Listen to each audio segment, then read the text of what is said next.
na wazee na wamama kutoka Emurua Kir, hamjambo?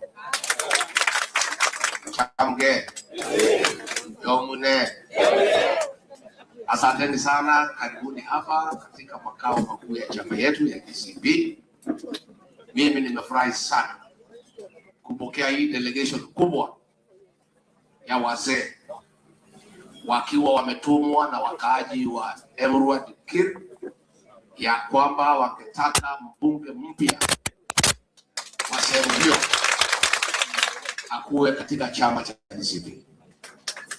Kwanza kabla sijaanza, ningetaka kuchukua nafasi hii kuambia wakaaji wa Emurua Kir pole kupoteza mbunge wao, kiongozi shupavu, kingpin wa jamii ya Kitigis, the late Honorable Yohana. Na mimi niambie nyinyi ya kwamba marehemu Ngeno alikuwa rafiki wangu wa dhati na wa karibu sana. Alikuwa my confidant na tulikuwa tunaongea mambo mengi sana. Na mimi nimheshimu sana kwa msimamo wake kutetea haki za jamii ya Kitigis na jamii ya Wakalenjin na Kenya nzima. Na tulipitia mambo mengi sana na yeye. Na alikuwa ni kiongozi ako na msimamo kamili. Alikuwa si muoga, alikuwa hatishwi na hawezi nunua uoga. Na tulipendana kwa sababu hata mimi sinunui uoga na sitishwi. Na kwa hivyo nikiambia watu ya Emurua Kir pole, ni ombi langu kama inawezekana tupate kiongozi mwingine kama Ngeno ambaye atasimama na haki, atatetea watu wa sehemu hiyo na kufuata maneno yao. Watu ya Emurua Kir wameumia zaidi, hasa mashamba yao kunyakuliwa na kuibiwa na kuuawa na kupigwa risasi, na hiyo ni maneno hatuwezi kubali. Na nyinyi mkifanya makosa, mchague kiongozi wa Yesa wa Kasongo, mumepata shida. Na ile mtu nasikia anaitwa pale na UDA ni mtu ya Yesa, si ndio? Si mko na matatizo? Sasa huyu hawezi saidia nyinyi. Huyu Kasongo ameunga yeye mkono kutoka 2013, mkamwangusha, akasimama 2017 na 2022 na 2027 na 2026. Tarehe 14 mwezi wa 5 utamwangusha. Si aliangushwa na nyinyi? Kuna mahali mumeenda? Si muko tu? Si nyinyi ndio mliangusha hii mtu ya Ruto? Mimi niseme ya kwanza, ningetaka kuambia jamii ya Wakalenjin ya kwamba Rigiji zote ya Maumau hana shida yeyote na jamii ya Wakalenjin. Mimi niko na shukrani kabisa kwa jamii ya Wakalenjin kwa sababu walinipigia kura mimi nikakuwa naibu wa rais. Mimi nitaitwa naibu wa rais wa pili mpaka siku nitakufa kupitia kura ya Wakalenjin. Na mimi nataka niseme asante.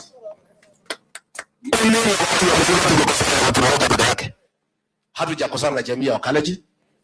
Sisi na jamii ya Wakalenjin tunapendana na tutakaa pamoja kama madui.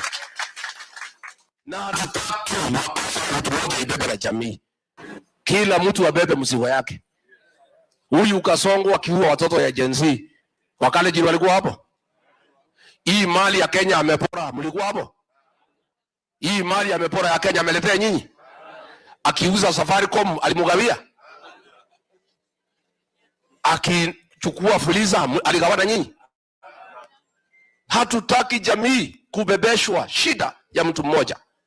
Kila mtu abebe msalaba yake kama William Kipchirchir Arap Ruto. As a person, and I have told my people, nobody should blame the...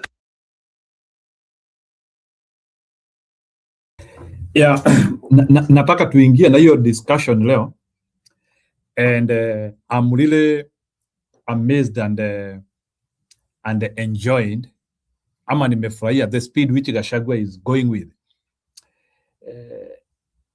I think venye wa Kipsigis wamechangamkia Gachagua, I think now Gachagua is proving himself he is a serious ground mobilizer.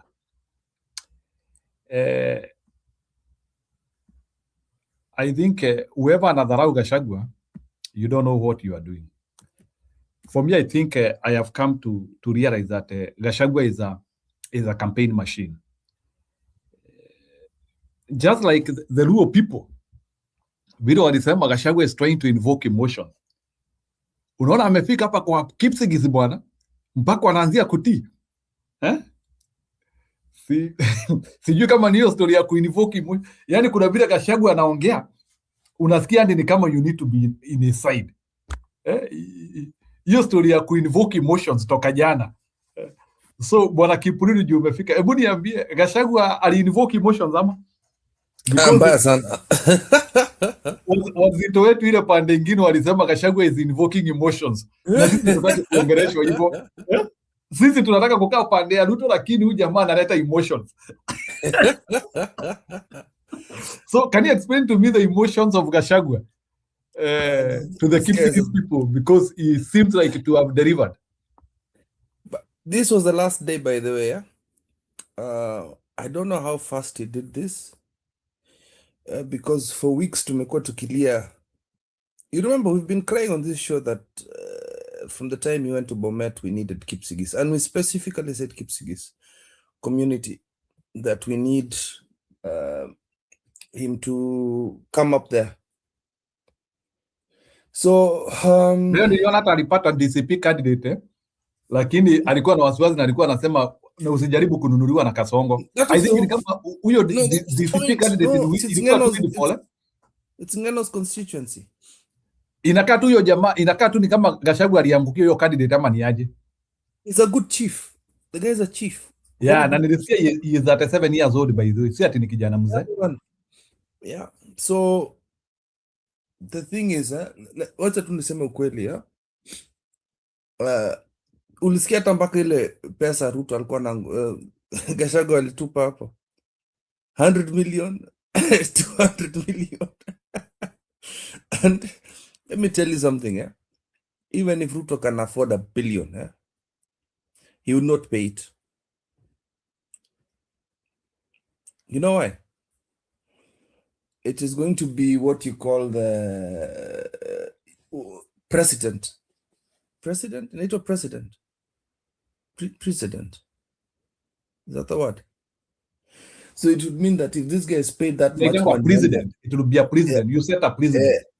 A president. So inamaanisha sasa watu watakuwa wanajitokeza walipo hiyo milioni 200. Yeah, that is it. So I think Gachagua aliweka hapo inaitwaje threshold. Lazima ukitaka huyu.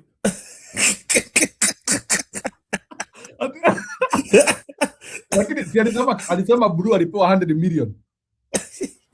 There's a boy called Blue. Ati Blue. Kuna kijana wengi mwingine wetu hapa ameuza jamii after kupewa 100 million na Kasongo. So no, you see again, Gachagua is a sharp guy. Possibly that guy was given like 2M, 3M maybe, but he's putting a threshold. Anajaribu kufinya mtu bana, so that watu wanasikia anapatiana ngapi? Sulipati ule mtu. So he's also trying to dry this guy up, like you don't know how clever Gachagua is. He's trying to dry him up. Kama kisima iko na pesa itoe sawa sawa. Sasa hiyo 200 Gachagua has a backup candidate amweke mwingine sasa. But I was speaking to Lawi today, and Lawi said that actually I thought it was Jubilee, but I thought it was Jubilee that was going to be the stronghold of Kipsigis because of the relationship with the Kipsigis. But it looks like people are talking DCP also. DCP. Ningetaka Gachagua sasa asiachie mtu tena. Gachagua sasa afanye full blow. Yeah, he should do it. And now he seems to be, unajua anaonekana anaweza vibrate ground vizuri. I think he can, unajua Gachagua in the Kipsigis area, he can be more effective than another person. Juu Wakale wako na hiyo bromance na yeye, juu anajua Ruto ni unajua pia Wakale wako na hiyo bitterness ya Ruto alimtoa hapo madharau. Ngoja, you'll play the first video, you'll understand. Kipsigis today, kama vile Stone anapiganga kelele juu ya Mbere, mnaambia ni wao Waembu, hata sisi tunapiga kelele. Usikuja hapo kusema Kale.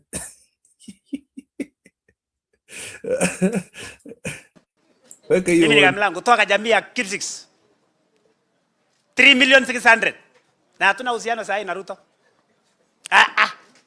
Baba yetu alikuwa moja. Kama wewe Rigiji, baba yenu alikuwa moja ambaye alioa wa mama watatu ya Kikuyu na Wameru na Waembu. Si ni ukweli? So shida ya watu ya Nandi asituletee jamii ya Kipsigis. So tuko nyuma yako na tutakushika na tutakulinda na tutakupea kura. Na niaba ya Kipsigis, salamia Uhuru mali yako. Mwambia Gamelan kwa niaba ya Kipsigis, wakati tulipea yeye kwa 2013, 2017 na juzi wa Kikuyu waliamua kupigia kura Ruto, tukiwa sisi wananchi wenyewe tulikubaliana. So mkato sio Ruto na mkato sio Rigiti, ni sisi wananchi kutoka jamii yetu na ya Kikuyu tutatoa mtu ambaye sio Ruto. Anaole na tunataka kuungana kwa njia mzuri ya kujenga Kenya na kuleta Kenya yetu iende juu. Bwana Rigiji nimekuja. Na usikie mzuri. Huyu nani? Wapi yule mbunge yetu ya Emurua Dikir? Huyu ataenda na kiti asubuhi. Asubuhi. Huyu ni mbunge mtarajiwa. Na ninawaomba nyinyi watu ya Dikir, asante sana nani, alafu tuchunge. Watu ya Emurua Dikir, msicheze. Juzi kuna shamba ya nusu mile. Before hata Ngeno alipokufa.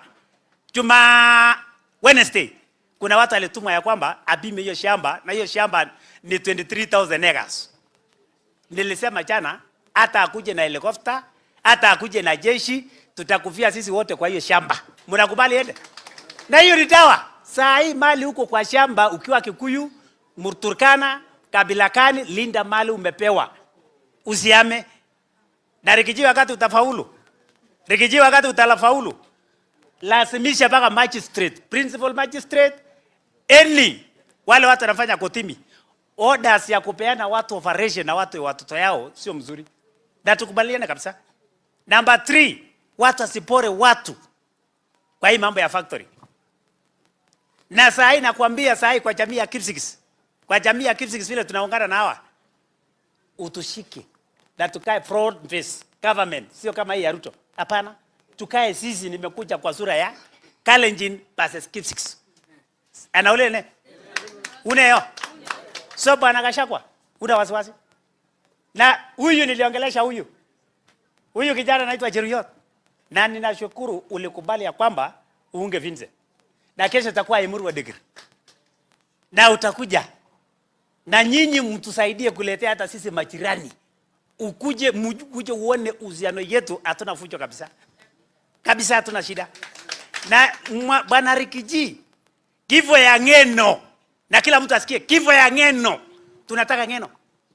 Na nilikuwa nimesema Faruka awekwe ndani. Na wewe ni my lawyer.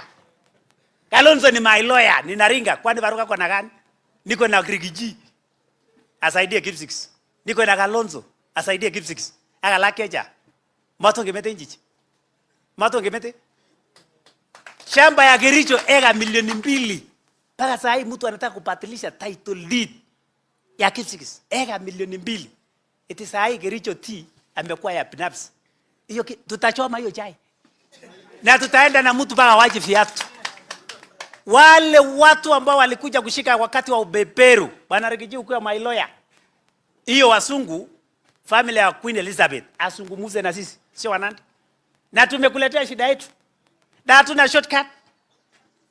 Hii shamba yetu ambayo iko Sotik Island. Hiyo shamba ni eka 1,700. Lakini watu ya Sotik sihangaike hivyo. Na mimi natoka Transmara chini. Na niko na uwezo kuzungumza kuanzia chini mpaka hapa Nakuru. Na tunaishi na amani. Tunaishi na nini? Amani.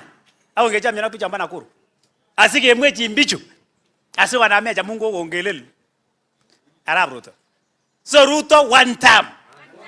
Ruto wen, Kasongo wen. Na Kamila nimetangaza kwamba shamba ya baba yetu na mama yetu Chepsigisindet waachia sisi. Nashukuru sana. Kuna maneno mengi tungesema, lakini muda tu. So fuatilia sisi shida ya Ng'ato na kifo ya Ng'eto na Ng'eno. Nilishikwa, nilikuwa abducted ya 14 days, nilifichwa na kupitia, nilienda kuomba kwa mali Ng'eno alikufia. Eti akasema unataka kufufua kesi nyingine, hiyo kesi irudi mbia, na tunataka Ng'eno tuelezwe ni nini aliua, na tunataka Kones ni nini aliua.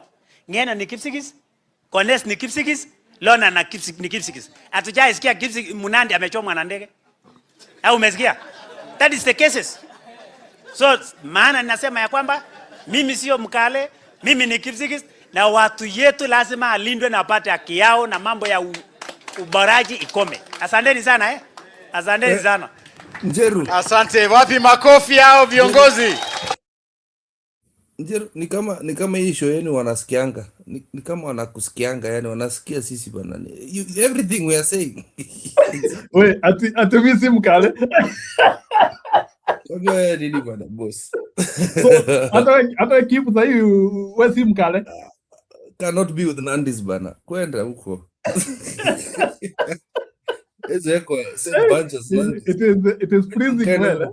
It is freezing well. Hiyo ndio inaitwa extermination campaign. Ndio unasikia hata show yetu siku ya leo ni extermination campaign. Anyway, before we No, wait. Let me explain first before Stone comes. Okay. Explain something. First of all, that's a very violent place, Hapo. Na watu wanakaa Ribero by the way. Watu wanakaa ni watu wako na akili bana. Ukiona Mkale anaongea hivyo, huyo ni Mkale. Wacha nikwambie bana, huyo ni Mkale anaweza fanya mambo bana.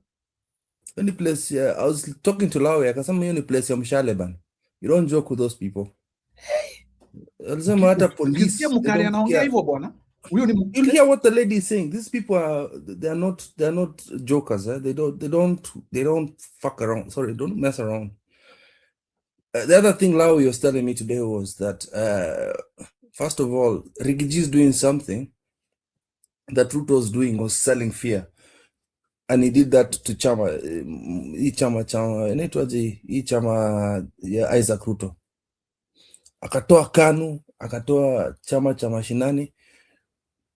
When, because I have hope, when Rigiji takes this, it will give everybody, what do you call it? The heart to know that other parties can come to Rift Valley, and even independent people can come in and run for elections. I explicitly said where to focus to. Rigiji, Bomet, Kericho, weka watu kotu. Weka watu. Na we Kalonzo enda ongea na ndugu wako huko Baringo, aache mchezo, aache kuwa na lance na Ruto. Ruto will be finished in South Rift. As a Kano Anandi, it's enough. So the thing is, naomba tu, I know a lot of stuff happened in Malava, a lot of stuff happened in Bere. I hope we know what they're about to do, and I hope we can prevent it, if you know what I mean. If we can prevent what the way the IEBC is going to play those games, because it's just, it's almost 1 month, 1 week. Because today was the last day to register parties. Rigiji akajitolea hapo. I was really praying, like, I'll tell you the truth. I know Stone PK advocate for independence, but for right now, we need people with money. We need money to do this thing, man. Like, we need people to know that UDA is not the only party in there. Or also, by the way, it will also encourage the independent candidates. So independents were in gear, so that it's a free fall. Yeah, because now this is becoming a beautiful thing. I wanna see more independent candidates. I want to see more parties. Kwanza hii kitu ya zoning imenifurahisha sana. I hope ODM loses the zoning thing. So even the people who walinyimwa na hii ODM oppression for years of zoning, itole ulasikia Millicent mwenyewe, there we got it wrong yesterday. Kumbe anataka hiyo kitu. The lady from Suba, I thought she was going to be against it. Kumbe anataka. Today mzee alisema ati atakuwa president, Oburu Oburu Odinga for president. So utavotia Oburu ama senataka power. Other tukaribishe Stone PK before I bore everybody. Stone, karibu.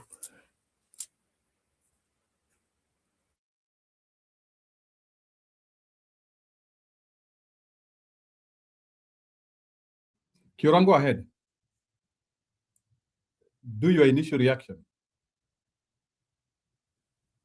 Na by the as Kioran anakuja, pia Rigiji ameachwa kwa program ya kesho. Rigiji hayuko kwa program ya kesho kule Olkarau. Alitolewa? Hayuko kwa program, like hayuko hata address watu. Walikataa kumpatia mic? Si ati walikataa. Kesho, unajua kesho kuna vile watu wanapangwa, so kesho hakuna pahali yameandikwa. Ni speaker Kithure Kindiki, Ruto. That's what happened. What about at least the former vice president Kalonzo?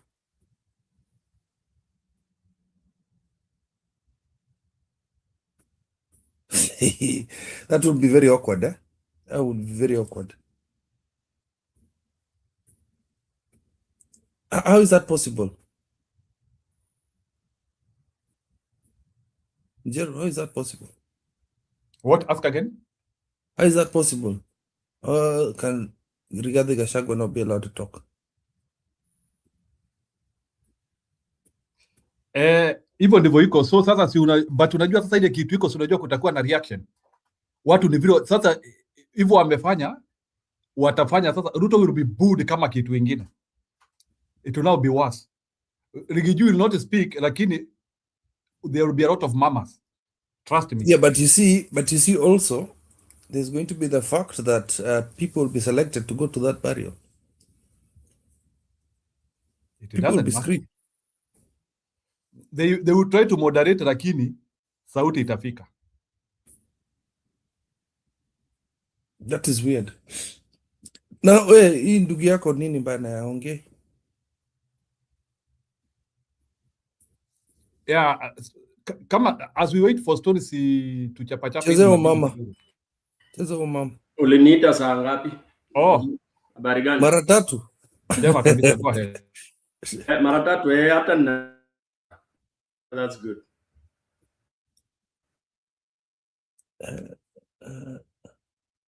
I think he's doing something. Yeah, Mike inamsumbua. Play the video. Nakuuliza ni wapi huko Rigiji anaambua. Stop playing with your mic. Yeah, I'm asking you. Ni wapi huko Rigiji anasema hata ongea? Mazishi ya Olkarau. Hiyo mazishi iko kesho. Nani yuko kwa program? Nani alikufa? MP. There is an MP, former MP. Oh yeah, the former MP. Oh yeah, yeah. So mazishi ni kesho na Rigiji yuko kwa program, ndio nilikuwa nikisema. Program ni Wetangula, Kindiki na Ruto. But why would Rigiji be there? Unajua lazima pia tuwe fair na nini. Why? Ni nyumbani. Sio Rigiji peke yake, Rigiji na upinzani, hata akina Kalonzo hakuna mtu amewekwa kwa program. Exactly, that's why I'm saying, why would we expect waweke kwa program opposition na? But they are also opinion shapers. It's no. You know, lazima tuwe pragmatic a little bit. I look at it differently. The fact that people go wakipayuka kwa mazishi na siasa kwa mazishi, it's a very bad trajectory that we've taken. And I hope a president that will come will be able to get that and empower families to be able to say no to politicians. Because you see the suppress, I mean, by the way, it's immoral. By the way, Stone PK, my family did that. Kina Murkomen alikuja hapa, tuliambia hakuna kuongea siasa hapa. Let me, kama unaongea mambo ya kumjua when you are young, vitu kama hiyo, Mambo ya siasa, toa hiyo ujinga. And they Yeah. never talked politics. As a Yeah. family, you need to tell them. Yeah.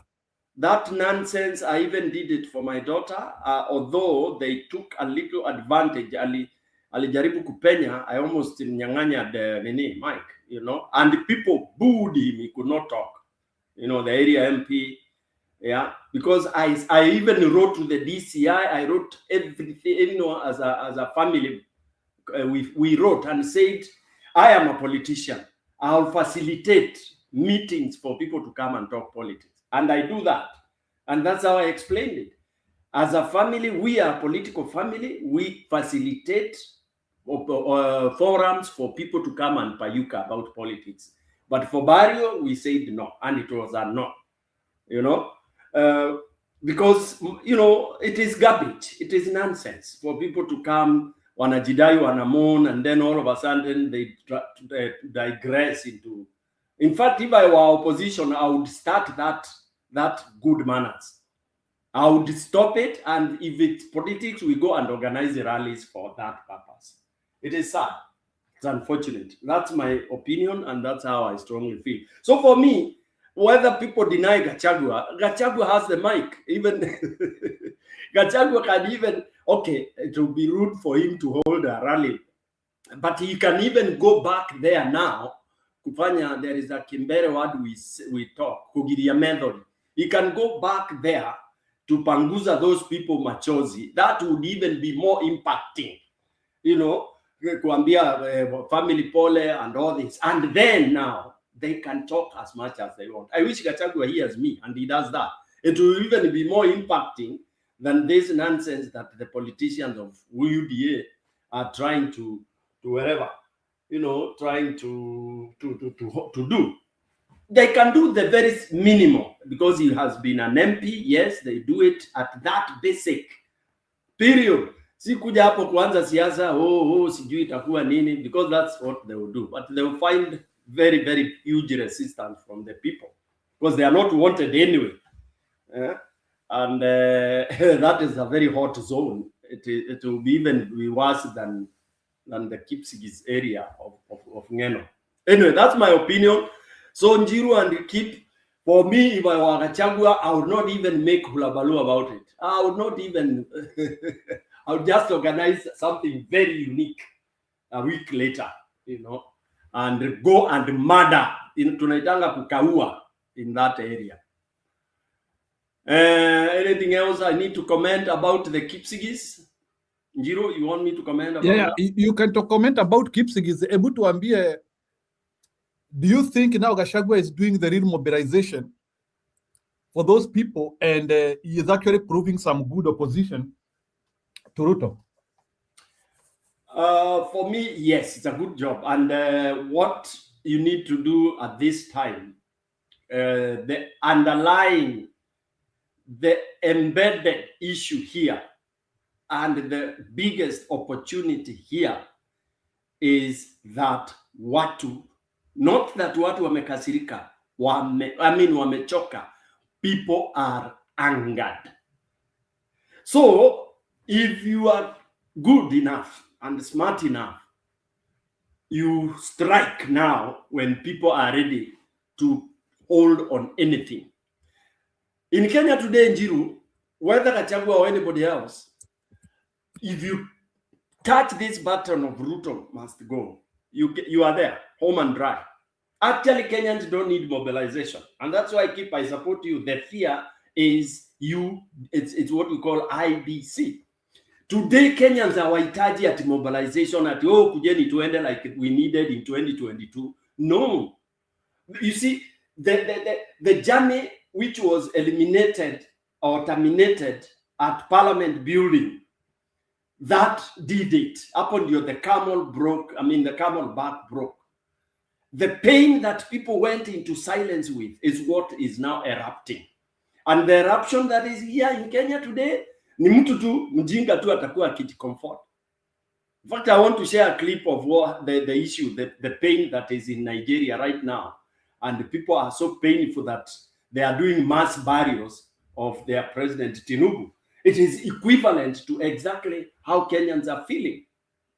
You know, when people start, doing all those kind of ceremonies and wishing and all that, you cannot. So Gachagua, yes, he's been there, and because he's been the voice, the loudest, he cannot afford to miss. And it's good that he jumped in to ensure that there was no vacuum, because there would have been a vacuum, which IBC and the government had designed.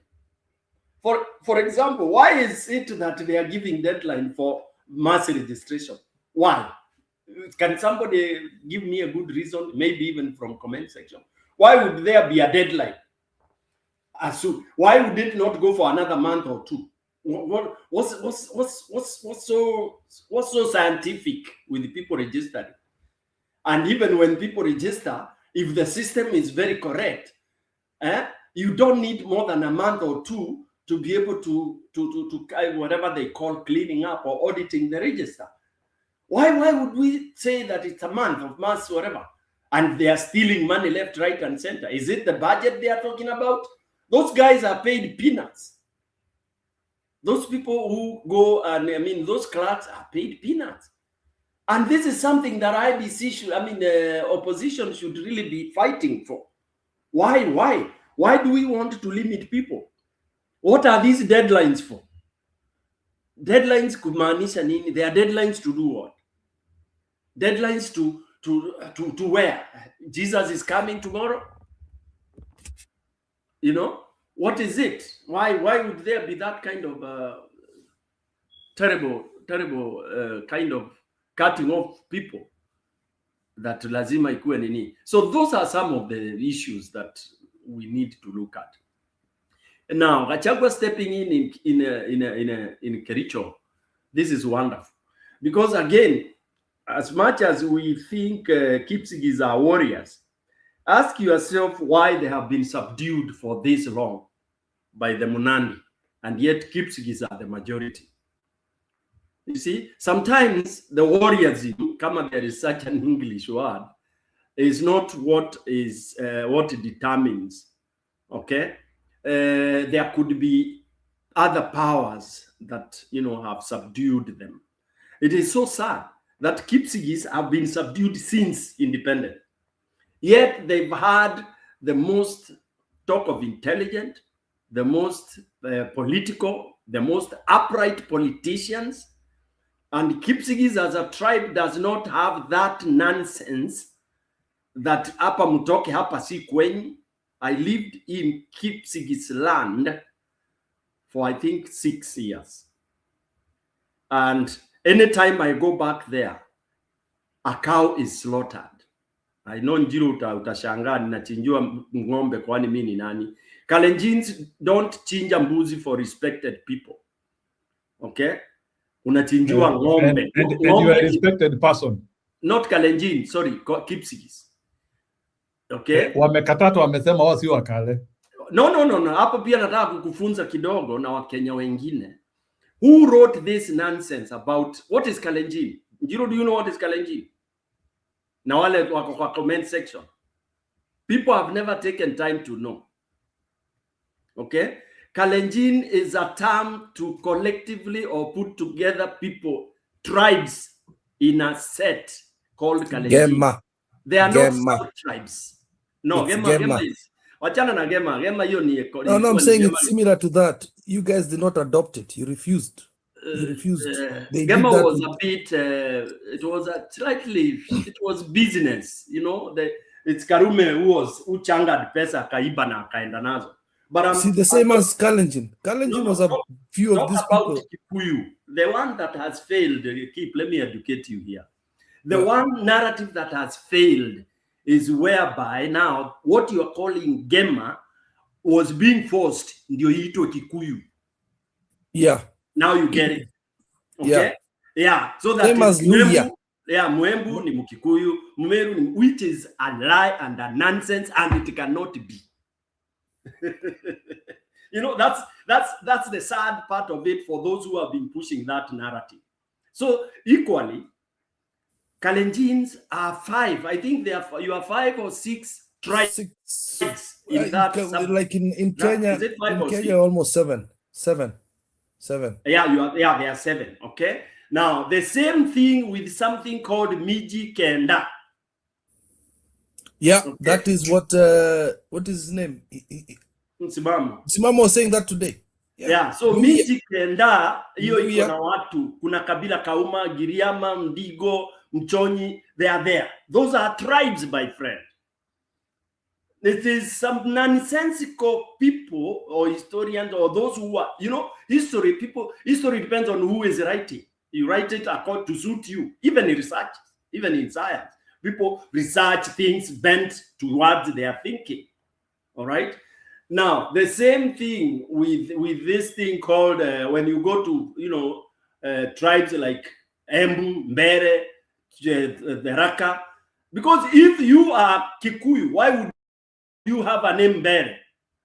It's like telling me keep Stone, Nanjeru, what and Karanja. I mean, this is a nonsense that we should even be able to do that. But when now we call it as it is, the bad leaders, the divide and rule leaders, brand you as tribal. Okay, now we want to kill that narrative that was also being sold to the Gen Z, because you have to belong somewhere. As a social anthropologist, that's what I tell people. You cannot belong in the air. At sasa hapo we ni modern. Ask yourself even why people reached a certain age and dropped these names: Peter, Livingstone, Sijui, Edwin, Njeru, I mean Lincoln, and all that. It's when you realize, when you get emancipated towards a certain direction. Anyway, so quickly let me say, Kipsigis land has had leaders that have been intimidated, and it is something that still needs to be researched. To keep wherever you need to do that, you start asking yourself, when you had people like a Professor Ngeno, you had people like Taita Towet, these are not village, they are not boys. Even those years, they were the top of the top in Kenyan education, in Kenyan academia, in Kenyan scientific, kila kitu. Koech, the late MP who died, was a doctor. You know, so what is it that these guys were subdued so much by this Munandi called Moi? Yeah. And yet, even when I read the history of the now called the bigger group called Kalenjin, the fighters, the warriors, who are from Kipsigis land, and they confess that. So anyway, hiyo ni kitu to research, but I'm so happy. And then look at it this way: if you ever get into Kericho, from wherever towards the border of Narok, towards the Kisii, when you go around, those people are so industrious. They are so industrious that they don't care who is their neighbor or what. They care about nani tunashirikiana na yeye kimasomo, kimaendeleo, kikulima, all this. And now kisiasa. That's why Ngeno, the mwalimu, the governor, had traction. But you know, Ngeno had traction, but he did not get the proper support from Raila and Kalonzo. Rather, the principles of ile ya kwanza, ile ilikuwa inaitwa NASA, they did not hold that guy properly. When I talk of holding somebody properly is, here you have somebody fighting a battle katika meno ya simba. You don't leave that person even for a second alone. Atanyongwa, atashikwa. So that is how Ngeno was weakened. The problem also of opposition, this, when they unite themselves, they are mean. Because, of course, maybe they have no money, they have stolen, but they keep the past to themselves. What they need to be able to fight this, it's to come out with all the resources and pull it together. Si ati kwanza hii ni pesa ya Gachagua, hii ni ya Kalonzo, hii ni ya huyu, hii ni ya huyu. That is what will not make united opposition sail very comfortably. Because I've been in it and I know how they do it. Hiyo pati ya huko Njiro ni ya kwako wewe organize. Weston PK endo organize ya kwako huko. That way they can't cross this river in a strong manner. So that is where now Ngeno, the governor, was weakened and he was swallowed. Shingo upande. he went there because of that kind of what in Jiro you normally call wave. Otherwise, the Kipsigis, given the support and all that, they would vote the other way all the time, all the time. Leo umesikia huyo jamaa nimesahau jina yake, very eloquent, akasema hivyo, na si ati ni vile tu yeye amesema kwa mic. That is what these guys say. Hata ukienda huko Kericho utasikia watu wanasema hao Wanandi wanafikiria nini, you know. That's how they talk. So that is very good for Gachagua to grab that, and he supports, and he doesn't play the game he played in Mbere, because he played the game of kuna hawa, kuna akina Muturi, kuna this and this, you know. If he owns it because he wants it, all right, and owns it and wanting it is releasing funding, pesa huko ya makuaya maguns yani ni vita, aende vita kabisa, si kuenda kwa kioska akikunywa chai. No. It is to take care of the moral. What he did in Narok is what we want. Well, yes, but it should hapo kwa Kipsigis inataka ikue kali sana, lazima wawe serious, because again Ruto has sworn, for your information, those who may not have heard this, he has sworn lazima ashinde ndio afire opposition. Yes, that is what he has. So now opposition has two fronts to fight. Fight IBC properly with open knuckles, okay? Stop formality. They should even shake the returning officers in that election, okay? They should say they don't want to waletewe watu wengine, wasiletewe kama wale walikuwa huko Mbere. They should now learn from the Mbere evidence. The Mbere evidence is what they and Malava. No, Malava, forget it. Forget about Malava. Hatujajua Malava vile imekuja. In court of law, tumeletewa how Mbere election was rigged. Point blank. That print is what Gachagua should go step by step. Meaning what? From today, now that he has declared that, they should surround and besiege, or rather siege, kabisa.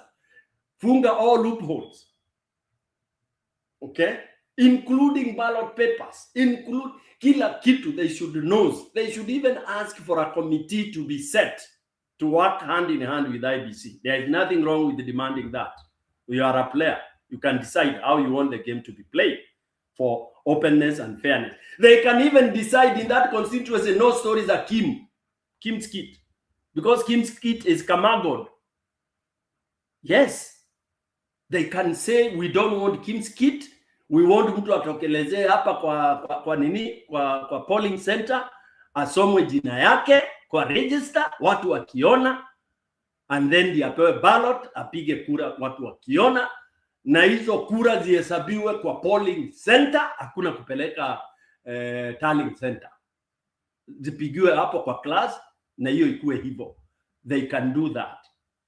All right? Na hakuna mambo ya kusema because manini zitaingia, masubaru zitaanza kuzunguka and all this kind of a thing. They should have an equal force to counter that. Let me pause there a little bit.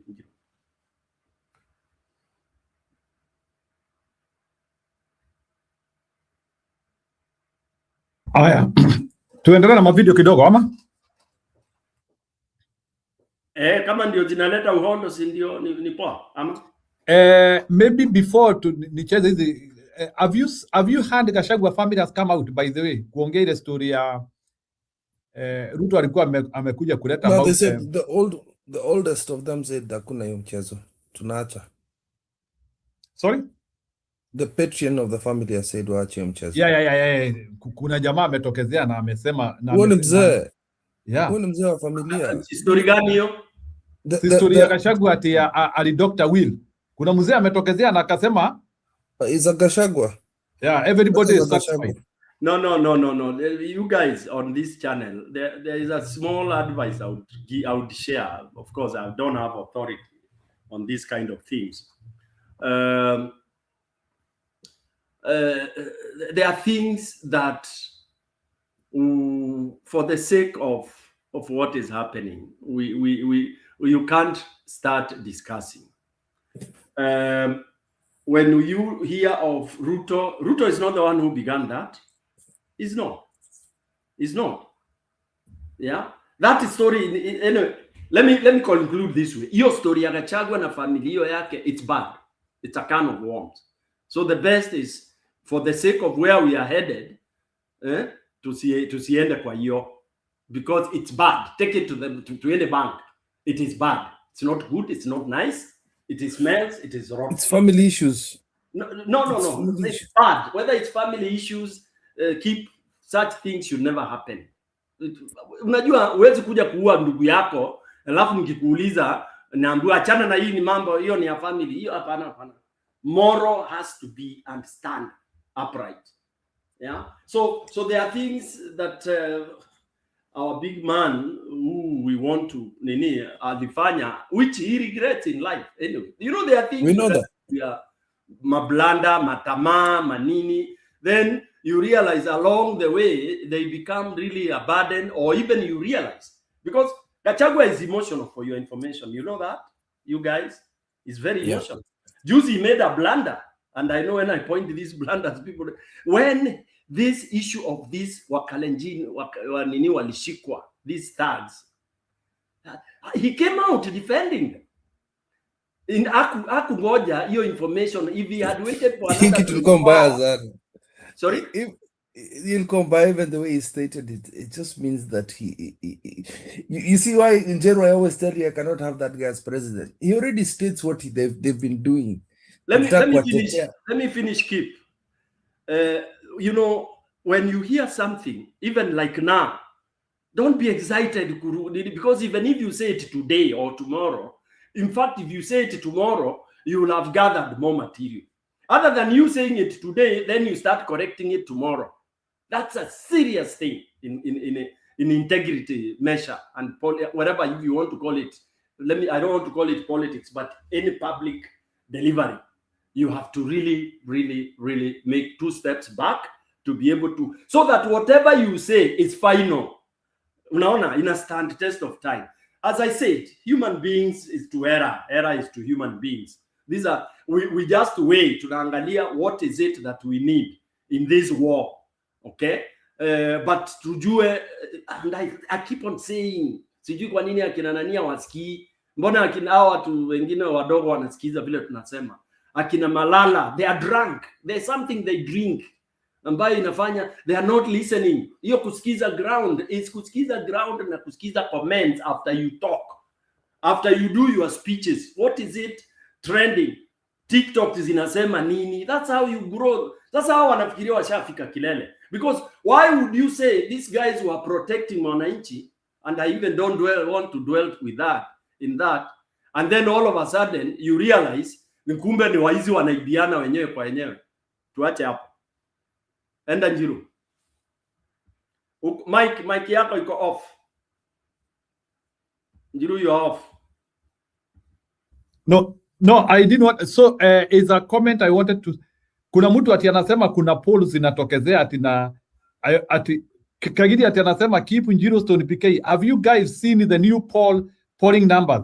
We are bleeding heavily, as I have been warning. Yeah, Naya Amazing Grace anasema pollsters are paid to favor the government to create the perception that Ruto has a chance. It has polling from where? Kenyan polling. Yeah, so ndio nashangaa Ruto ni namba gani hizo zinaonekana anashinda shwari. Unajua, if you have to believe polls in Kenya, I think hata wewe you have an issue. Njiru, acha nijibu hapo. Njiru, unajua, as I say, we are in it. Do you know, nikiwa hapa niko naweza organize poll kama 100 of them every week, zinatongea 2. Okay, and nitaziorganize too. I'll spend something like $200 and I would have Njiru keep and all that, and we'll have our own questions, and we these days don't go by that. Even in the advanced countries like US, polls unaweza pata out of 3 polls, probably depending on who has done it and the scientific methods used. You can try that, but again, if you want to get a true sample, as I said in Njiru, you know, with us here we can launch a poll, an impromptu poll. You see, you do an impromptu poll Not that Mizani, sijui known and all that. And I don't have to tell you who the pollsters are.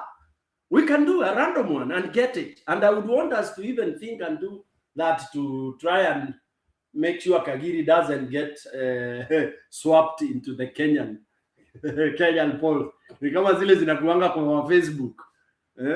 Watu wanaweka hapa wanasample watu 10 alafu unaambia 40%, 60% of Kenyans are saying Ruto tosha. Yet you talked to 5 bloggers who are Ruto, NIS. Thank you. Back to you. Kagiri ana respond. Kagiri anasema kwa ground and Ruto is gaining.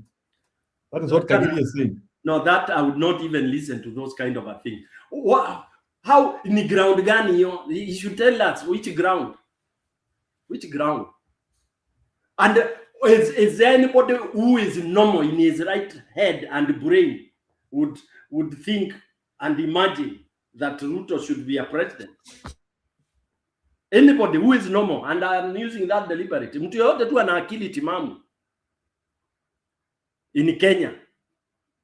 Mtu tu ana akili timamu, because wenda ndio watu wenda azimu, they don't care nini, but surely you'd sample, let's say 100 sober thinking human beings, and you tell me at a ground, and again ground, from which corner, by the way, Njiro?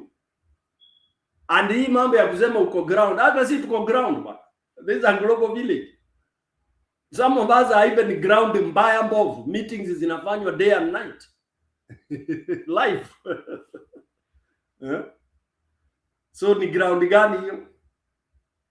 Saa hii Njiru tupige pale Kianja koma. Saa hii mkutano moja nimekuwa nikiattend, although ni live, ilikuwa Runyenjes. Umesikia vile kumeenda? Njiru, I'm talking to you. Umesikia vita ile imekuwa Runyenjes? What I heard about Runyenjes, there is a guy called Steve Simba who was summoned. Is it from Steve Simba direction?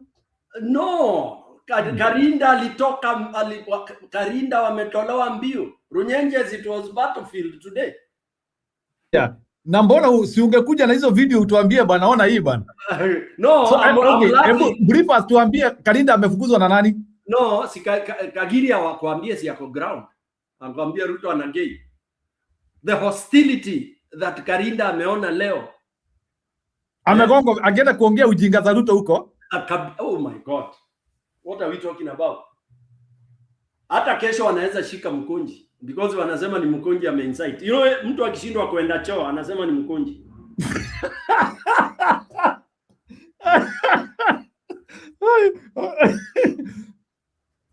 No, I think unajua sasa watu wana gravitate sasa kwa mtu wa upinzani. So na unajua Mkonji ndiye ameshikilia upinzani Embu. So hakuna story nyingine. So unajua na hakuna mtu anachochea raia. Sasa utachochea raia na already mwiba huko mguuni. Mwiba imekuchoma. Do you need somebody akuja akwambie na wewe na mwiba huko? Sasa nasikia sasa hii ni msimu ya maudhoni, watu kupeleka maudhoni sana.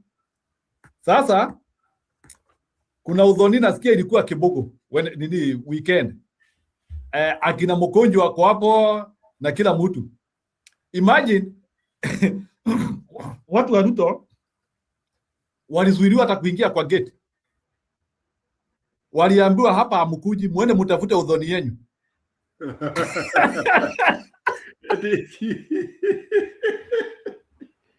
Sasa hebu niambie, unajua ni families, ni watu wanajuana Njiro. Those are people who know each other. Sasa ninauliza, mtu akiambiwa ende akatafute udhoni yao utatoa wapi? Simply because wewe enda utafute udhoni yenu huko, ukaongea mambo ya Ruto huko kwa udhoni yenu huko. Watu walifukuzwa hivyo. Wanaanzia kusema siasa wewe dho. Unajua vile tunasema Waembu, ataka siasa wewe dho. Kwenda huko Unajua tulipigana kitu kinanifurahisha. Imefika level whereby people are now taking politics na uadui. We are at that level. Watu wanacheza na uadui. So story begin. Do you want to react to something kabla nicheze ma video? Weka video.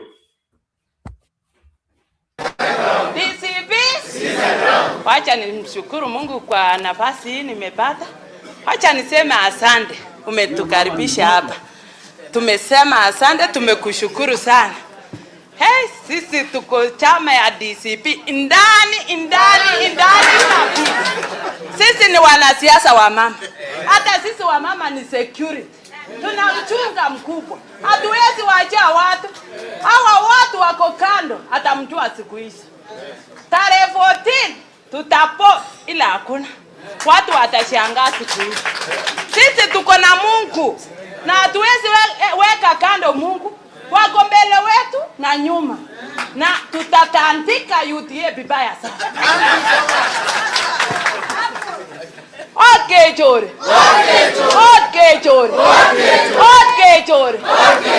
Unaibia mtoto kama mdogo sana. Pachinga. Mungu tu atakaa mbele. Na atashangaa siku hiyo. Mheshimiwa Rigathi Gachagua, wacha nikuambie siri moja. Uchunge kura zetu huko. Hawa ni wezi.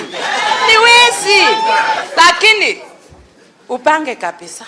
Upange huko kabisa. Mimi najua hata ukiongea tu hata tetemeka. Hata kesho utashangaa kwa maneno wanatoa. Utashangaa siku hiyo. Lakini uchunge tu kura zetu. Unajua hawa ngeno walikuwa opposition tangu. Lakini aliingia serikali siku moja. Hakumaliza 4 years. Hakumaliza kabisa. Aliwawa tu katikati. Kwa kuingia tu serikali si wewe tu ulimleta serikali. Ilikuwa rafiki yako sana.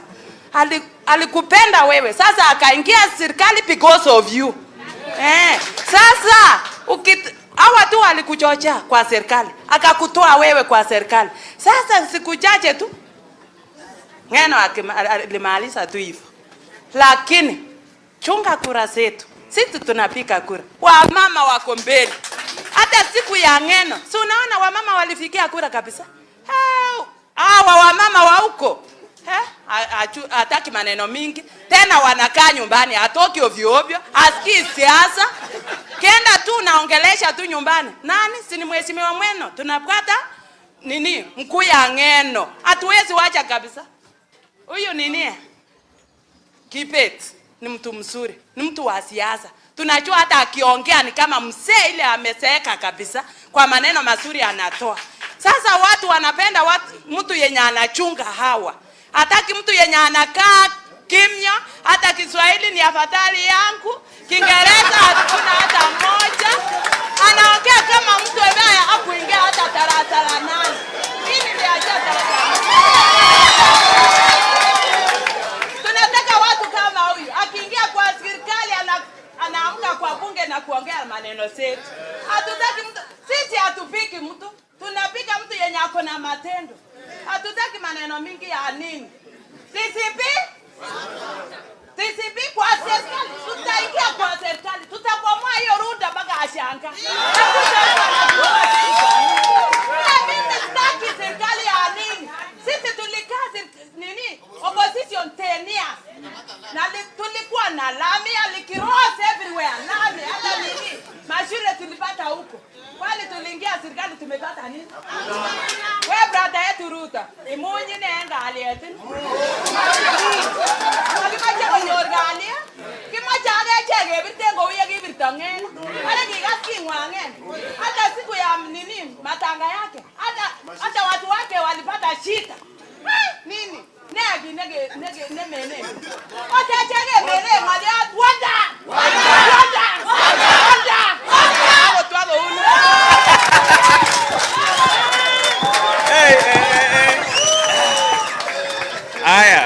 Aya. Amanya agenge ne representative vijana. Just a representative of youth. Ngorogi Shoto kwa representative ni Murni Kemenge. A representative of youth. Joel, nyom nga en wagindo. Nyonyo.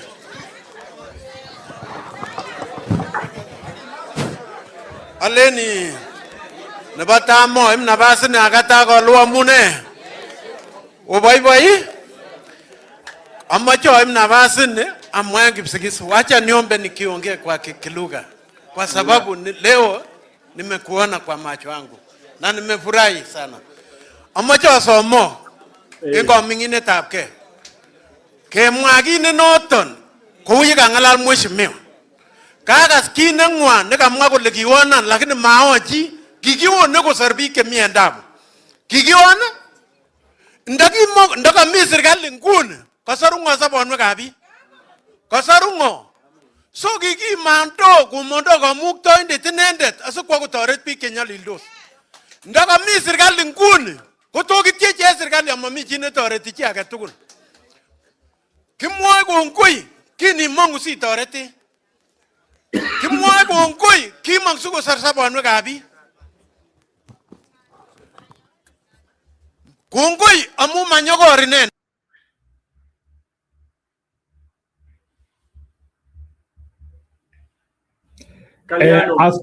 Ngoja kidogo, as tunasikiliza wa Kipsigis, huyu ni Mumeru anaongea story ya Kindiki. Nataka tuzisikilize zote pamoja. Hebu sikia hapo. Kindiki imutunda yote mashiara na mashiara ya mwanasiasa ni maendeleo na ningere yusho maendeleo ya Kindiki kaga keda no je wo timbere uko toka buo na ya timbere ko keda no je ntalira 1 2 3 4 5 Kindiki imutunda yote mashiara Stone pekee akikuja nitamwekea hiyo asikie vile Wameru anasema Kindiki ni mti haina mazao. Si niko hapa. Aya wacha hebu sikiliza Wameru vile wanasema. Nimeona hii kitu nikasema nikuwekea. Hebu sikia. Nimesikiza. Imutunda yote mashiara na mashiara ya mwanasiasa ni maendeleo na ningere yusho maendeleo ya Kindiki kaga keda no je wo timbere uko toka buo na ya timbere ko keda no je ntalira 1 2 3 4 5 Kindiki Stone pekee hebu kwanza react kwa hiyo kidogo as tunaendelea. Kindiki atena mashiara yaani Kindiki akuna anasema basic umhesabie maendeleo ile Kindiki ameleta. Umhesabie tu 5 of them in terms of development. And you know it is as simple as that. Not before he became what he became. Because Kindiki, what was Kindiki? Kindiki has been in politics for all that time. And it is so, that's why 2027, honestly, if all goes well and IBC does not interfere, unajua wananchi will hold you accountable. For those who are in positions, they will be ndio watakuwa wanamakiwa. Okay? Those who are coming watakuwa wanaulizwa, wanaangaliwa their capacity to be able to deliver what mwananchi want. So it will be a very simple job. If you've been there on the seat, unafanyiwa, unarorero. Kama hiyo ya Kindiki. 5 wameshindwa kutoa 5. 5 development agenda ile ameleta Kenya as a whole or even Meru. So he's a total flop.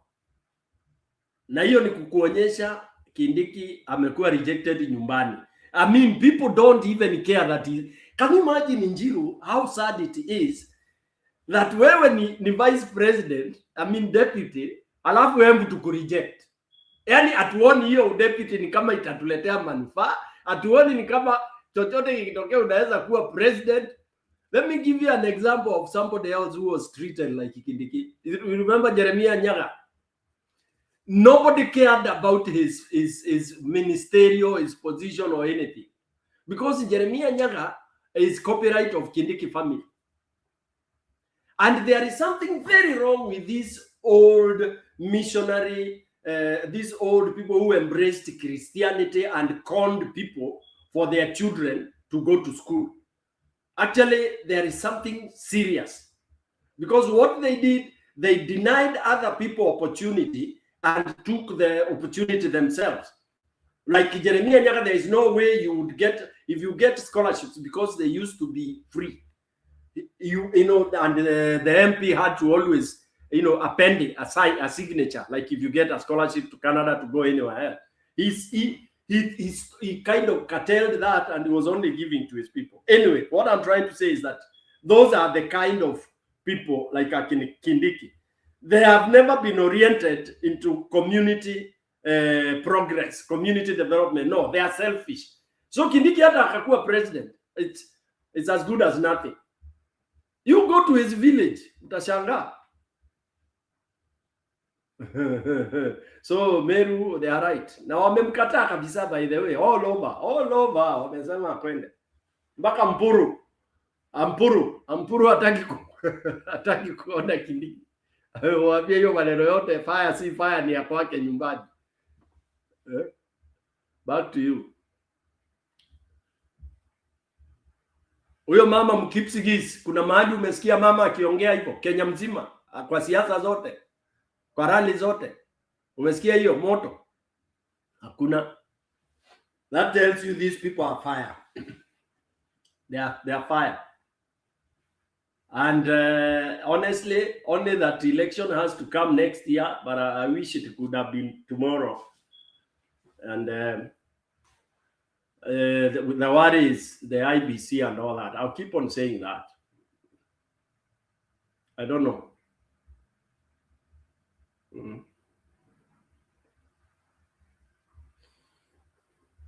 Muko na nafasi ya kusaidia jamii ya Kipsigis.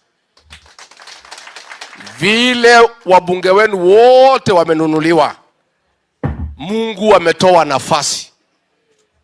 Emurd kill, mchague one member of parliament atetee jamii yote ya Wakipsigis.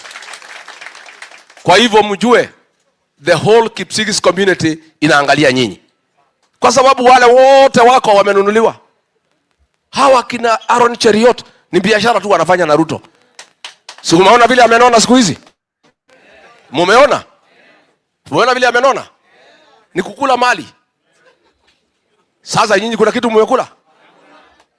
Sasa muko na nafasi ya kusaidia the rest of the community. Na mimi naomba mufanye juu chini na msiogope. Hapo mbeleni mulitishwa na Ruto msichague Ng'eno, mkamchagua. Hata saa hii mchague kiongozi wa DCP ambaye atakuwa mtetezi ya watu ya Emurd Kill, the Kipsigis community, the whole Kalenjin nation and the Republic of Kenya. Na mimi mkinipangia mkutano nitakuja kufanya kampeni pale. Mimi najua atajaribu kunitisha, lakini nyinyi mko na vijana ya kutosha ya kulida Rigiji. Mko na vijana ama mna?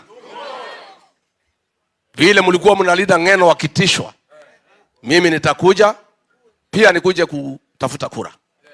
Sasa tumekuwa na huyu kiongozi Senator Cheriot ambaye alijaribu kutafuta kura, alikuwa pia anataka. Na tuko na huyu Vincent Rotich. Na wasee, nashukuru nyinyi vile mumeamua. Mnataka candidate moja? Kwa sababu tukitoa watu wengi tutagawa kura. Kuko candidate wa watu ya Emurd Kill versus Ruto's project. Si ndio? The contest is defined. Project ya Ruto na choice ya wananchi. Si ndio? Na mimi nataka huyu senator nimwambie pongezi, amekubali na wazee. Yeah? Wamwachie Vincent Rotich apambane. Na nimeamrisha kamati yetu ya National Executive Council ya chama ikutane. Huyu atakuwa anakaa katika National Executive Council ya DCP akiwakilisha interest ya watu ya Rift Valley. Kwa hivyo huyu sasa ni kiongozi ya kitaifa, mniwachie yeye. Si ndio? Na mimi nitapanga yeye huko mbele. Si ndio? Please sit down. Thank you very much. Sasa mimi nataka nitangaze candidate wetu.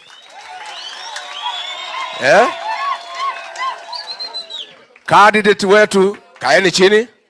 Candidate wetu katika by election ambayo inakuja 14th of May ni huyu Vincent Kibet Rotich Wapi certificate? Sasa mjue ya kwamba maneno imeisha.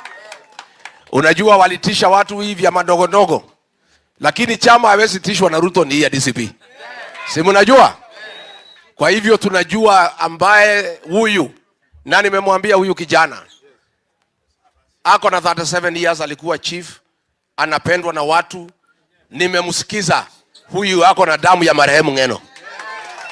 Huyu kijana ako na ushujaa ya marehemu Ng'eno.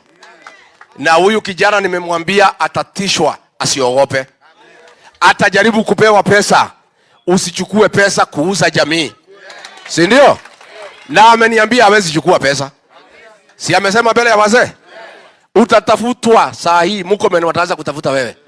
Na Cheriot na pesa utaletewa hata milioni 100 wewe kijana. Unajua nilikuwa na candidate Banisa, alikuwa anaenda kushinda. Akaitwa na Ruto akapewa 100 million, akawacha kiti. Wewe kijana, nimekuambia mbele ya wazee, hata ukipewa 200 million usiuse watu wenu. Usiweke pesa mbele ya kufanyia jamii. Si kijana ako sawa? Anaweza nunuliwa huyu? Hawezi. Mnanihakikishia? Akinunuliwa nitaenda nyinyi wazee nimuulize, mliniletea kijana ambaye ameuza jamii, si ndio? Na mimi nimwambia vile nimesikiza ground. Si mimi ni mtu wa kusikiza ground. Mimi najua mjumbe wa Emerald Kill, next member of parliament ni huyu Vincent Kibet Rotich. Na ndiye atakuwa mjumbe wa kwanza katika bunge la kitaifa wa DCP. Na mimi nakwambia itakuwa kivumbi.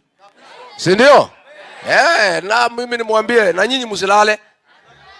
Mwende home to home, door to door. Si ndio? Na nyinyi si waoga. Ng'eno alijaribu kutishwa mkasimama na Ng'eno. Hata ile kijana anaitwa Blue amenunuliwa. Si mnajua hiyo? Ameuza jamii tumbo yake. Sasa msikubali kuuza jamii. Kiongozi ajitolee asaidie wananchi. Kwa sababu mkikosa mjumbe independent ambaye ako na msimamo, mchague huyu wa UDA. Hakuna barabara itajengwa, hakuna maji, mashamba yenu naenda. Kwa hivyo mtasimama na huyu kijana? Kiti mtalete? Kabisa? Kwa hivyo wacha tumpatie certificate yake.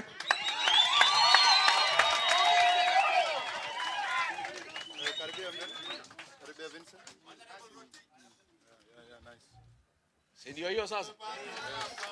Asante sana. Kwa hivyo mimi nimeshukuru sana. Huyu kijana mwende msaidie. Nasikia mko na mkutano kesho.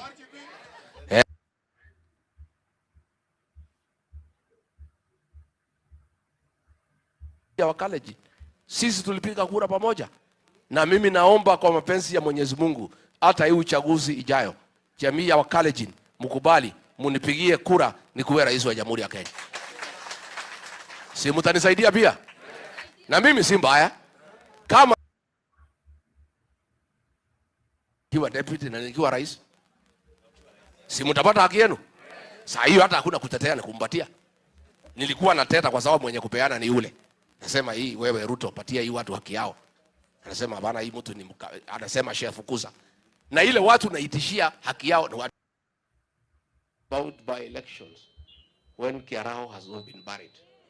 Sisi na desturi zetu, mila zetu kama jamii ya Wakikuyu, hatuwezi ridhi mtu hajazikwa. We cannot discuss the replacement of the David Kiarao before he is buried. Nimeona jana huyu Soprano akipiga kifua. Jana, sema mmemwona? Ati nitakuwa huko Electoral, sijui mtaona kivumbi. Wewe Soprano, wewe, please, I know you have learned bad manners from Ruto because you are our son. You know our traditions and customs as the people of Mount Kenya. We don't discuss inheritance of anybody before he is buried. Those are our ways. Sasa hii tabia umefundishwa na Ruto ni ya nini hii? Ati unaenda huko kupiga kelele, watu wataniona, nitakuwa huko Electoral. Wewe Soprano, tulia. Hold your horses. Hold your horse. Ngoja kidogo soprano. Let us bury Kiara. Sasa kama huko na maneno si utakuja uongee. But mimi na watu yangu, we cannot discuss mambo ya uchaguzi, mambo ya by election until my brother the Honorable David Kiarao is buried, because that is our tradition. Na sisi ni watu ambaye tuko na nidhamu, ni watu ambaye tuko na heshima.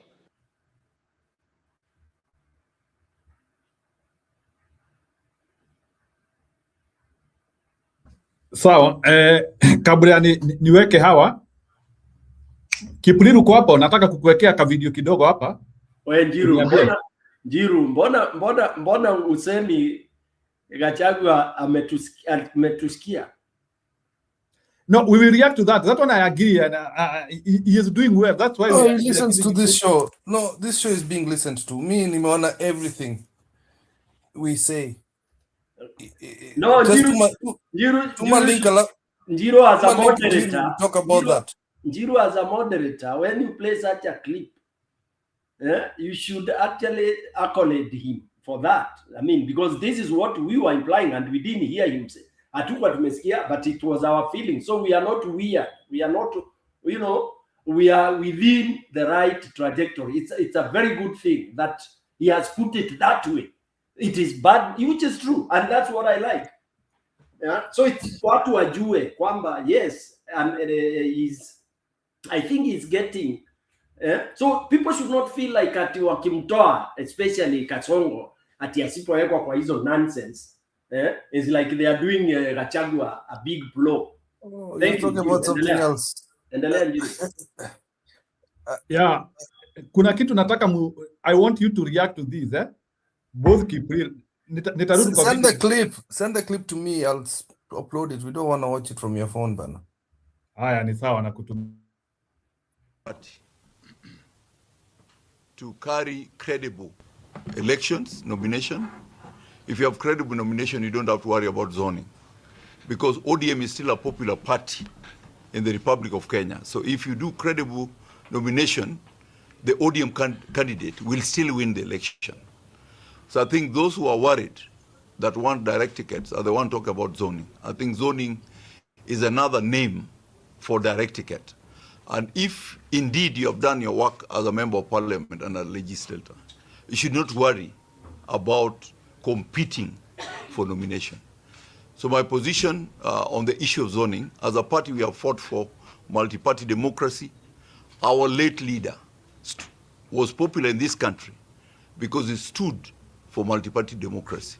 And that's why Kenyans loved him. ODM is a very strong and popular party.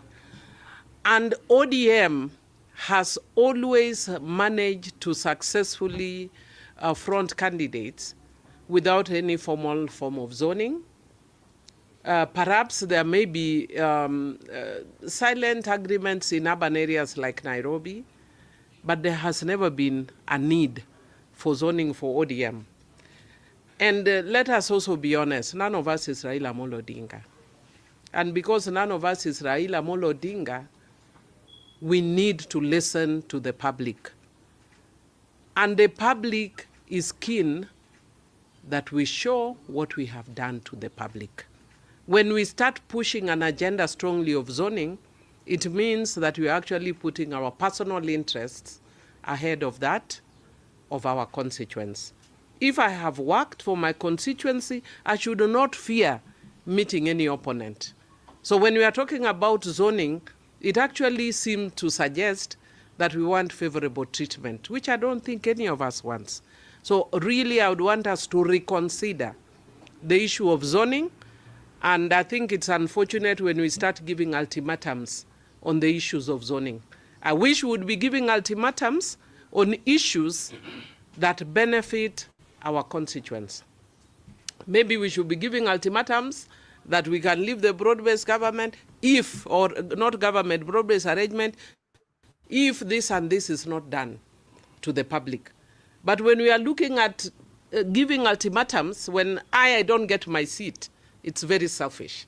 I think the issue of zoning needs to be looked at in context. that we will not pattern this country only alongside two political groupings. If it is only two, then we are getting it wrong. But if even DCP can secure the ground and zone areas for us, then it is a conversation that we can entertain. Our position is that we want to enlarge the democratic space for every fighter who is aspiring to get to any position to be able to be elected.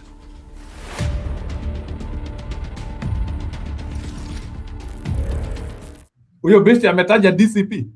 Even DCP can zone for us. Ama ni aje? Hebu cheza ingine alafu nitakuwekea yako.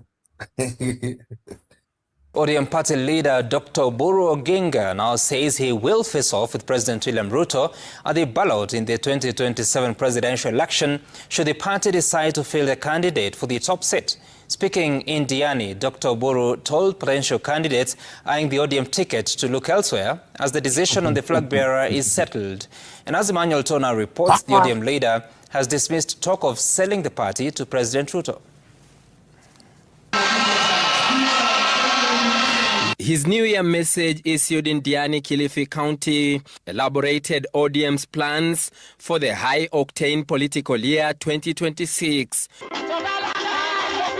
ODM party leader Oburu Odinga saying the race to pick the ODM presidential flag bearer had already been settled and that he was the man to face off with President William Ruto should the party decide to field a candidate next year.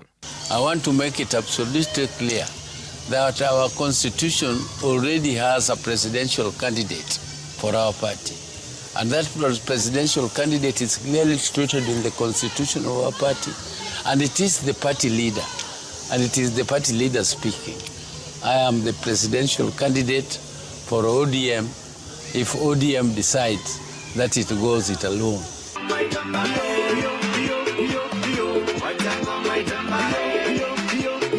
The Siaya senator telling those salivating for the ODM ticket to get alternative ways to run. So anybody who is preparing himself to go for presidential election in ODM, I think is misplaced. If they want to go for presidential candidacy, they should look for another party. But this particular party, the presidential candidate is already decided.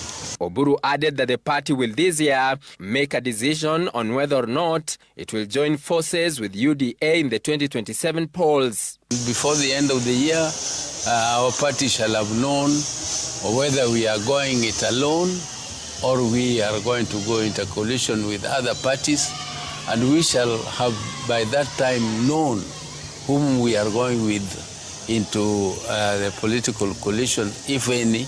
The ODM leader also dismissed claims that there were plans to auction the party to President William Ruto. So anybody who is saying ODM is sold to other parties is also daydreaming. ODM is strong and it is kicking, it is up, and it is not about to be sold.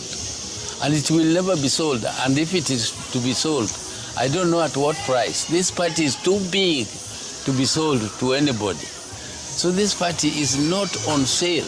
This party is not about to be sold. Emmanuel To, Citizen TV.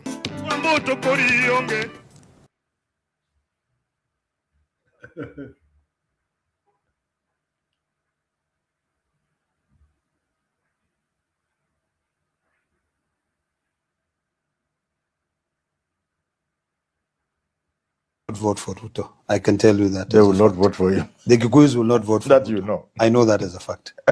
Okay? Yeah. The Kambas will be split. Yes. I told Ruto, don't waste your time, Bana. These Those guys people will have not made up be- their mind. They will not vote for you. Supposing the opposition get one candidate. No.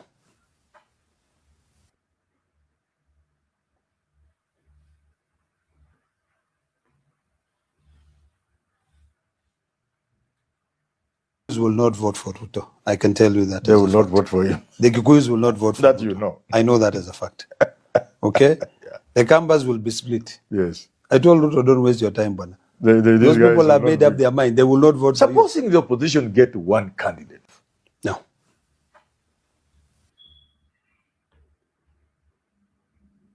I want Kipuri nataka ureact hapo ati Mount Kenya will not vote for Ruto, but Kambas will split. What is he saying? No, unless they're talking to Kalonzo, I don't know. I don't know what Ati to kura talk Wakamba about. itagawa, ati kura Wakamba itagawanyika. That's what he is saying. And See, it's just a plan to steal the Kamba votes. They know Kalonzo is weak. Yeah. Tony PK, do you have a reaction to that? Yes, serious. Can you react? Kalonzo is not weak. Let me tell Kip and those people who think Kalonzo is weak. I don't know. Do you want him to come carrying guns and bunduki? And my friends, you guys go to Ukambani, my friends. You know, you are ignorant, Kip, and those who say Kalonzo is weak, including Roba. Very, very weak. Weak in terms of hamjui ground, sincerely speaking. You don't know who Kalonzo is in Ukambani. Nobody can pull Ukambani like the way Kalonzo pulls. Nobody. Akuna. Not even Mudama. With all those things you guys accuse Kalonzo with. And I'm saying this from experience. I was a Wiper person and I've come to Ukambani and before we joined ODM and all that. Kalonzo commands Ukambani. So number one, Olekina is a goof in both statements. That Ukambani will split? No. Of course, you can get 1 or 2, 3 people, Mutiso and all this. But the bulk of the vote will go where Kalonzo will tell them to go. Period. Ata Mudama has no command in Ukambani. Take that to any bank. Mudama from Kitambo. Mudama is hated because he's arrogant, because of his money and all this and all that. Well, he has very serious backlash at the ground level. Okay, number 2. At the opposition candidate, opposition cannot have one candidate. Olekina saying that, okay, Olekina, I don't know what Olekina ate, honestly. The guy has stopped thinking. I used to think he's one of those, we used to feel like, but I used to have my doubts anyway. Nilikuwa naona kwanza mbeleni, nilikuwa naona utoto kidogo immature.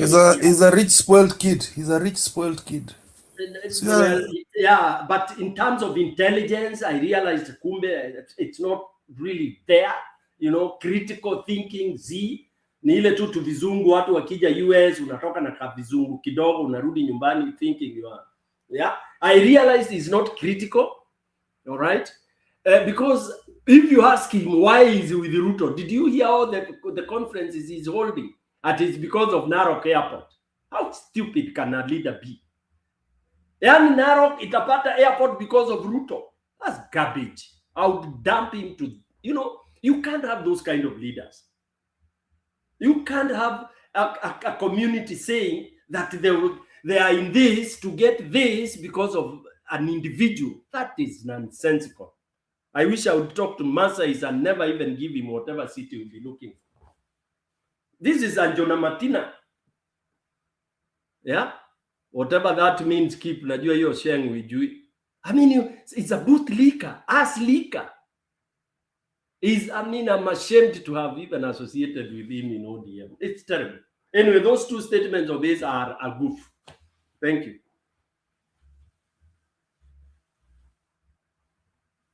That opposition can't have one candidate. Who said it? Jiru. Yani wameshindwa. You think Gachagua, Kalonzo, Martha and all they are idiots? Then we should put them in the gabion and throw them waende na Chania River if they are wasting our time.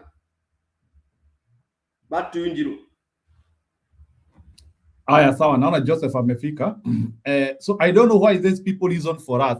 You know, Orekina, in other words, what he is trying to say is like, he is trying to say opposition hawana brains. Do you know what Aston PK? That's what he is trying to say. That's why I'm mad. And watu wana akili hawezi jisanya pamoja. Unaona ni vile ataki kuisema hivyo. Au ni watu unaona wanaweza shikana wewe. Ni swali gani unauliza? That's how you want to say it. This guy has been given money. Ni pesa amepewa pesa. He is a fool now. He's an idiot. Amepewa pesa, mtu anapenda pesa kuliko malaya. These guys are useless. Kenya will never progress. Yani all of a sudden uniende opposite ya Kibaki, all of a sudden you become a fool. Njiru, all of a sudden unakuwa hata uwezi ongea, unakuwa anyway, wacha sitaki comment ya hizo za Nyanza mmeplay before Joseph. Maybe Joseph has something to say. I don't want to dominate. Hebu tumalizane na hiyo DM ya mwisho, that last one, for it's only 2 minutes. Officials from the Orange Democratic Movement in Homa Bay County have rejected any pre-election coalition with UDA without zoning agreements. In a meeting led by Homa Bay Town Member of Parliament Peter Kaluma, the leaders said that UDA must refrain from fielding candidates in the county. They warned that zoning remains a key condition for any coalition deal with UDA.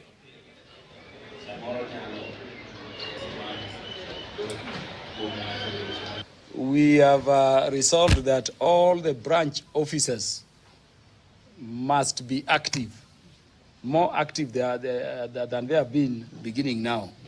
All the ward officers must be active, as the county leadership will be moving around across the county, engaged in various party-related activities to strengthen the party and to meet the party membership. The party registration must continue in earnest, and we will be meeting the delegates of the party up to the polling station levels to do what they need to do in terms of recruiting new members. We've agreed in this meeting that you are going to hold meetings in your branches or sub-branches and make sure that you mobilize our people to register as voters. The biggest party. As leadership at this level, we are going to mobilize our MCS. We've agreed the chair and the secretary will mobilize all our MPs, Senate and woman rep, so that we come up together and mobilize our people. More so our youths to register as voters. Let's move to security matters. And residents of Gigania village in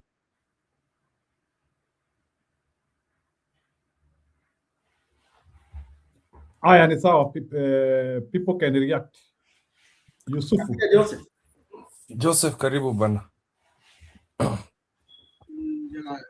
Thank you Kip.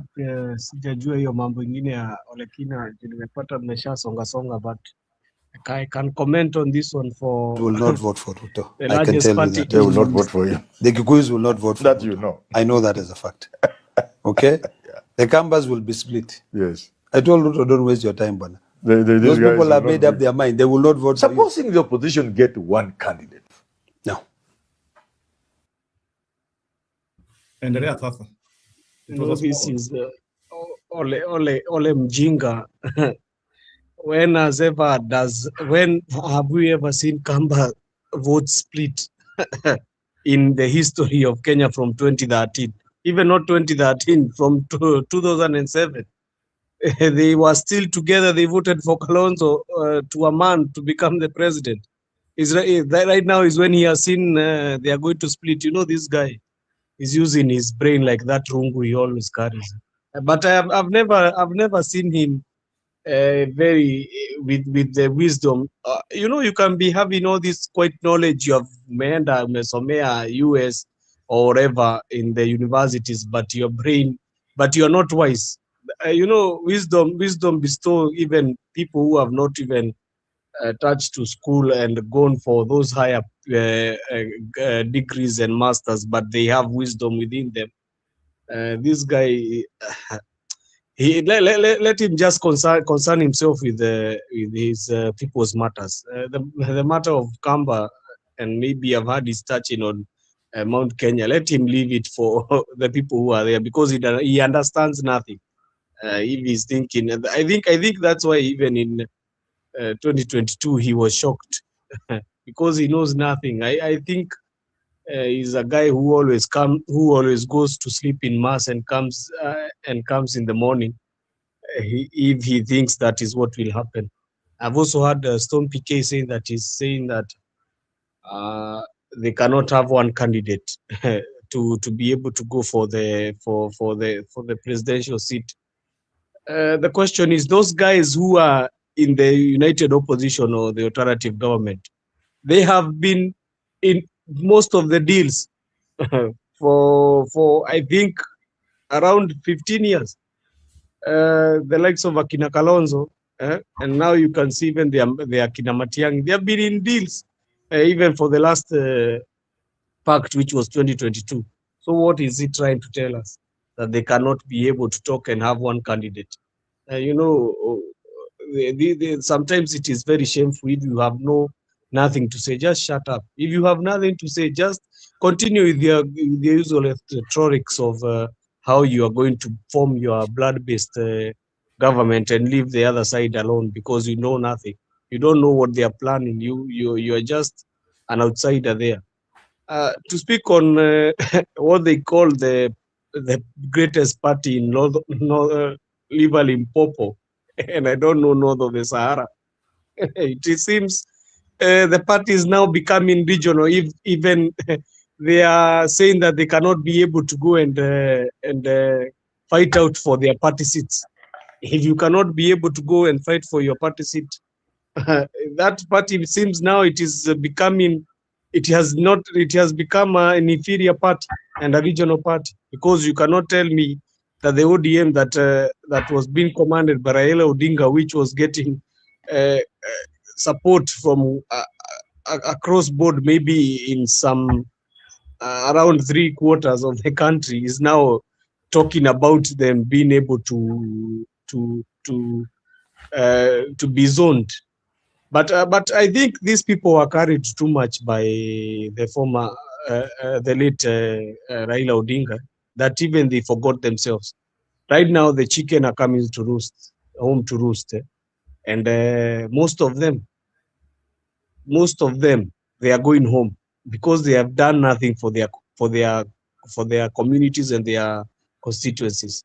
So most of these people, you are seeing them talking everywhere. Kwanza huyo Kapondo Oluma anasikia ameonyeshwa sana moto kwao and as he continues with the rhetoric, ameona sasa hakuna kitu kingine anaweza fanya juu pia. Let me tell you, huyu Kasongo huyu Kasongo anakuaga na strategy zake, and he always bestow people he wants when he is coming to your side, and that is what he did also in Mount Kenya. Alikuja akaanza kutafuta tu mtu anaweza tumia sana pasa message yake. Now because the things have turned against him in the mountain, and the people he had brought, and the people he was using as his foot soldiers, wanaona moto, and most of them, they are going home in Mount Kenya. He has seen is maybe, let me take this rhetoric back to Luo Nyanza and try to find my own foot soldiers, because these people who I know DM, I cannot trust them. There is no trust among us thieves, and there is no trust among us the ODM UDA pact. There is no trust. If you hear what they are talking now, you heard the Oburu Odinga saying na sisi hatuna haja na hiyo deputy. Then you hear today they are saying that sisi agreement yetu ni if UDA gets the president, then ODM gets the deputy.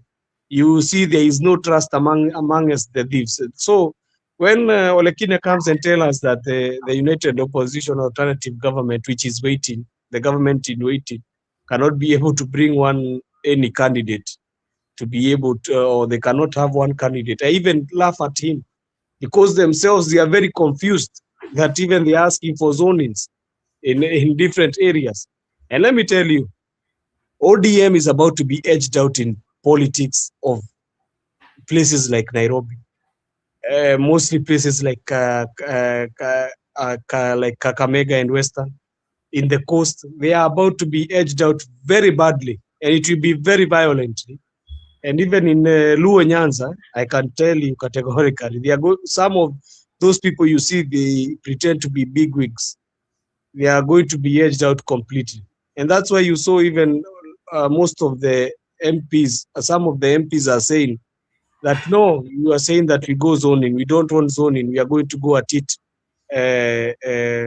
direct. Yesterday I came here and said about Kip was here when I was talking about Millicent Odhiambo and how she said, you know, it depends with the work that you have done for your residents. If you have done work for your residents, you know surely you are going to get back the MP seat. But if you know you have done nothing, like the Kapondo Olumas of these times, you know that you are definitely going home.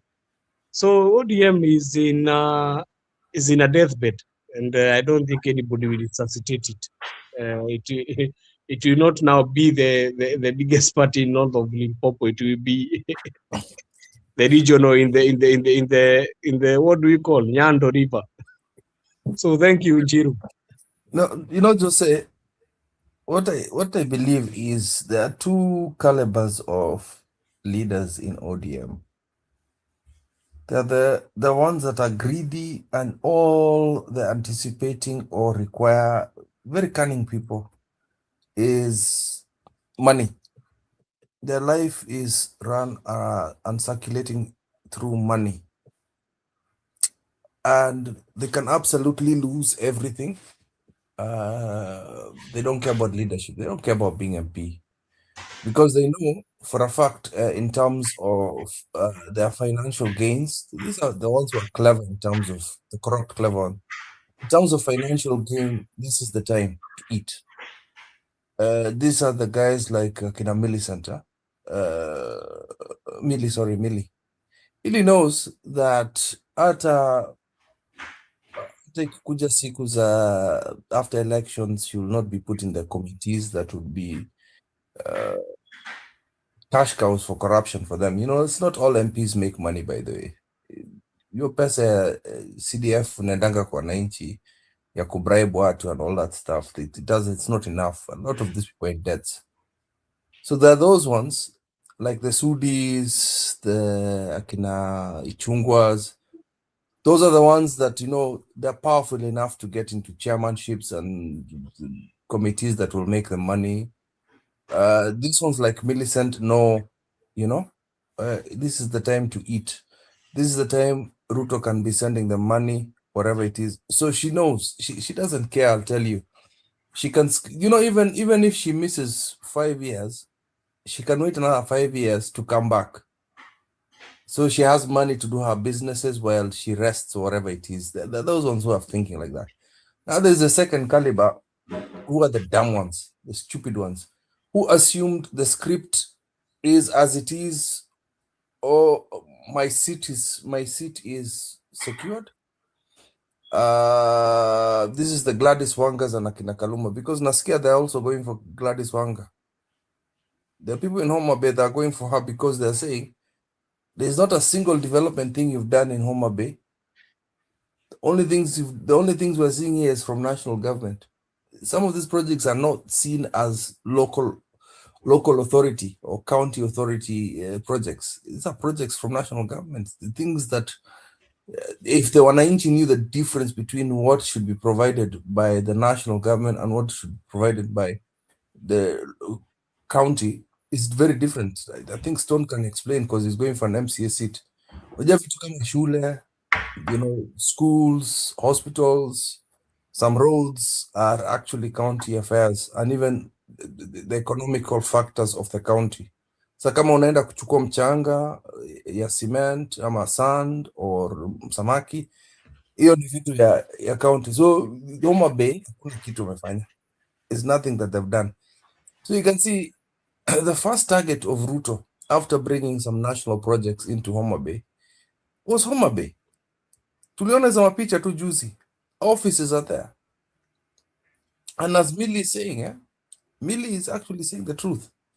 For years, ODM has always suppressed true candidates. I think we had a discussion yesterday with Stone PK. Some of these people, because they would need funding, they will go to UDA. Although it's not the right way, it is just a fact of life. For years, they've tried to get into government. They don't have sufficient funds to run campaigns. Why don't you join the party? That is why they're excited about that. I would prefer independent candidates, but this is just the way. And as we talked about this yesterday, ODM has given people permission. Ukisikia watu kama, it's put like people like Omosho 1 hour litmus test. If you see that you've been told you're in government, uko broad-based, Kikuyu ni wabaya, you cannot trust Gachagua, we have to punish the Kikuyus because they did not vote for Raila, Ruto ni mtu yetu, actually even brainwashing the community in such a way they forget that this man has been killing them. This man has been in protest. A lot of your children have died for the last 3 years. Even before that, who do you think was the attack dog of Uhuru? The attack dog of Uhuru was Ruto, just the same way the attack dog for Uhuru was Gachagua. I know you hate to hear that, but that is the truth. The deputy is always the attack dog. Unfortunately, this time you're Nikazi Murkomen, because Kindiki, fire is not strong enough. So ODM at the moment is at an impasse right now. While they're arguing about Homa Bay, they're arguing about all that stuff. Guess what Akina Farouk are doing on the other side? Kina Farouk, all these other people, wameingia Kilifi. They've gone to target Kilifi because power has been snatched, and it's just weird how this guy has mechanically disoriented ODM. Oburu Odinga has been quiet for days. Omanga, Gladys Wanga has been quiet because the last time she was talking about what do you call it? We need to do zoning, but you see, you could even tell by her voice, it does not bring any strength, because for months you've been talking about how the broad-based government is very important for you. We've seen you with Ruto everywhere. Tumekuona ukikimbiza chopper.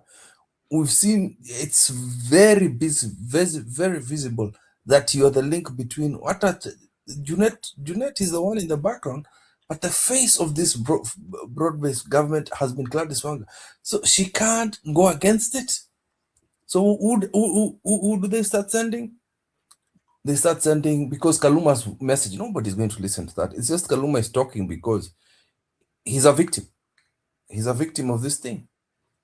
They bring the person who originally said 50-50, that she was on the fence. They bring Ruto Odinga to come and talk like this with a lot of energy. Let me tell you how ODM actually feels is Ruth Odinga. Look at her.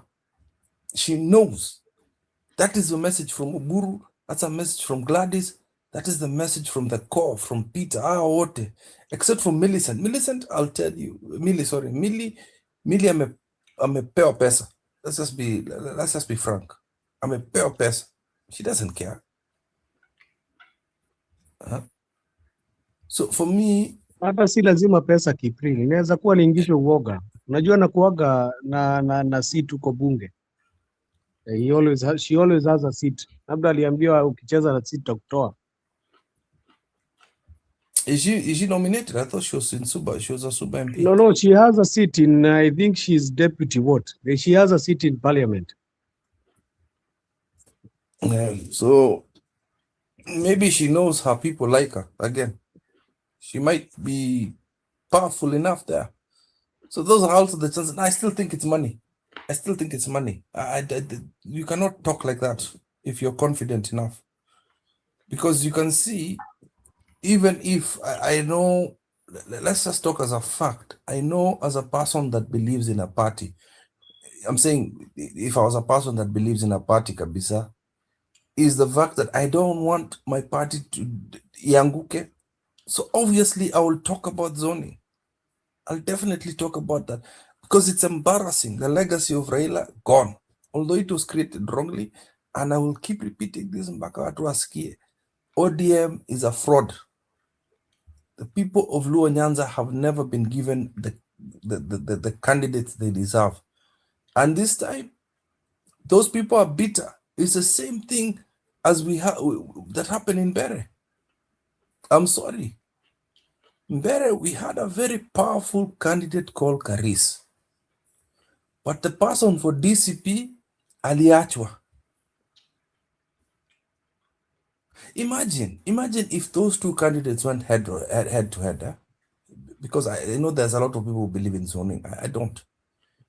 If those two went head to head, and this guy for DCP anachunga kura yake na principal wake, upate huyu mwingine wa DP anachunga huyu Karis anachunga na mtu yake, we have other party people. I don't think we would have been bulldozed the way it is happening right now.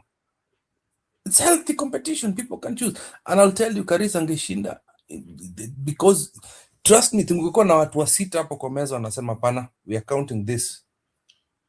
We're counting these kuras from scratch.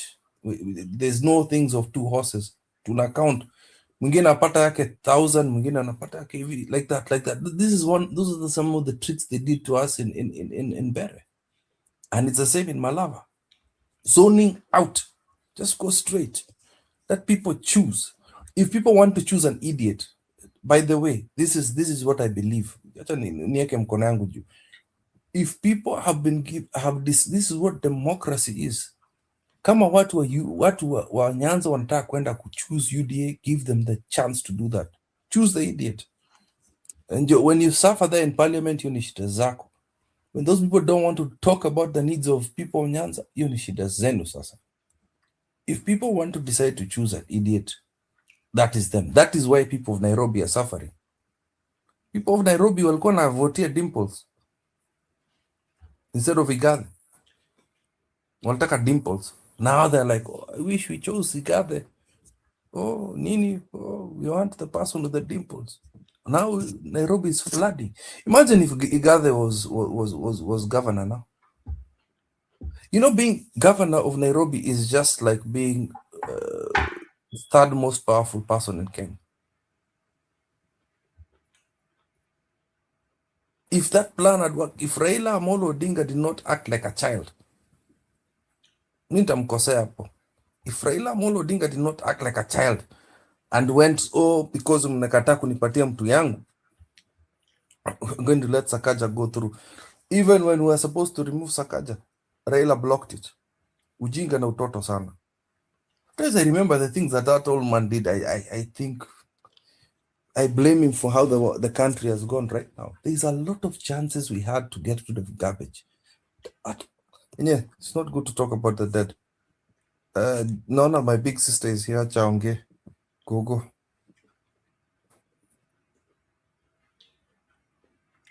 Sawa, wacha tukaribishe Juria kidogo.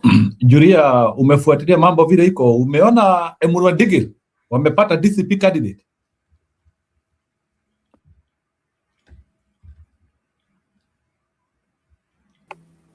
Nimeona Njiri lakini nashangaa si atakuwa rigged out. That's my concern. We should be concerned, but don't lose hope, Bana. We have a month to go, Bana. It's not good talk. We need to encourage. So, okay, yeah, let us encourage ourselves. What I can say, like napenda guts za Gachagua. Napenda sana. Na saizi tayari yako Olkalau. Gachagua ameshafika Olkalau. Anangojea Kasongo. Kama ungelikuwa Kasongo, kipungeenda. Yeah, you have to. He's going and he's going to keep when mwanasiasa gani? At you have to do what? he has to make it look like mara ya pili keep ngetai. Unaenda kufanywa ni kama wewe. Usiseme hivyo Stone hapo, you have to take that back, eh? No, I can't take it back. You can't do that. You can't do that. Anaenda kutairishwa mara ya pili. But I've seen kuna program. Is that program even read? He is going to control it. If Gachagua will be on the ground, Ruto should asiende juu ile ataibishwa hapa hata amini na itabidi wa maaskari wake wataanza kuchapa watu, which is we don't want. Ni mazishi. He will be ashamed like he has never been done before. Anyway, sorry to hijack. Sasa unaona mimi nimeona kama ni strategy Gachagua vile amefika huko mbele na ametembelea hiyo family na amesema they were classmates with the guy in the university. You know, he's like, don't try me, huku ni home. Ameroga. No. What me I know, you know, these guys, they always have By the way, intelligence. Keep real. They always have intelligence, and I'm telling you, the intelligence is going to tell Ruto not to go. I'm telling you, he's not going to go to that funeral. He's Me, I going. know. He's And not if he going to goes, go. he's an idiot. No, ataenda lakini atakuwa na watu wachache sana, family peke yake kwa hiyo mazishi. That's what I'm saying. It will be enclosed. Atafunga hiyo kitu. And then hawezi funga kitu. atafunga Ile hiyo kitu kitu bana. anaweza fanya, anaweza jifanya vile anajifanyanga kama preacher na asiongee. Kwanza atakuja na chopa. Atakuja na chopa. Chuku na pande na toke na chopa. Na si nimesikia funeral iko kwa stadium. Yes, wanasema hawezi enclose. They cannot enclose the funeral. So what he needs to do is come there and ajifanye yeye ni mpole. Ama ataleta watu kutoka Nairobi. Ajifanyaga yeye ni mpole. You know Ruto, wewe umeikuona Ruto akiongea wakati Uhuru amekosana na yeye, anajifanya yeye ni mpole. Hata ile siku kulikuwa na nilionyesha video hapa Kipri. Hold on. Nikuulize, umesema iko kwa stadium, si ndio? How far is that place from Nairobi? It's quite far. Ni mbali. 163 maybe. Ni mbali. It takes 1 hour 30 minutes. Kitu 1 hour 30 minutes. Mbali kama kwenda Embu, kwenda Nyeri. Like 2 hours. Slightly more than Nyeri. Yeah, it's more than I want people to take pictures of the buses that are going to go there. Utaona masupermetro zinaenda. Na hizo basi zikichomwa. No, it cannot happen. Kipri hawezi peleka bus. It cannot. The problem is Utaona masupermetro zinaenda huko sasa. Unashinda yani mjaona supermetro huko kwenda. The thing they can do, they can give these guys money in the morning. But now the problem is, even if you give them money, they can take your money and they come and aibisha you.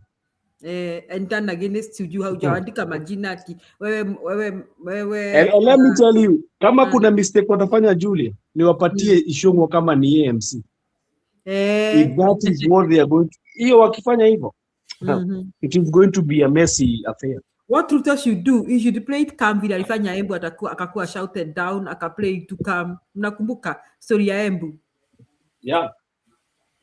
You should just play it calm. Akikuwa shouted down, ajifanya ajasikia, apene rabirambi zake, alafu aende akiendana.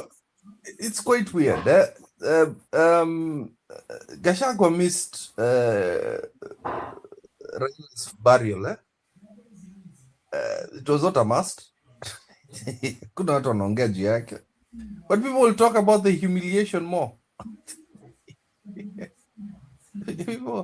Na Gachagua amesema ati nimesikia ati mnataka kunizuia kuongea. Kuja hapa munipate hapa. Yaani Gachagua has been daring them. But Stone Pika is very against that, and I agree with him. Hii kuongea kwa ma funerals, it's not the best.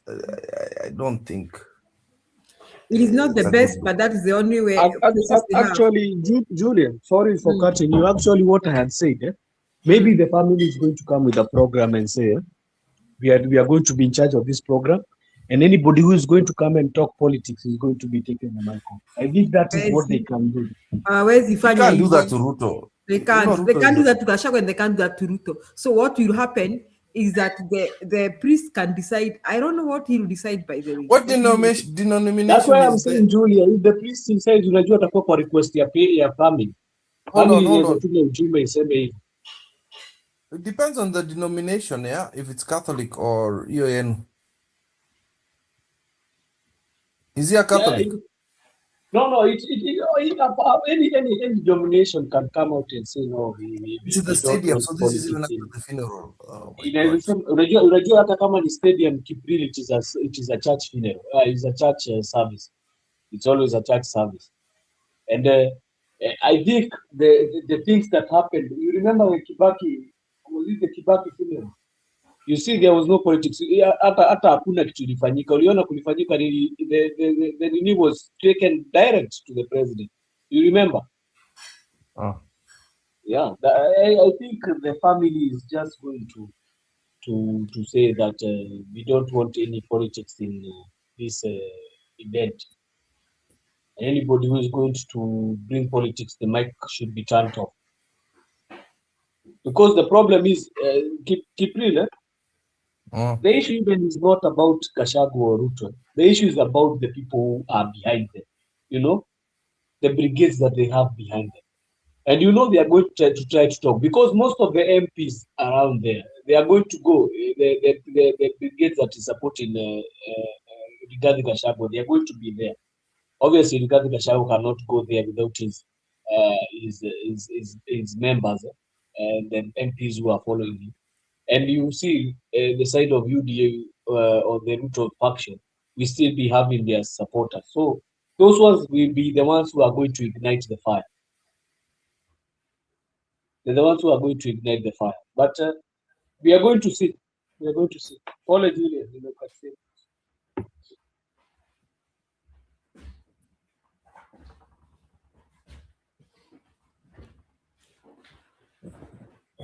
Wacha tuone tu. But me, I want to know, when is the Linda Ground movement going to be?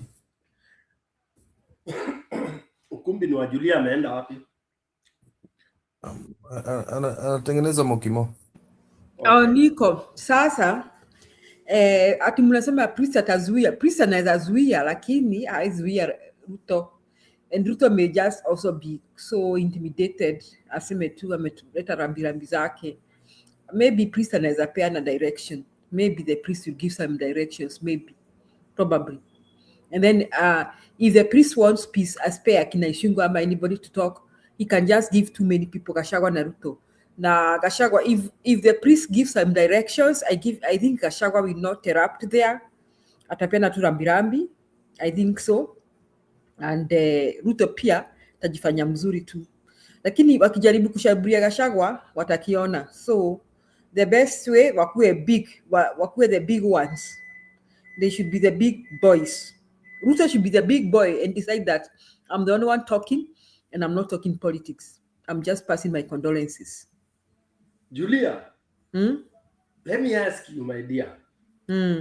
Yani we una imagine ebu piga hiyo picha na unipatie negative pia ni develop. Hata mimi nataka hiyo picha bana. Ruto being big boy.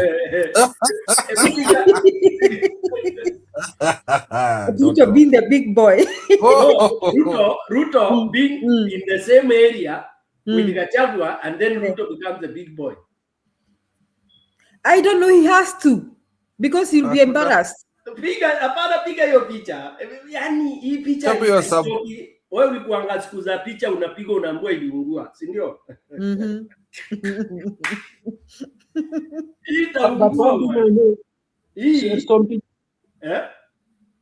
One thing I know with Ruto, anapenda kukoil mkia sana wherever he's cornered. And you know, I was asked a question yesterday.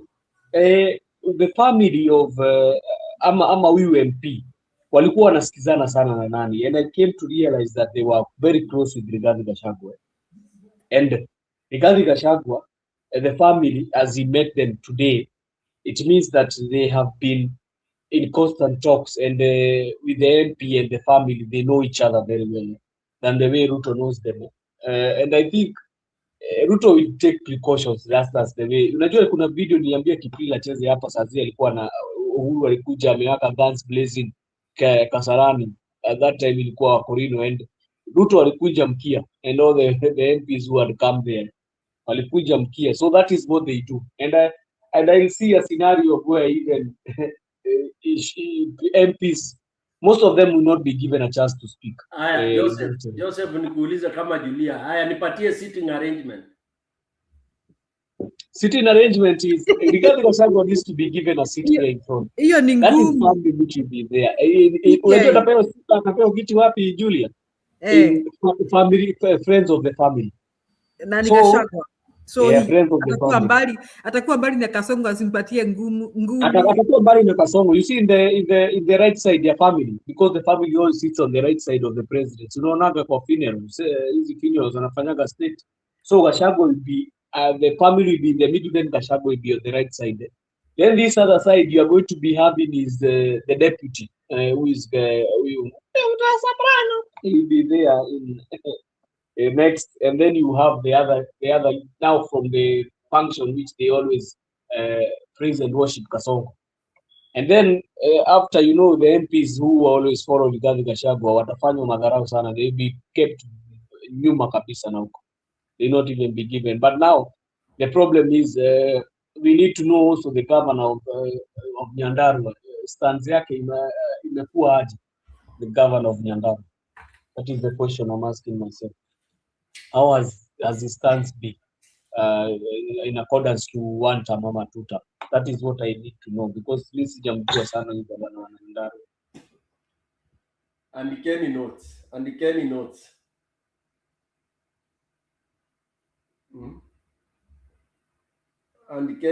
This is an intricate situation. Keep na It's delicate. It's delicate. Keep na nikuulize juu kila mtu nimekuuliza. Je, Ruto unajua ni comedian pia. Amelani juzi. Ameanza kuwa comedian. Ruto akuja aanza kusema mimi unajua hata sikuanga na shida na huyu mtu wangu, huyu ndugu yangu. This is my brother. We prayed together, we cried together. Aongea vile all the accolades, aseme nini unajua saa nyingine mambo inaendanga hivi, lakini Biblia inatuambia mambo ni kusameana. Mimi nimemsamehe. By the way, I actually see that. And then PK, and then Gachagua will say what? Na endelezeni hiyo drama. I can see. Alafu sasa hapo ni Njiru ndio nitauliza hiyo swali. Gachagua will say what? Hivyo Njiru, what do you think Gachagua will react? Unajua Stone PK, the problem is the president always speaks the last. That is the problem. The president always speaks the last. That's why now Njiru ndio namuuliza lazima aende kutafuta conference. Sasa shida Stone PK itakuja following day ama usiku, either kukanusha kabisa na akitoa moto my friend, president atasema hivyo na aishie na watu wapige nduru. Stone PK, shida itakuja nje. Unaona nje after wamemaliza the funeral, lazima Kasongo itabidi aburuke na ndege kwa sababu haitakuwa easy after the funeral. There is wait there all my friend. Mahali huyu mtu yuko, ndugu zangu, ni kwa Wakikuyu. And you can't trust Kikuyus. Wakiambiliwa mali. And there's something you have been told by Peter. Peter said something that MP was a Jubilee member, so Uhuru might be there. So Uhuru ndiye ata neutralize the na nini sio. You might see also Uhuru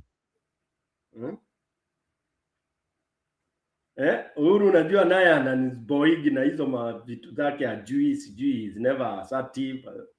Mimi ni kusikiza tu, sijui nini, sisemi kitu.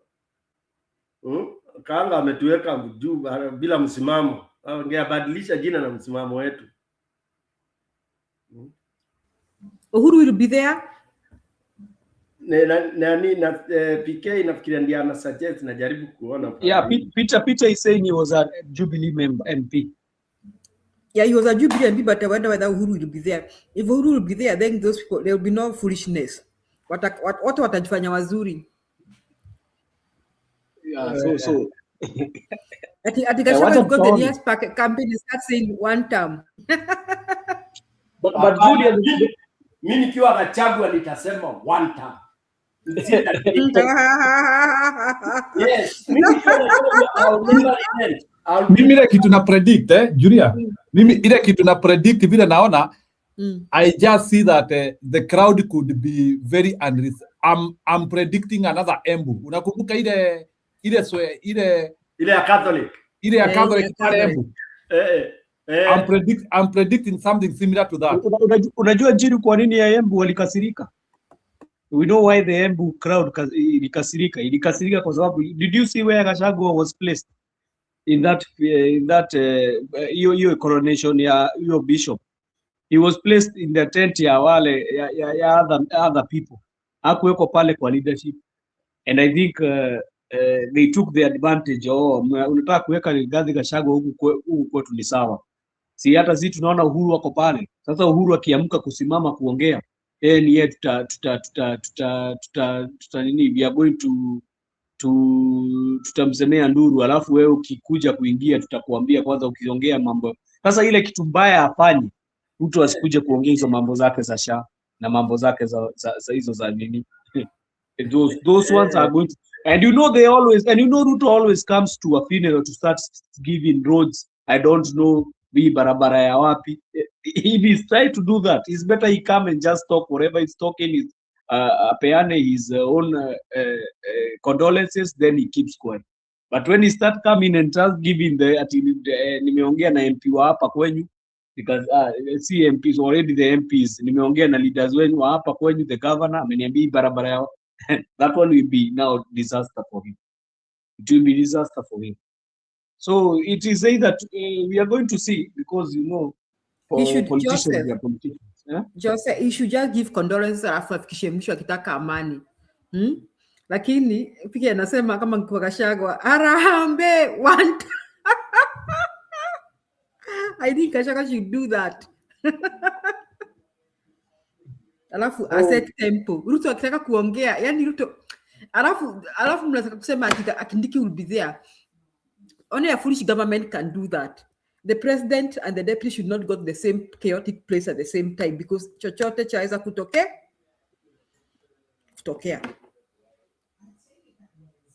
Me, what I had not thought, Julie, is about Uhuru. But if that was a Jubilee member, you can see Uhuru there. But looking at the foolishness and the tension that will be there, Uhuru may not be there. Atatuma nani, Kioni. But you know, they can decide that this was a Jubilee member and we take over the program.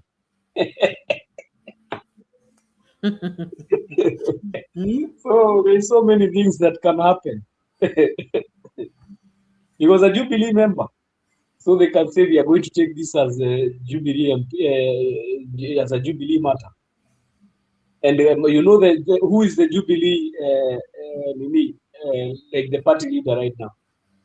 Is Matiang'i. Yeah. So this thing,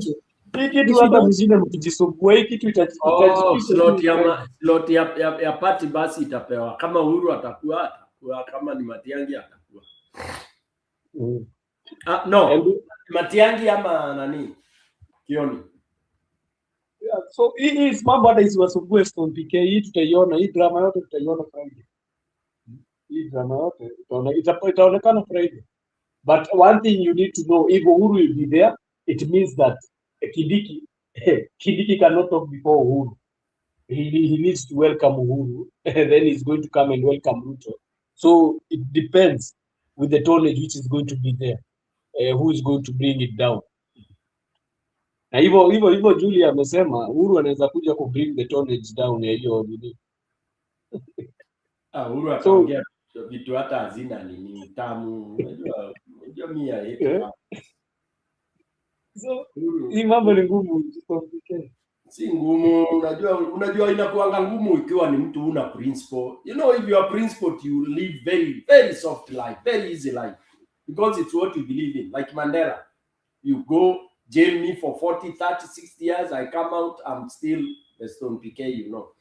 That way you live very well. And whenever people see you, they identify you with something. See, kukua kama bendera, you are this side, you are that side.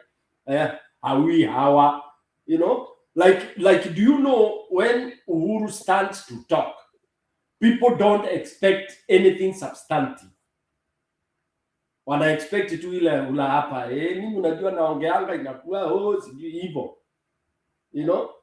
So, unlike when, for example, Gachagua stands to talk, you expect some fire, something. You know, that's what I mean by when Martha Karua stands to talk, you expect something very assertive, you know. When Matiang'i stands to talk, utasikia madiplomacy mingi hapo akisema, you know, I don't want to say things, but you see, I know our government has very intelligent people. Oh yeah, but I don't know why they are not, you know. Una hiyo lamentation ambazo hazina miguu. Yeah. You know, the government has very intelligent people. So what's the problem? Yeah. When you find who else talking. When Sifuna stands to talk, na hii siku anataka kupoteza huko zile clips mlicheza mbele huko. I want to come there after we finish maneno ya Gachagua na kina Mazishi, because it's very juicy, those ODM clips.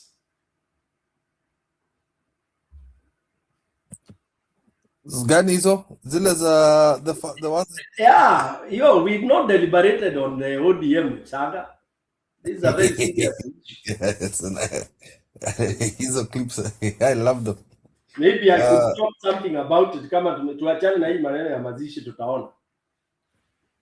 Hizo clips ni noma sana. Mazishi utaona Katsongo akiklapiwa huko. Unajua ingekuwa ni some areas ndio ningesema angeonyeshwa da. Uliona the Angeno, Mazishi ya Angeno, they forced it na ikakaa ni kama ati alikuwa rafiki ya Angeno. You know?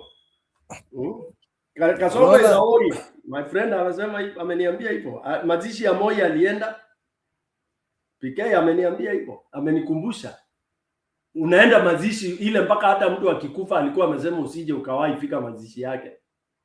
Na unaenda. Unajiforce. Mtu ambaye akiwa mgonjwa alisema ulikuja ukafika kwake akasema usiingie kwa gate. Seriously. How do you end? How do you go there? And that's why I've always supported Gachagua not going to mazishi ya Raila Amolo Odinga. I've agreed. Because if I insult you that way, I will not even be able to attend your funeral.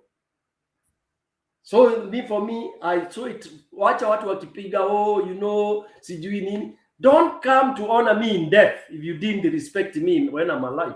Forget it. Those are what I call pretenses ambazo hazina miguu. Ati unakuja zile mtu amekufa na ulikuwa unamuita mganga, mchawi, murogi, kehe.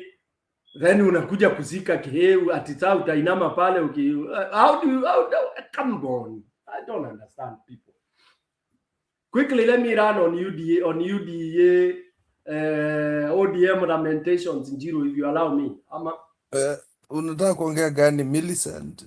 Zote. I want to elaborate something here. ODM, what ODM is going through, they had swallowed a bait so quickly without knowing. Okay? ODM walipelekwa mbio tangu Raila akufe, mbio speed kama baiskeli ya kuibiwa. Wakipewa pesa mpaka wakaanza kuongea kama washenzi kama wakina Kaluma. You guys, if you forgotten. Talking, saying this is the first time that Nyanza, this is the first time. Your language in Njiro, you're supposed to play those clips. Ama ni keep uko nazo. Uonyeshe these same idiots who are lamenting and crying and saying we will mobilize people and all. Since when did ODM start crying about mobilizing people? Okay? The truth has come. That ODM was never a strong party. That Raila was a conman. Raila had people, he was dishing out ticket ya ODM to the unpopular candidates. And those group of people, those unpopular ones, are the ones that watafagiliwa water because they have not performed. They are non-performers. Out of these people you are seeing talking and making this statement, these are the performing people, excluding Kaluma. Kaluma doesn't know where he belongs. Okay? People, we used to respect him, but we realize is nibure ni tumbo tu. So they realized hii pesa wamepewa na nini, they are going to lose it all. Again, you call yourself intelligent and you can't see the bait that you are being given to swallow, including the old Mzee Oburu. He's looking like an idiot. He's retracting all tunataka power. What has happened? And now, he even now borrows his brother's tactic, withdrawal style, by pretending that he can go for candidate for presidential position. Achaguliwe na nani? Ataenda hapo kujaribu kuskata the votes za Wajaluo. Kuna wale watangangana na yeye hata kama ni Zarag. Sorry, I'm being harsh. But all what we are seeing, it's the nonsense that they swallowed from UDA. And it is all what Sifuna, and this is where we should give kudos to Sifuna. Sifuna stood firm, and I've told Sifuna to detach himself now from philosophies Raila Amolo Odinga. He should quickly abandon that and stop even mentioning. He can thank him for bringing him to Secretary General and all that, but he should not talk as if it's the principles that are endangered, because we have come to realize that most of the principles that Raila was following were selfish, not for the country. Okay, and this is where now it comes to supporting Jiro's statement that in politics, self-interest comes first because of the behavior of people like Raila. Okay, so yeah, because you see what this guy was doing, honestly, now brings in very bad taste for what we expect the leaders to be. Yeah, because when you are fighting, how would you give people terrible leaders that cannot deliver, and you are fighting for the people? That's a contrast. That's a contrast, because you are supposed to give people quality leaders. And how do you give people quality leaders? By allowing the people to nominate the leaders they feel are credible. Okay, that's how you would be able to do that. Anytime you go by people's decision and choices, you are not wrong. And in case they fail, you are not the one to blame. Now, this clique of leaders that are so firm that they don't want zoning, by the way, they are the most performing members of parliament in Nyanza, in Luo Nyanza. Two of them are their senior, we were in the same school. And they have done quite well. And they are doing quite well. So I'm talking of some people I know very closely. But those wale walikuwa wanahandiwa ticket chini ya meza na nini, they are very poor performers. And that is where now the people want them to go. And these are the ones who want to be given the UDA ticket, because they know UDA will rig them in. Yeah. So that's the comment I wanted to make, Kip, unless someone has a question. Oh, then Jubilee. ODM and Jubilee blundered when, for example, Jubilee also made the same mistake. They went into zoning. They went into people that brought money to them, and they failed miserably. So when you put money first, then mambo kwisha. Okay? So those are the two big issues. Because when you are bribed by people, then you have a foundation made on the sand, which is capable of shifting anytime. Back to Mr. Njiru or whoever wants to talk. I see Njiru making shifts. Njiru ameenda kulala. Njiru umeenda kulala? Hapana, sijaenda kulala, niko hapa. Si tuwekee clip. Clip nitaweka baadaye nikifika nyumbani. Uko transit. Niko transit, but I'm listening, so no problem. So let me ask a question, Ni swali tu nataka kuuliza. Do you think watu wa Orkarao leo they could show some resentment to Ruto by either like kumunyamazia, because niliona like in Nyeri the other time, I think people are choosing to be silent rather than maybe like to jeer or maybe to mama. How do you think the reception in Orkarao is going to be for Ruto today?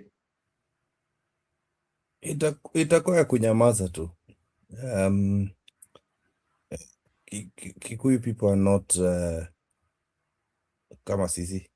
Kwa Kiingereza inaitwa cold reception. Cold reception utafanya tu kama vile alifanya tu juzi tu. You know, then even his speech was just because sometimes Storm PK, you are very good at public speaking. You know that the rhythm of your speech goes with the reception of your audience. You get more energetic by how your words are received or your message is received. Uliona hata Ruto was saying nothing. He's saying nothing. Hata Sela anaenda kupiga kelele when he was talking about, I know story don't want to talk about this, but it's just a fact. Ruto, you should stop doing these things. When you say things that are completely ingenuine, and then the crowd does not reciprocate your message, it sounds so robotic, and that's how he will sound. It'll sound, I think it'll be from what he's read from ChatGPT, what he has memorized. That's what I predict. Tomorrow, you will hear his speech will be about development first.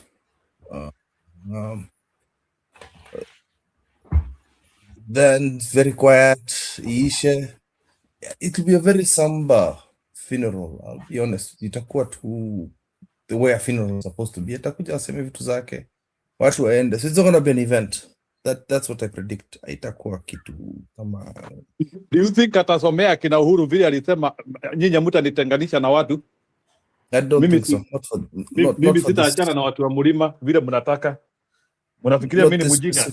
No, he won't. He's scared. He's terrified. Ruto does not talk. If you've noticed, even in Mulima, that was the first time he talked like that about Uhuru in Mulima. He usually avoids. Ile siku anafanya uchokozi, it's outside your territory.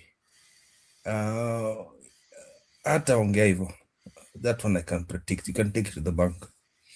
And even Gachagua, I know his bullishness. He will not talk the way you think.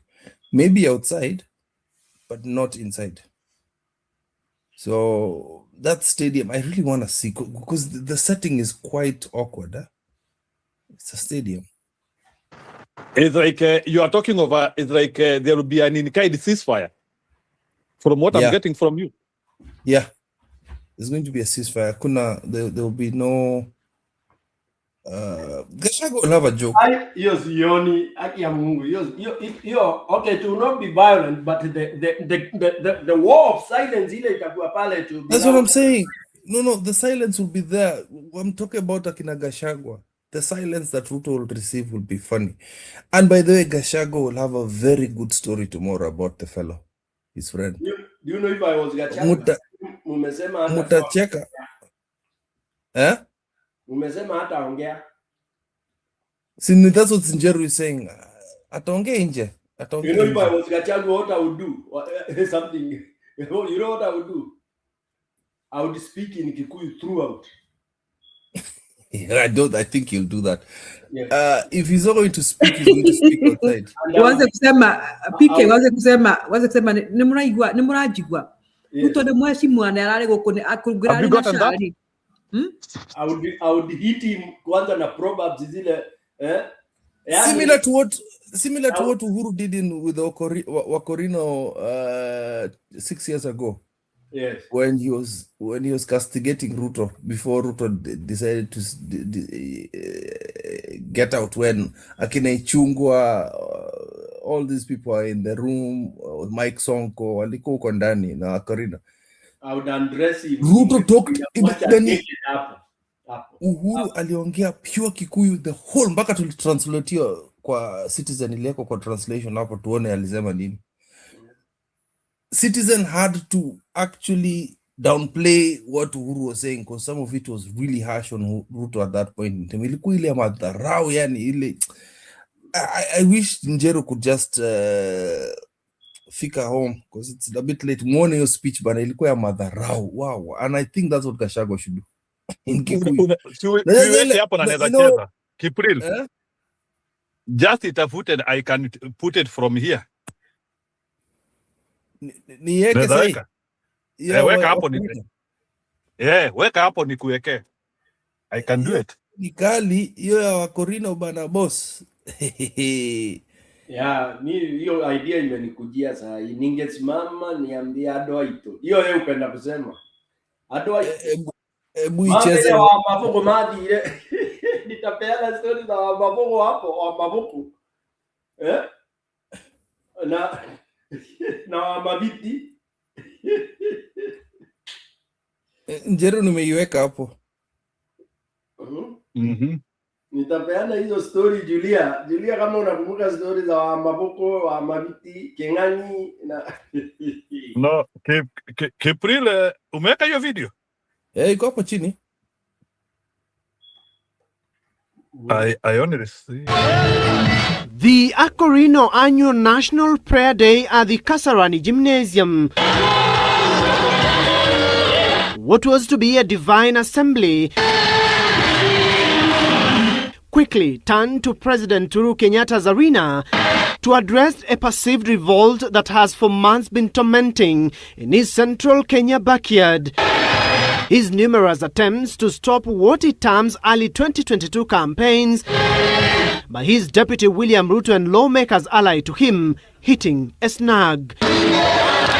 Kenyatta angrily turning his guns on the pro-Ruto brigade from his central Kenya backyard. Omothe neguga na ndaria na ruga itu na no guthiururuka gwitu na ni ngwira andu mikore no tuthurite tureta siasa matigecirie nie ndikihe kiao na matikundugamia barabara iria ndithondekeire iria ndirenda gukinya na kuria ndirenda gutwara andu aitu na kuria ndirenda kumakinyia nie ndiaheirwo kura nio nie ni ndie ndamacariirie kura iria ndirenda gukinya na kuria ndirenda gutwara andu aitu iria ndirenda gukinya na kuria ndirenda gutwara andu aitu na kuria ndirenda kumakinyia nie ndiaheirwo kura nio nie ni ndie ndamacariirie kura inywe ne inywe mwanjikirira haria ndi na ngurugama na kihoto kiu kinya ndikie wira uria mwaheire ni mwaigua andu aitu giko giki gitige gutinda gikingia guku maki.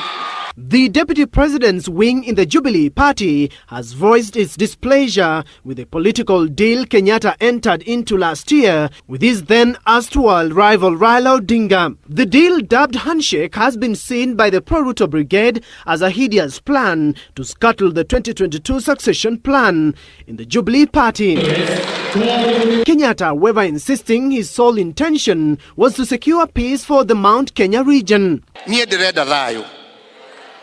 Na ngocariria andu aitu thayo kuria guothe nguruta na ndige ati andu aitu miaka ingi 50 eguka gutire mundu gathinagio hari ari akahuraga biashara yake na akarima mugunda wake na ageka maundu maria arenda agathomithia mwana wake nikuga ndoigire ndirenda siasa matigecirie ni kundisha mandishaga ngamaruta kinya kuu mathiaga tiga wone. Kenyatta raining a series of hard tackles at the central Kenya MPs, even terming them political crooks. Mundu agikorwo we mweshimiwa coka gicagi gwaku wake cukuru wikirire andu thitima na mbeca irio hetwo tiga guku guthiururuka ugitwiraga uria ukaneneha gutire kundu ugathie utari na andu aya atige gutira makinegenia kila siku hapa ati tone mandikwo gatheti-ini nikio ndatiganire na maundu macio ma magatheti na ma Facebook macio reka turute wira. DP Ruto was present at the event, played a low profile, thanking Kenyatta for choosing him as his two-term deputy.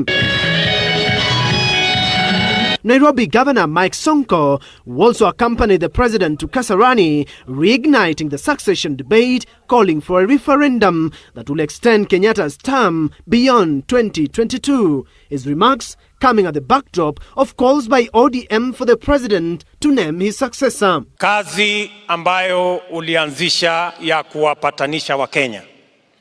Biblia inatufundisha Mathayo 5:9. Heri wapatanishi kwa sababu wataitwa wana wa Mungu. Mimi naomba rais kwa ile referendum kama ni ya ukweli, yeye bado ni kijana, ni miaka 56, ajiuzulu akiwa na miaka 60.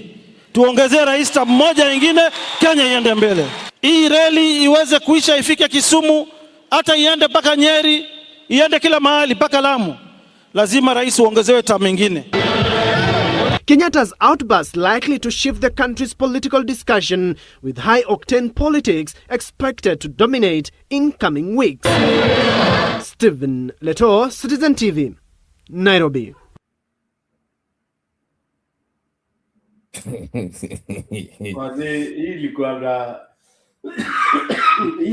is the only time nilipenda Uhuru juu ya hiyo nini. Niko na mbili bana, niko na ile siku Ruto alifanywa madharau hata ile ya BBI. Kutsi Ruto fuming. Ruto aliyeko nje bana.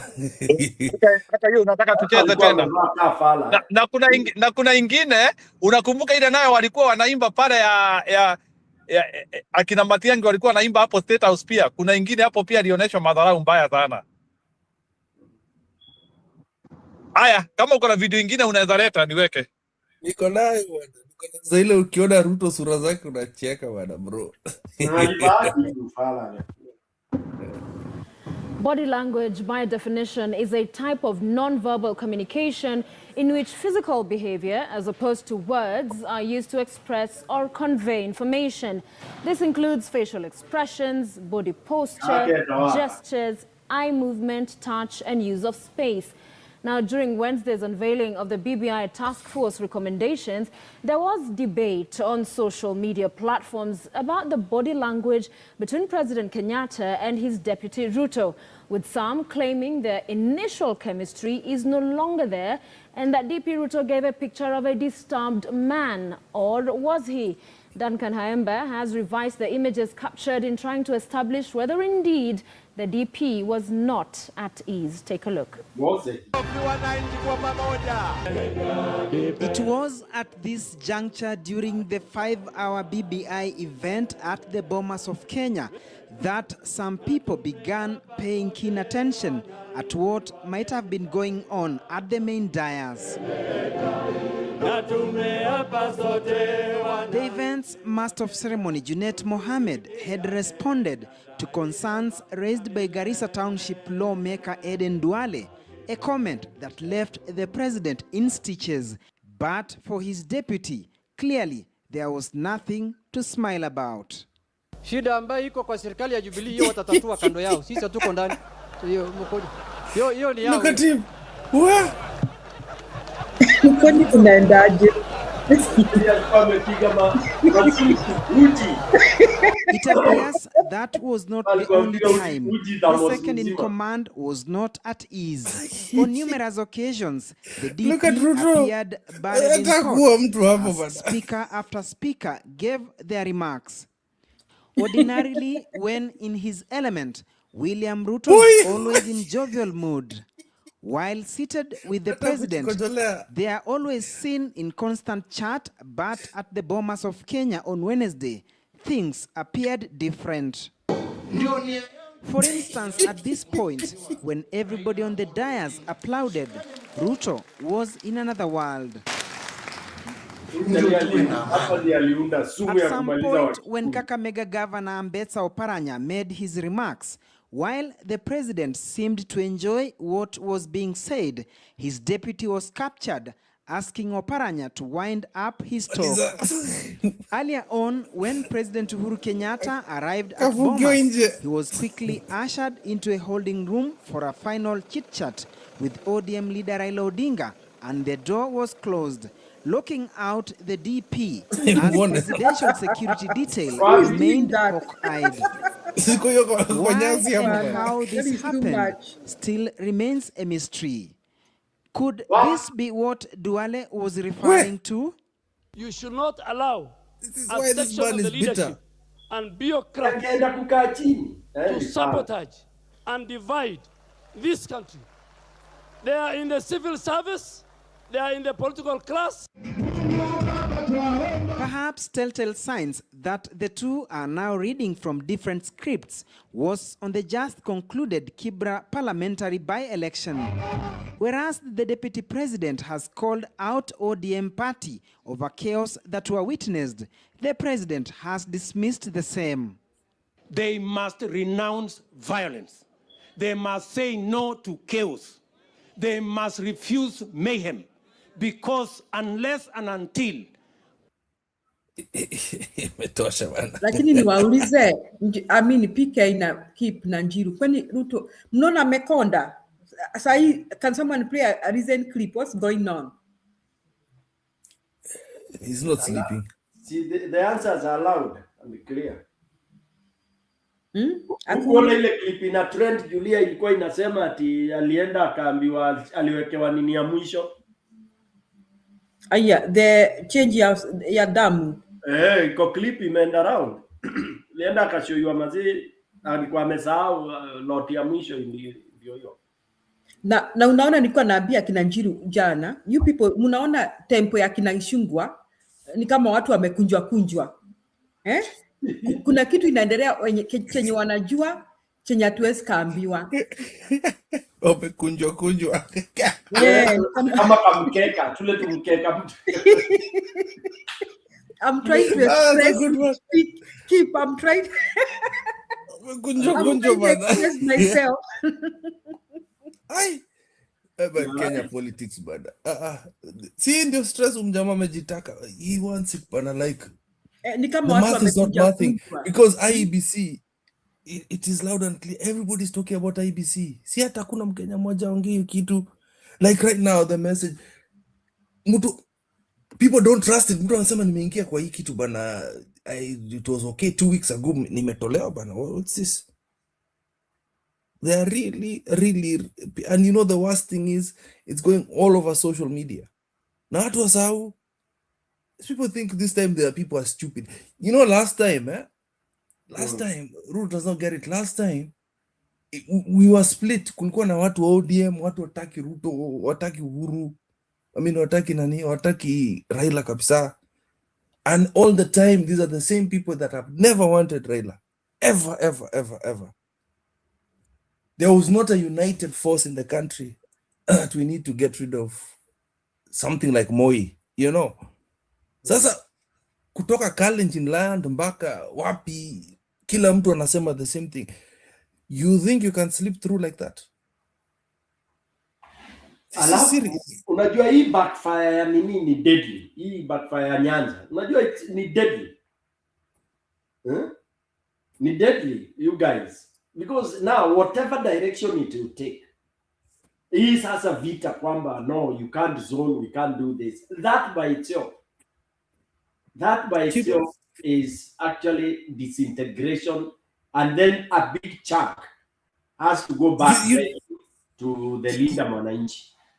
That's what I was about to say. Yes. You know, we're talking about these two greedy sanctions. Kuna ODM, Linda Ground, and UDA. Hawa wanataka kukula. Kuna Babu's Wing. I'll call it Babu's Wing, the youth. Hawa pia wako hapo.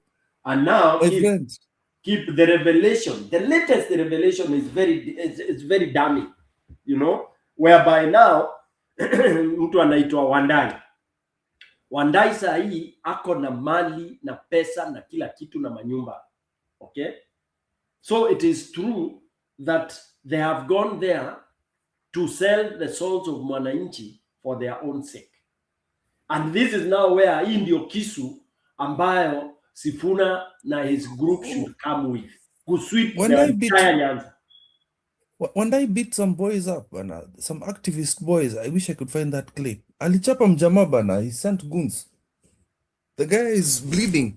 Aligongwa kichwa na goons wa Wandai. Yeah, that's why now this akina Wandai is now they should be swept kabisa. Wakunjwe kama hiyo kamkeka Julia amesema. And Wandai alifanya mistake ingine. You know, Gachagua did not mention it. Wandai was part of the sellers. Hiyo mafuta. You think Ruto is bringing him back? Si yeye ndiye ana oversee. Yeye ndio minister.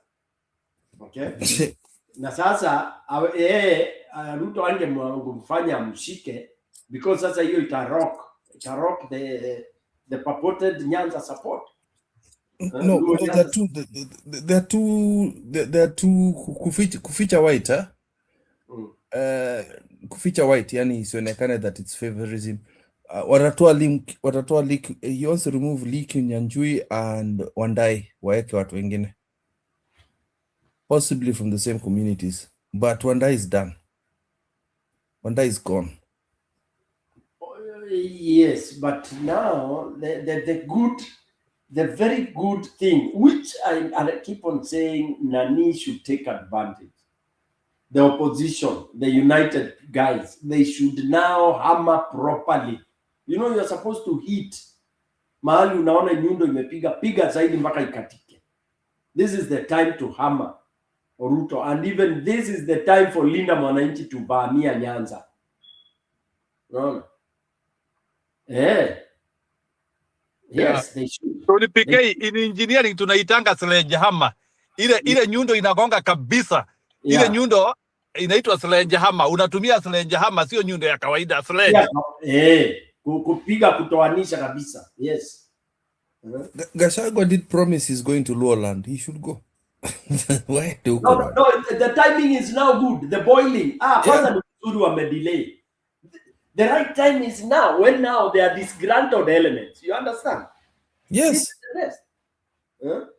I'll message Martha Karua tomorrow. I tell her I'll do that directly. Yeah. And even go and even try to tell them sasa, ikiwa watu wataleta shida juu ya ODM Lolinda, ODM Muguru, iko chama ingine tu zingia akina DCP, akina PLP, akina nani kabisa, they should float those cards. Nawaambie watu wa Nyanza, you are free to contest. Nawaambie watu wa kupiga kura, you need leaders, you need people, characters, not party. They should sell that. Get your character, tell him to stand in any party, tutampa ticket. Why not? And you'll get development. Now pick now specific candidates. Hao wote wa kwanza hao wamejiweka pamoja hao, those are performing nini. Akina Gachagua should grab that. Vile amegrab hiyo opportunity ya Kipsigis. Ya nani? Kilgoris. Ukwe multi. Si unasikia Gachagua anakuwa accused, anapeleka emotions kila pahali. Ati badala ya kuongelesha watu anapeleka emotions. Wajaluo jana walisema ati anaenda kuongelesha watu na emotions on very serious issues. Sijui niko na hiyo clip iko wapi. But what is societal nini? Societal force. And what we deal with emotions. Come on. We deal with emotions. They kill this was before zoning. This was before zoning. This was literally, this was Friday or Thursday, just before Easter. Gachagua is bringing emotions. Gachagua is doing this. He needs to leave us alone. He cannot tell us this. Whoa. Hey, for 4 days, they've all been mum. Like, there is like Oburu, ata Oburu hajatuambia happy Easter. We were saying ako emotional. Some Luo leaders, the machama nuko. Wanasema, so nipike kidogo wanasema Gachagua is trying to convince them using emotions. I would give a 20-minute speech on how to deal with people and deal with people's emotions. Yes. Because you want, when people are suffering, people are enslaved, people are being conned, and they are getting the consequences, you now want to use what? Logical emotion. When people are paying, mtu ako under duress, is it logical emotion? Is it flight or is stay and let's reason out how you get out of the house when it's burning? Come on. It is fire. Wisha, what you are talking? Don't start saying, you have to look left, right, get the exit that doesn't have smoke. And no. Tokelezea mahali unaona mwanya inapeleka nje. Stony PK, what they argued is that they argued at the way Gachagua is speaking, anaongea invoking emotions to them. And they are still trying to heal.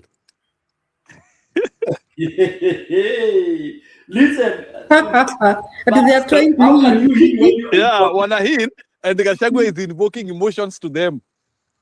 Now attack emotions. Listen, wanataka kuheal naturally. Listen, they cannot heal because they have been healed twice. Wametupiwa twice. Their leader, their son was hijacked and buried quickly like a goat. Okay? And he was being lied, they were being fooled and lied to that he's being given state funeral, stadiums are named after him when the guy wanted to kill him, when he was rubbish to the president. Okay? So let them not be idiotic, man. They have been fooled. Wameingizwa kwa kikapu ya ujinga. So that should be ridiculing them. They should be very emotional about that. That they've been duped. They've been taken for a ride, and they continue to be taken for a ride. Ndio hiyo sasa wana argue sasa Gachagua ana apply emotions, and for them they want to go through this process naturally. Lakini Gachagua, as they are trying to heal naturally, Gachagua ako hapo na emotions zake ndio hawataki. So Gachagua anasaidia hawa sasa wameona wamekuwa cool. Those who want to heal pole pole waende wakaheal na kwa kidogo. Have you noticed something when number one, when it's senior politicians want to make a speech, they usually come and they surround themselves kwa microphone moja hivi, maybe in Chungwa House, Wiper, whatever it is. But then when it's what do you call it, juniors, like in a Peter Kaluma, or these so-called professionals from Luo societies, what do? Wanatengeneza meza hapo. Wanatengeneza meza, alafu wanakaa kama watu watano waine hivi, like Peter Kaluma hapo, wote wamevaa orange, wengine wamevaa orange. Like literally, you can tell that is desperation. They want to look serious. They want to imply they're serious. But then when they're talking careless words and full of confidence, you'd find Kaluma was on the road hapo tu nje, ametoka Parliament TV, ama kwa constituencies yake hapo, ama kwa barabara hapo Nairobi.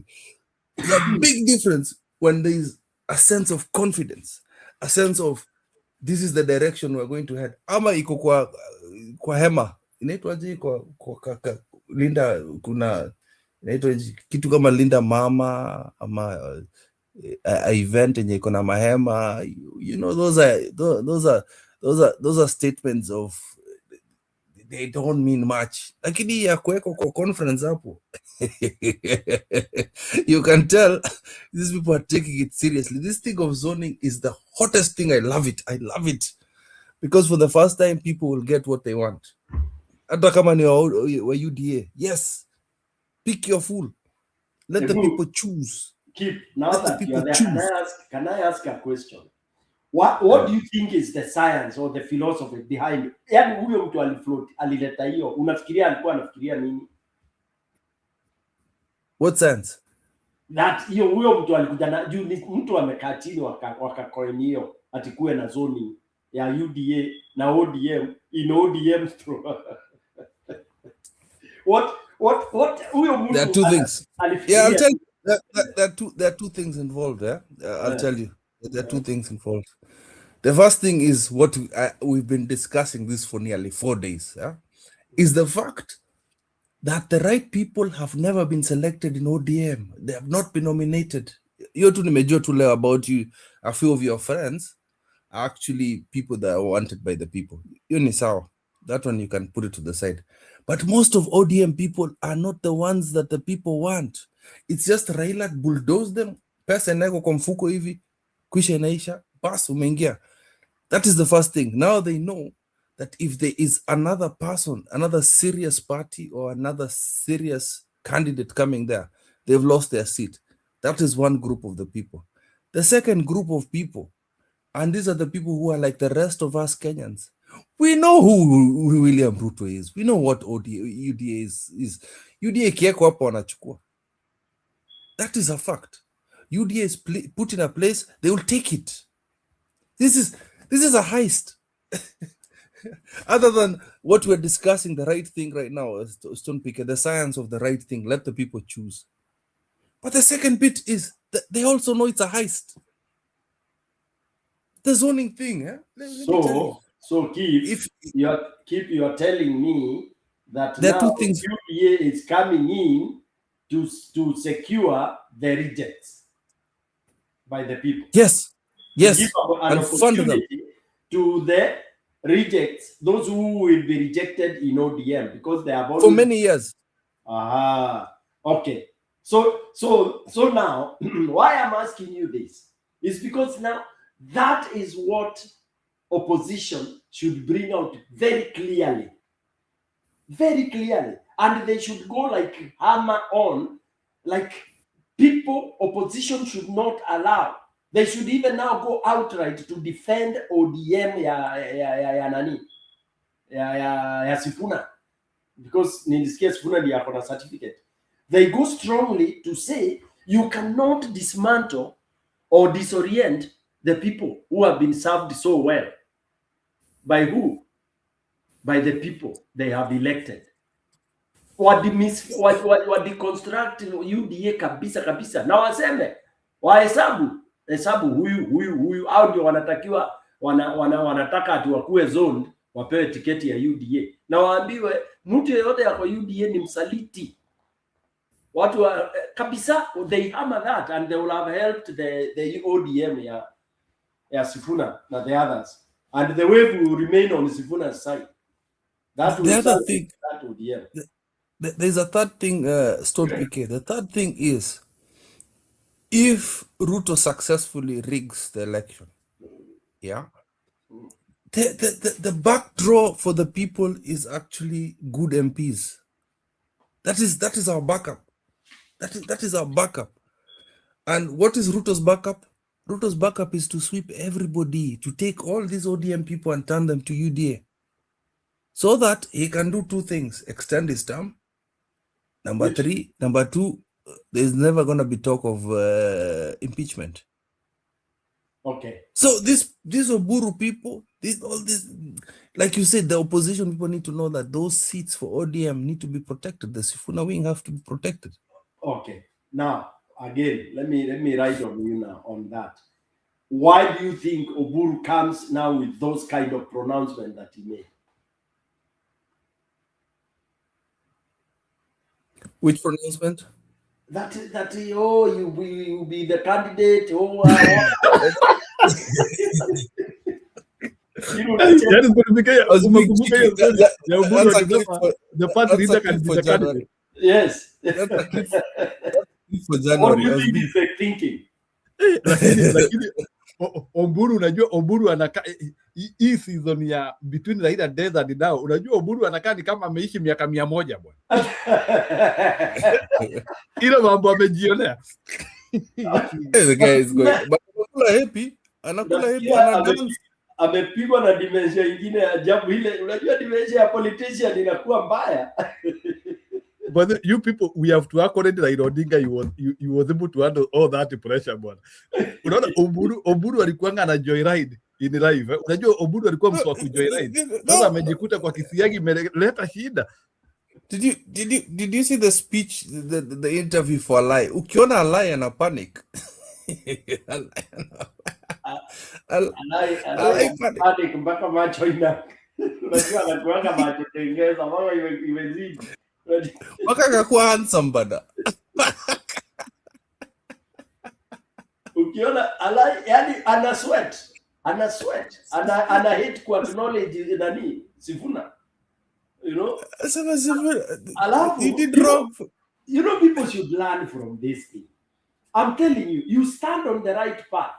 I swear people will try to block you. It's like blocking water that is flowing on its road. I mean, on its path. Okay, even if you try to build a dam, the dam you have lazima uweke milango. That's why people put milango in your control your mind. Okay, otherwise usipo itabomoka. Now the flow, and that's why now I asked you that question. Oburu is doing what in Kikuyu we say kubokoda. He actually is in a state of stupor. He's floating. He actually is incoherent totally, physically and mentally. He doesn't know what to do. That's why unasema juzi ulikuwa unasema power. Ulikuwa unasema and we are negotiating with the UDA on a 50-50% term. So when you are negotiating on 50% term, presidential candidate amekujia wapi? 3-4 days up. And you know, these are things I want Gachagua to pick.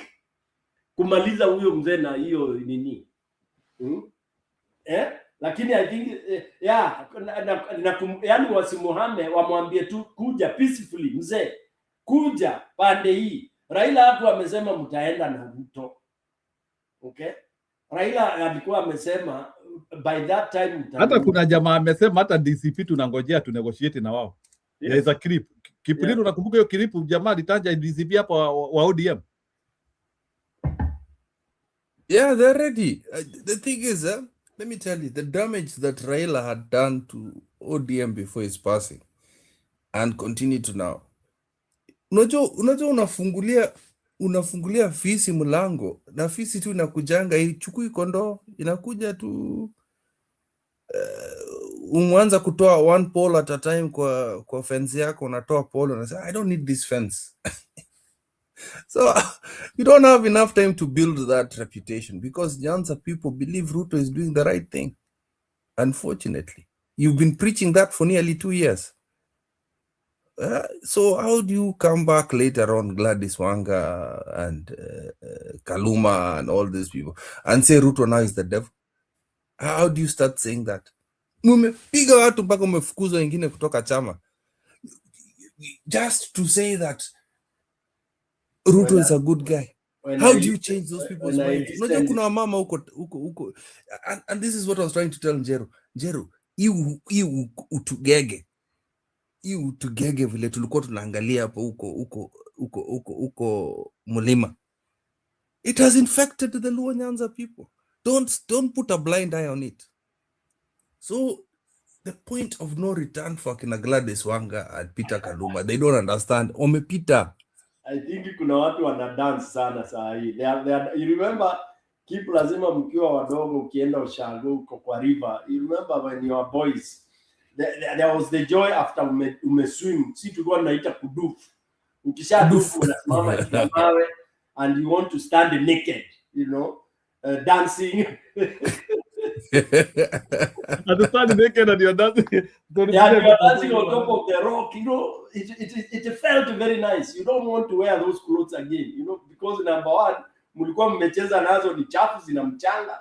So you buy your time, you are enjoying, celebrating nini na nini. I think kwa linda mwananchi ya nani ya Sifuna, there are those who are dancing like those boys on top of rocks, saying because it's so beautiful when you see akina Mili, akina those guys saying, because they are simply saying Sifuna was right.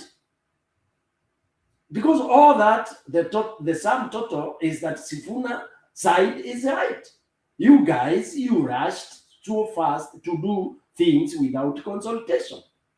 And the thing is, there was no way we were going to collaborate with Ruto. Okay? But even if Raila wanted to, unfortunately, of course, you would have gotten a very serious split that you can take to any bank, and I know. There are those who still would have fuel crisis.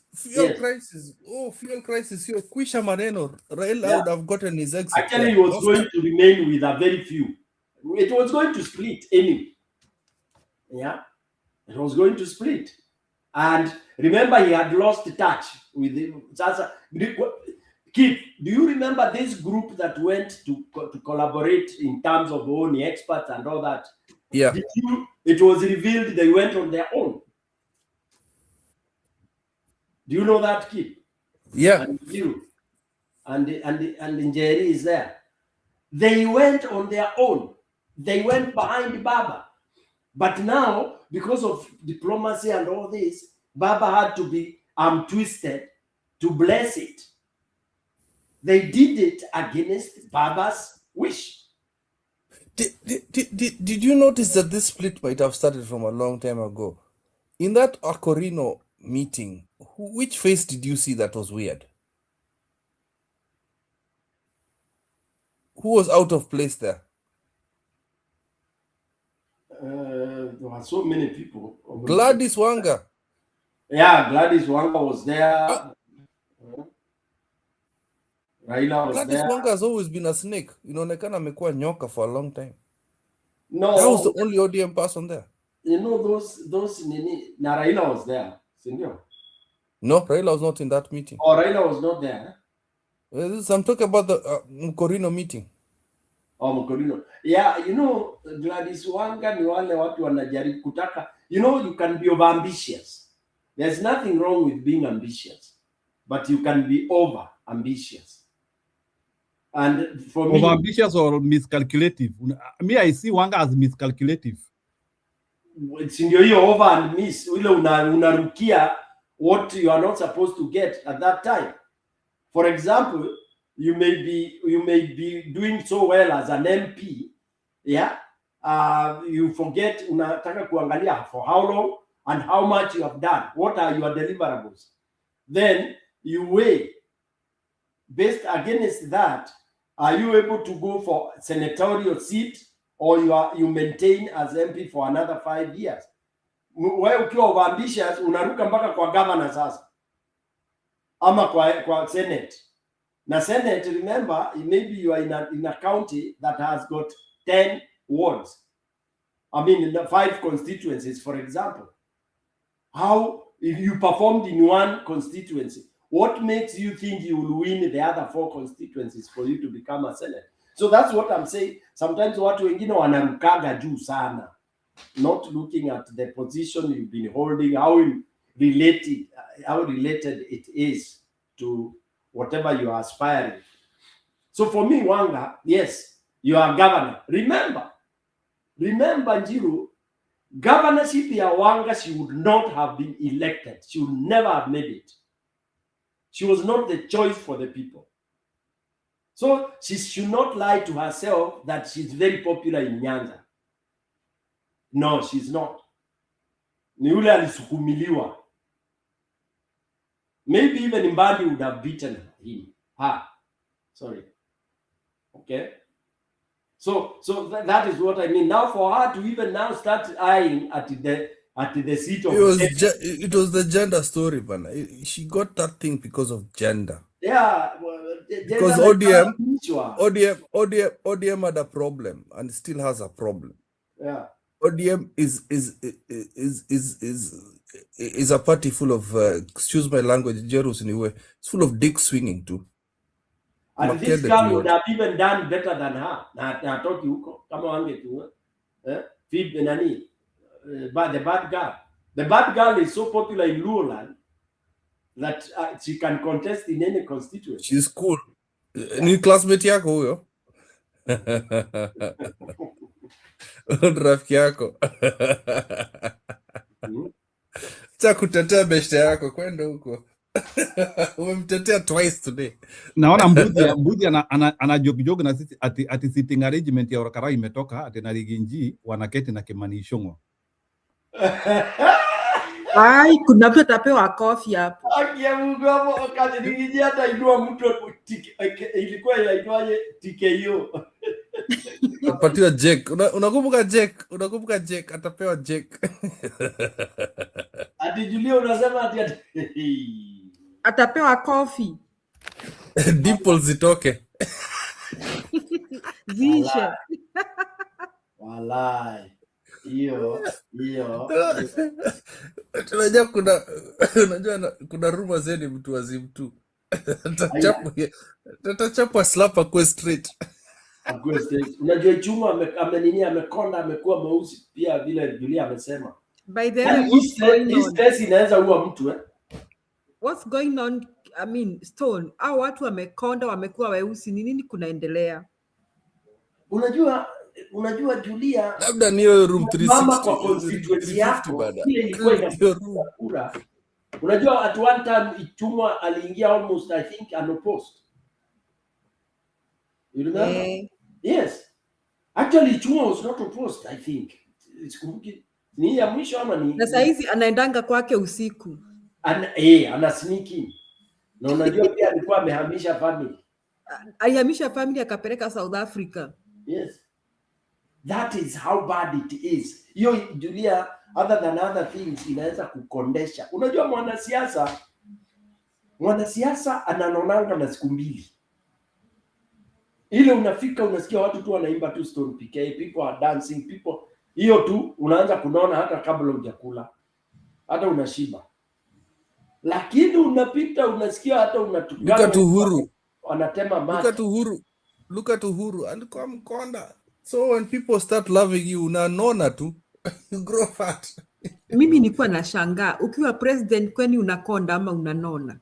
Unatakiwa kunona hata unachunga. Ndio. Unaona huyu jamaa amekonda mpaka I'm telling you something is cooking. Hiyo story mliniambia ati kuna picha ina nini? Inasambaa. Acha nitafute nitumie kitu. Nilikuwa nayo mahali, ngoja nione kama nilisave.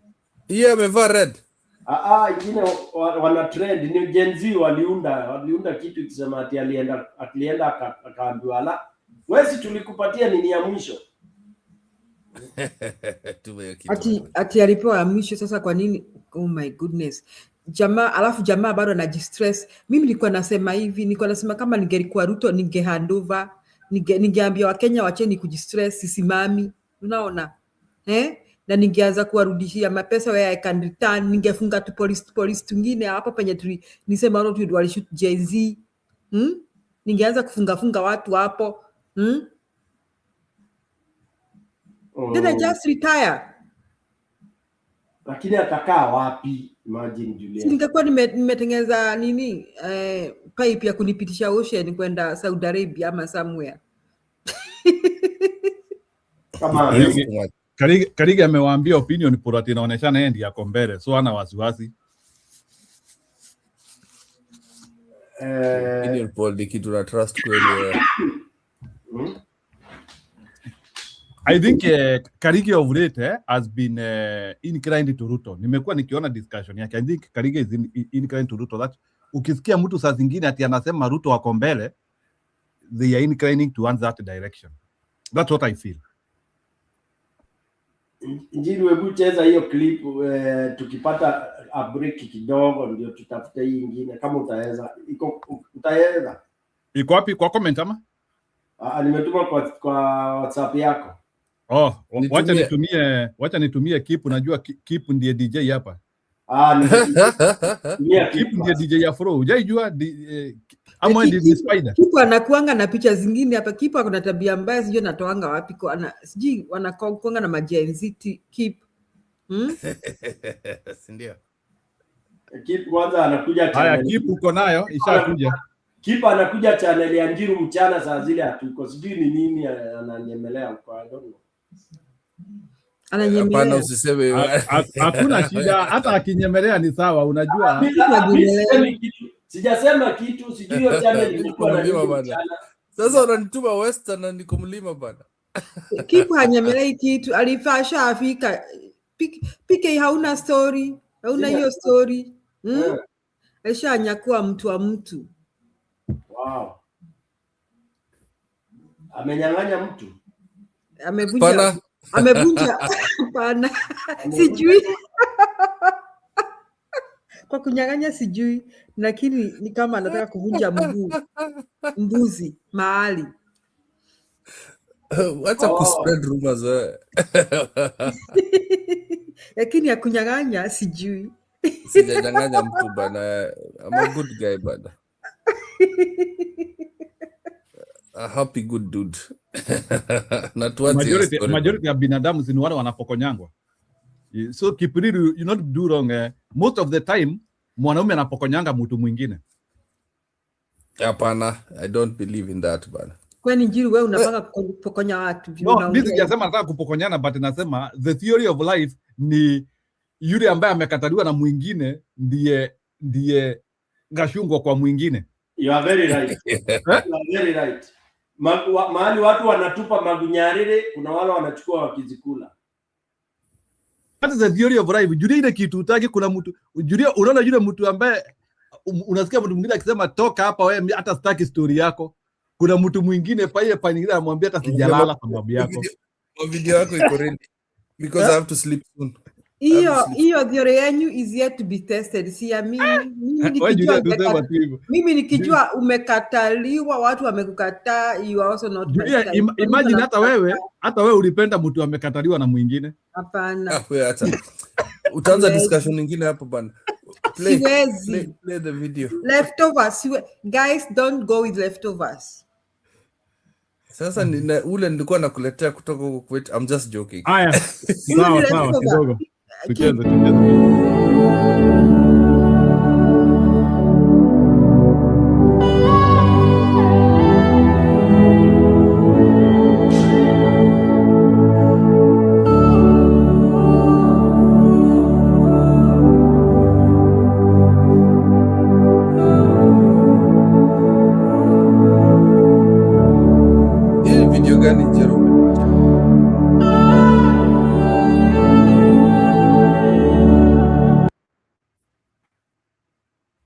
Hiyo ndio ina trend Africa. Nani kwani akona sanduku na coffins ngapi? Imefika ya mwisho. Hiyo ndio tafsiri. Oh, hiyo lazima you think Uzuri hard. Nigeria wanafanyanga uchaguzi after 4 years, so I'm double sure Tinubu should be facing the election in the next 1 or 2 years. Nigeria waendangi sana. Nigeria ni miaka 4 unatoka. Huyo Tinubu ni wa Nigeria. Si ndio ule ni Ruto wao huyo. Huyo ni Ruto. Equivalent. Wamempeleka kwa nini? Wamemzika ama wameendaje mpaka wanamzika? They are suffering more than us. Huko kumewaka moto. We should also organize our own funeral. Lakini Nigeria wajipangi bana. Watu 250 million na wanashindwa na mtu mmoja. Si hata nyinyi mko 50. Hata nyinyi mko 50. Nigeria ni 50 million bana. So hapo inamaanisha leba ya kumtoa inatosha. Ebu nicheze kitu ya mafuta alafu niende kulala. Petroleum Limited, which imported 60,000 metric tons of petrol, says it will not sell the fuel locally and will ensure its removal from the Kenyan market. This follows a ban by Energy Cabinet Secretary Opiyo Wandayi, who cited procurement violations of the government-to-government framework. While former Deputy President Rigathi Gachagua continues to accuse the DCI of involvement in the scandal, ODM leader Oburu Oginga has slammed Gachagua for politicizing what he terms a sensitive anti-corruption matter and commended President William Ruto and investigative authorities. As in NTV's Laban Shaban with the details. The government has blocked a massive petrol shipment, saying this move will avert an estimated 14 shilling per litre pump price hike. Private firm One Petroleum Limited is accused of importing 60,000 metric tons of super petrol in violation of the government-to-government G2G procurement framework. The consignment arrived in the country on March 27 via the vessel MT Paloma. Energy Cabinet Secretary Opiyo Wandayi notes that the company purchased the product at 198,000 shillings per metric ton, a significantly higher cost compared to the 140,000 shillings under the G2G plan. One Petroleum must withdraw all invoices and issue credit notes to all marketing companies. Oil marketing companies are prohibited from paying for or collecting fuel from the consignment. Wandayi also ordered One Petroleum to remove the product from Kenya as soon as possible. And finally, the regulator is hereby directed to exclude these costs from the monthly fuel price computations. In response to the government's directives, the accused firm has issued a statement confirming its compliance. It states, following consultations with the government, we have taken steps to ensure that the cargo does not enter the Kenyan market. Amidst the directives, the political heat is rising. Democracy for the Citizens Party leader Rigathi Gachagua has continued to condemn the Directorate of Criminal Investigations on the matter. Sasa imetokea kwamba hiyo deal ya mafuta ilikuwa approved by National Security Advisory Committee. DCI anakaa kwa hiyo kamati. So yeye atachunguzwa na nani? While the DCI proceeds with the investigations and summons Gachagua to their Kiambu Road office, ODM party leader Oburu Oginga has come out to commend the state. He says in a statement, and I quote, "We commend the investigative authorities for their swift action in initiating inquiries into this matter. We further commend the president for ensuring that these investigations proceed professionally without interference." End of quote. Oginga further dismissed Rigathi Gachagua's criticism as a mere attempt to score political points.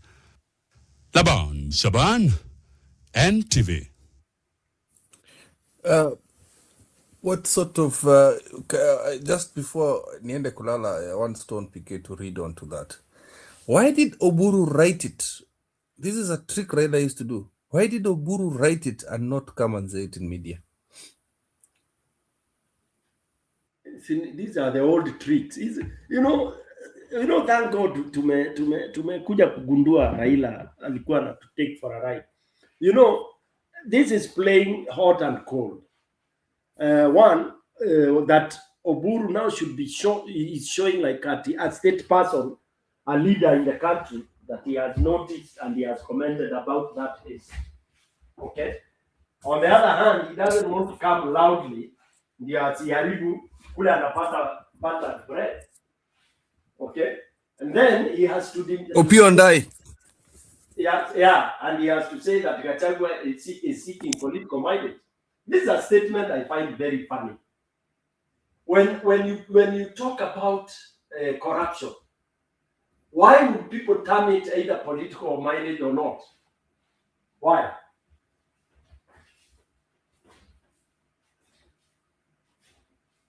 Juu kuna in Kenya kuna lugha tunasemanga ni time yetu ya kukula, so hatufai kukua tukitajwa. Tony Pikai, do you remember that when you people he's protecting? He's trying to protect. Yeah, he's trying to protect Opiyo Ndai. Sababu ni time yetu ya kukula, you should not comment when things are bad. Yeah, he's protecting Opiyo Ndai, and Opiyo Ndai was supposed to be removed. So in that statement, you can see he's put Opiyo Ndai in a good light. Opiyo Ndai was involved in that. You're hearing rumors of him buying a house that is worth 400 million Kenya shillings. Your pesa litoa happy. At age 52, what businesses do you have to do that? The 500 million zile walipata walikuwa washagawana, lakini Ruto amechukua. No, you can see what in shipment, no Stone, in shipment yenye imeshikwa. No, hold on. In shipment yenye imeshikwa. You think mwizi here haizi shikwa now? This has been happening for months. It just that it happens to be have been highlighted by the Iran war. That's it. They've been doing this. Opiyo has been eating that. That is why Ruto. You think Ruto can be upset about 500 million? So what do you think is upsetting Ruto? They have stolen more than him. They have shortchanged him. They've shortchanged him, and it's not the 500. Where's ameimbia mwizi? Gachagua should have stated that this is not the first time they've been doing this. You cannot tell me that the first time mwizi sugu unamshikanga siku ya 40. Lakini this was the 40th. Yeah? You guys, hii nchi, yani people, you can do this kind of corrupt things with impunity. Then what sort of law do we have? What sort of a country is this called Kenya? Yani watu alisign hizi G2G, and the people, we were there, and we had CG opposition, and so what kind of a country is this? And Gachagua was there. Listen, my beef with Gachagua, I know I might end up we might end up sharing tables together one day, but hata akiniuliza nitasema why I was having serious issues. When this G2G was signed, alikuwa huko kwa serikali as deputy. Sasa, you know, I really fail to understand how come when all these things were happening, he continued to stay. Mbona haku resign? Akuje pande hii kama these things were being done and alijua. You know, that's why I don't take him 100% genuine. You know, because he's so eloquent now when he is on our side. And most of these things anasema ni kama zikifanyika, of course he knew as a deputy. He knew even more than the way anazijua saa hii. Hapa niko na shida sana kabisa. Alafu vile wana delay, vile wanafanya tudilidali to mark time. Tukiambililiwa 2027 August tarehe 10, sijui 12. Hiyo marking time hiyo is suspicious. Is suspect. Mtu ataniuliza what do you want to happen? Somebody will ask me that. And I'll say I don't know. But I know.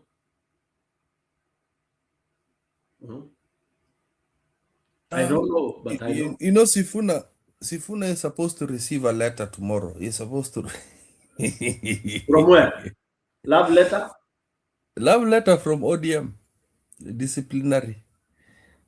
Then he's supposed to meet. He's supposed to go to the office on Friday. So because of the funeral, the impact that ODM wants to have will not happen. Itakuwa tu rambi za juju. Mimi nauliza. So it's a Friday ndio nataka kusikia. After all this zoning stuff, I want to hear. No, he's being summoned by who? Civic, wanataka kumpatia discipline. Which neck? Neck gani? Oburu, Ruth, who else?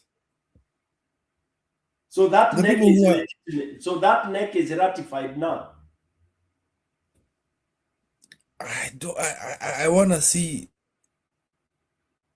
No, Sifuna is supposed to return the letter today, then meet on Friday. Yeah, that's what I said. That's what I said. I said that.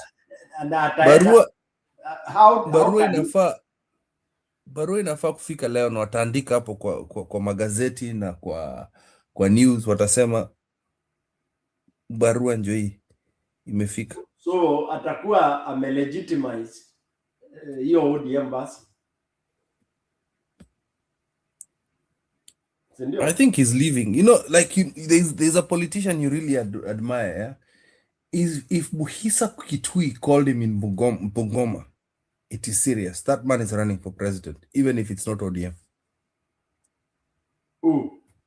Yeah, he's been endorsed as a Bukusu leader now. He's been ratified. Sasa huyo. Can I give you my opinion? My honest opinion. Yeah. Honest opinion. Very honest. I would apply. I applaud that Sifuna is made a king. That is good. At this early time and age, when you start getting recognized and endowed as a leader, it's fantastic by the Kenyan community, because Sifuna has been accepted by the Kenyan community. Very good.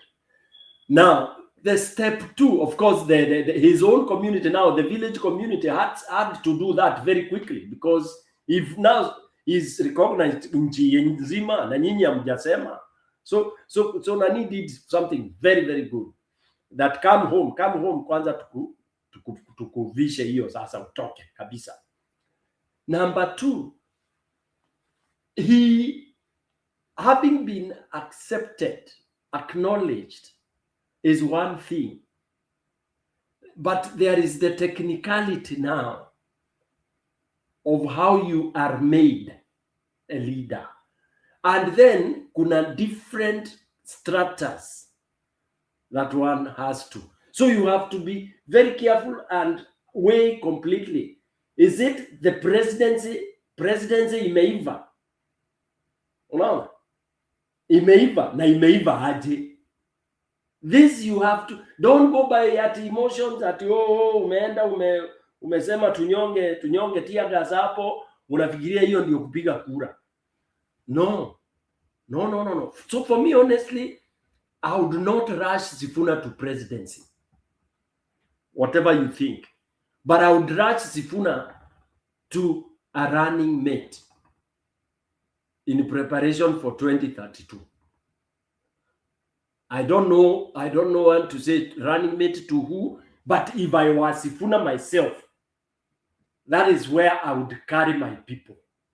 And I would pronounce that very quickly and very articulately.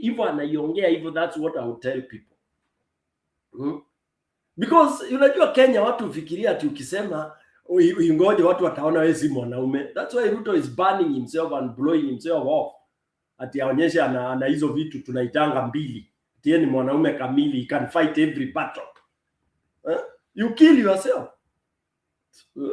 You kill yourself. Atuacha niende hapo wajue mimi ni mwanaume. By the way, that's a very stupid thing that people carry, because the politics of today is not about wanaume ama wanamuke. It is, you try to reason and see. If today Sifuna tuseme ni candidate and we all accept as a presidential candidate, that is okay. because the country will have been ripe about that. Because presidency is not about your tribe. You have to do a lot of convincing to people. And as I said the other day, presidency is not about Gen Z alone. Hiyo tusahau kabisa. It is mix githeri na iwe mpaka na cabbage na ndania na nini. That means what? Every Kenyan set group, age groups, whatever, are needed to be mobilized towards one candidate. Yeah. So for me, within the next 3-4 months, if I was Funa, I would be now sitting with and meeting with all these other leaders, Kabisa, and the people, because now the leaders will see where the wave is. Oh, many bana keep. So that's how I would approach it. Sikujipiga kifua. Unajua unaweza jipiga. No, nimeelewa. Let him build himself. No. Watu wa retreat. You know that. No, I agree with you. Let him build himself. Yes. I would say he should not go beyond May. He should not go beyond May. Because time is running out. Yeah. He should not go beyond May, and because he's already speaking to one of our principals, that's in the opposition. Muhisa Kitu is one of the principals for United Opposition. Kama anaongea nao, whatever they need to discuss and agree, wamalizane nayo tu mapema. Aanze kuonekana akikuja kwa hizo mkutano zao. That's what I'm saying. It has to happen before May. I know he's going to Narok, he's going to Siju website trying to prove whatever, those things. We all know these things. Things don't move always the way you want. Yeah, they move with the momentum of the people. It So, is not ukishamalizana na Narok na Nakuru, kuja utuambie bana boss, come tell us. Alafu kitaka kujua kuna kitu ngumu hapa. Kuna kamlima kangumu kupanda. Look at now, registrations inafungwa. You have to go to court, by the No, way. nakuuliza, no. Voter registration, mass registration inafungwa lini? Yeah. Walifunga akasema wanaenda training. Atu wanaenda training. Wanaenda training. 1 month imeisha. Walifunga juzi, walifunga tena. So walifunga before the period that was agreed. Yeah, there are stations that have been closed that watu wanafaa kuenda training. Oh, then they'll come back for the mass. I'm talking about the mass registration. Yeah, the mass, yeah. Now, can you look at the numbers? The last time I checked, the numbers were not what people have been aiming at. What is wrong? The numbers tulikuwa tunaambiwa ya youth 75%, 7 million. Surely. Been suppressed. No, tuache hiyo escape. The turnout is still very low. I'm actually checking his website now before I go sleep. The turnout is low. The attitude is low. Hii attitude ulisikia nikikwambia watu wanasema tuachie, wachai. That ni mdomo tu. It's not sasa the way they are talking, they wanapatia Sifuna mdomo bana. They have only registered 42,000 people only. Sasa, and we wanted the people are saying about the 7 million and youth at Yawaku. Come on. They've not registered on Sifuna's website, so that's stupid. Kuregister is very easy. Kuregister is so that's what I'm saying. Or the people you see kwa kiwanja wakipiga nduru, sisi ni Sifuna and all that. You have to go deeper. Wanamchocha anyway. I've just looked at the website. Only 42,000. Na generally nini? He wants 7 million. Ndio 7 million anafaa kumwekea hapo bana. So wanamchocha bana, honestly. These Gen Zs. Sisi Sifuna, but they're not registering. Hapo imefika 4 o'clock. Acha nilale bro. Okay. Good night. Oh, mko sawa. 1, 2, 3, 4. Okay, you are ahead. Yeah. All right. Good night. Bye. Wacha tubaki na Julia kama hajalala. Wewe tu mwambie juu ya wale boyfriend and girlfriend, mtu wa mtu ni mtu na mtu utaki ni ya mwingine. Okay. Bye. Mtu wa mtu ni mtu na ule alikuwa wa mtu ni wa mtu pia. Yeah. Hakuna mtu si wa mtu. Julia hata reject ni mtu ya mtu. Kusikia hiyo bana. Hata reject ni mtu ya mtu. Ruto ana watu. All right, bye. Sasa good night. Julia, are you there bana? Na Njiru. Tufunge twende. Leo sijaona ni nani wako comment section.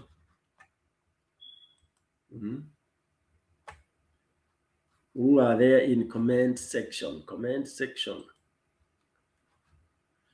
Wow. Mambo iko bam. Oh. Yeah, Village Comfort amesema Sifuna is built for the future. Yes, and very good future indeed.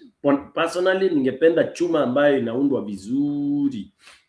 Mtu ambaye tukienda 2 term atakuwa ni poa kabisa. You know? And somebody those who will surround him are of the same character.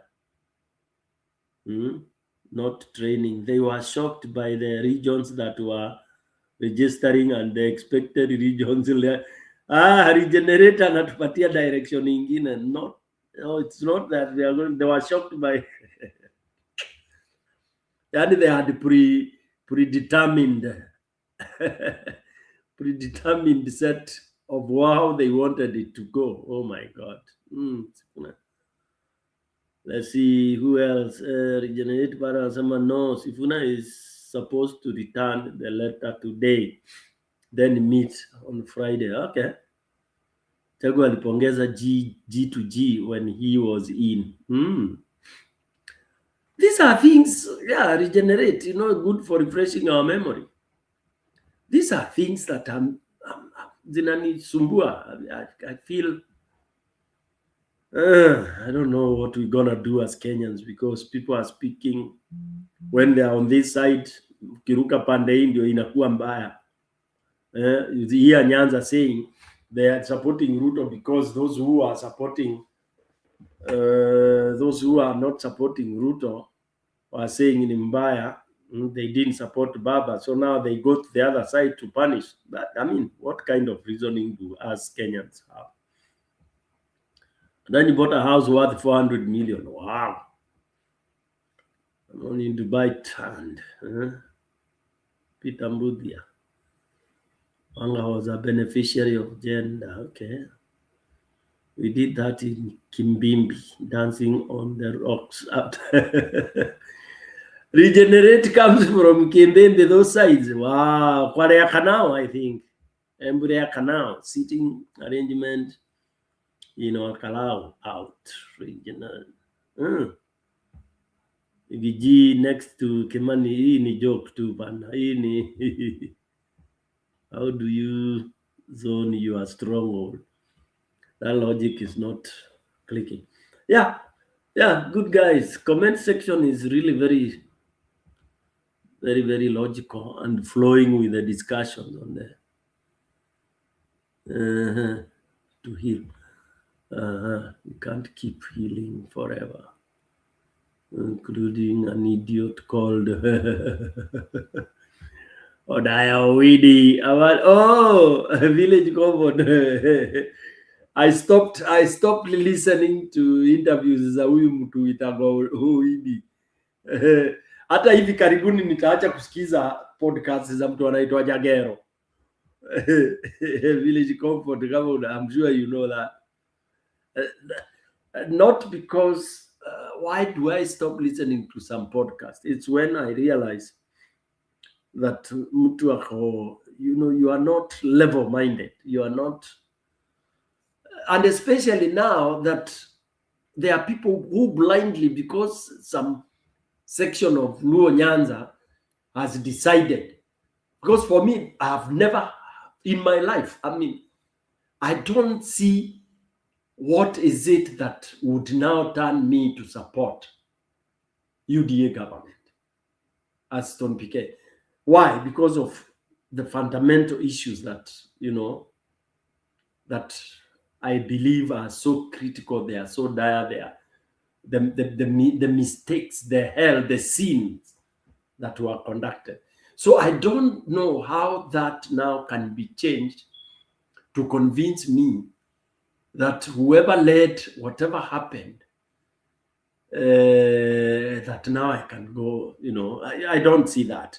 Okay, so that's why I have a problem when I hear now, and the reasons that the Luo, some Luo Nyanza people are giving for supporting UDA. I listen, and I sympathize. And then, hata from grassroots mpaka huku bunge la wananchi, they join the chorus. When you hear the reasoning, and those are the common mwananchi, unasikia ati wanaanza kufuatilia what they are being told by the Wangas and the rest. So it goes that now mtu kama anajina ikona most likely, I'm not saying all, at most likely you have to sing the tune as if it is the uniform agreement of the Luo Nyanza. Yeah.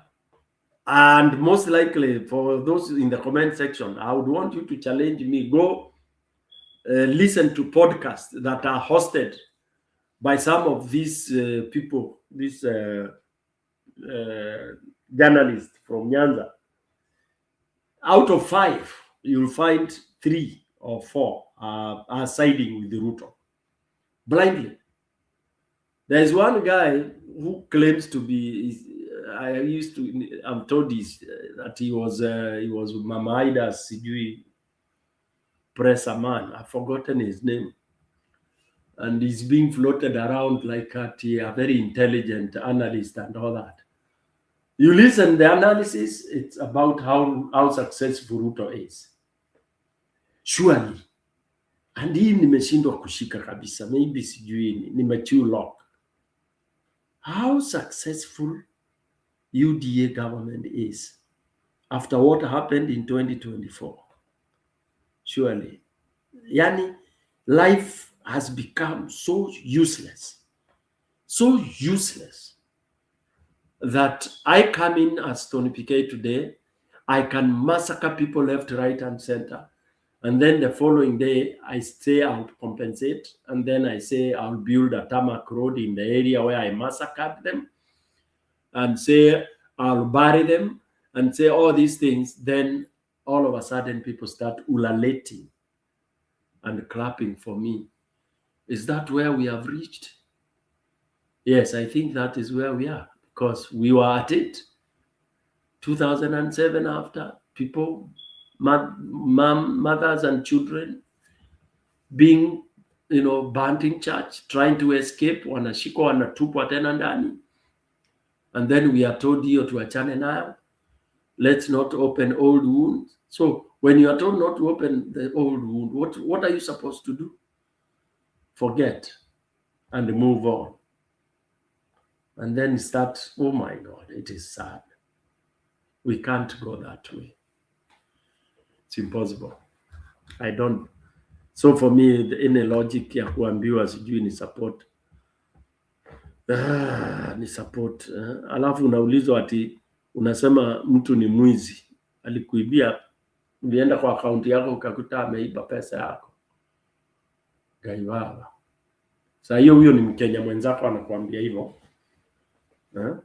Na ni Mkenya anasema maisha ni ngumu. Lakini anarudi anakuambia unasema ni Ruto ameiba pesa, alikuibia. Hata juzi Ruto alikuwa kwa nini? Kwa press akauliza watu hivyo. Unasema ni mwizi, umekuta ametoa pesa kwako akaweka kwa akaunti yake. It is that bad. That bad. That bad. All right.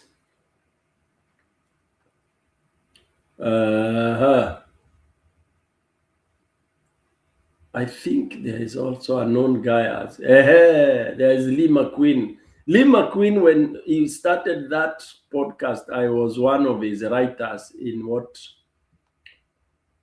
a wing that he called Vuguvugu. I used to write articles for him. I mean, well, the Vuguvugu, although I think he could not sustain it for whatever reason. So I've seen him grow at first, very, very good, very well and all that. Then I've seen him drift towards the Luo nation, where the Luo nation is going. It is serious, it is sad. The only guy who is a Luo and is so objective ni yule anaitwa nani? Yule anaitwa Bold. Kevin. Kevin is really, you know, he calls it as it is. And also as Kevin began, we were there supporting him. We support his projects just because he appeals to some of us and calling it as it is, whether it's being said by your fellow tribes person. Kama ni mtu wako na amefanya makosa, usianze kuanza kutafuta language ya kusugarcoat. Unapaka kitu imeoza ice cream and you want it to taste and smell like a vanilla ice cream. Possible. There's a guy known as Lee who has been bought and paid for by Oburu faction. Yeah, the problem is that most of these people, by the way, they are hungry. Ni watu wanatabu, mtu namstart staying tu na 50,000 every, and that's it. Yeah, Regenerate the Bold is great. Village Conference, yeah, I support the Bold. That guy is for me, really. Yeah, if you support him, let's also be supporting some. Those projects of his are really touching. Yeah, they really come in very handy. They save very critical cases. Of course, he may not do a lot to many people, but hiyo mmoja anaokoa maisha ni hapo, ni mzuri sana. It's one guy I really support without even kurudi nyuma or kudoubt, because and I hope he sustains that. Kevin, ukijua vile tumekumarket hapa kwa channel utafurahi sana. But you're doing a good job. And he does it widely. He listens to various channels of Kenya to get the picture of what Kenyans are saying. Yeah, like what we say here. Je, alikuwa huko akasema, trust chameleon politicians at your own peril. They get swayed any direction. The wind is blowing. Kalonzo is not an underdog. His base is firmly behind him. Kaongo knows this. Here comes Baba. You must agree to die. Who knew Kaluma could be easily cozy up to Kaongo? True. I guess they all want power. I still remember Kaluma's speech in Homa Bay during the Last Supper prior to Raila being crucified for swearing himself in. Millie Odhiambo is embarrassed by zoning. Yawa.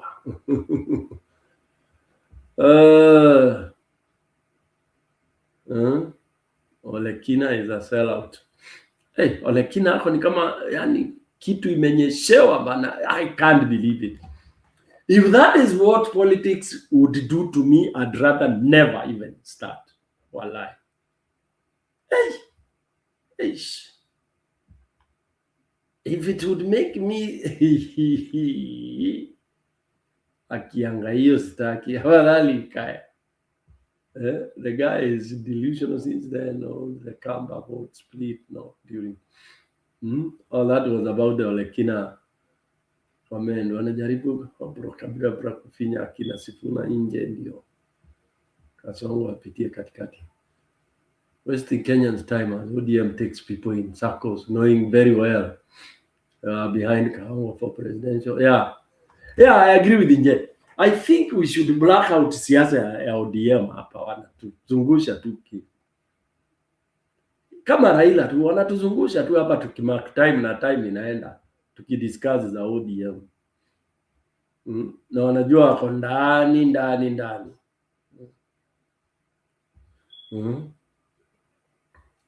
And Gachagua, I'm appealing to you, my friend. When you have such a lady ule aliongea hapo Murudigri, these are the kind of people you need to go around with.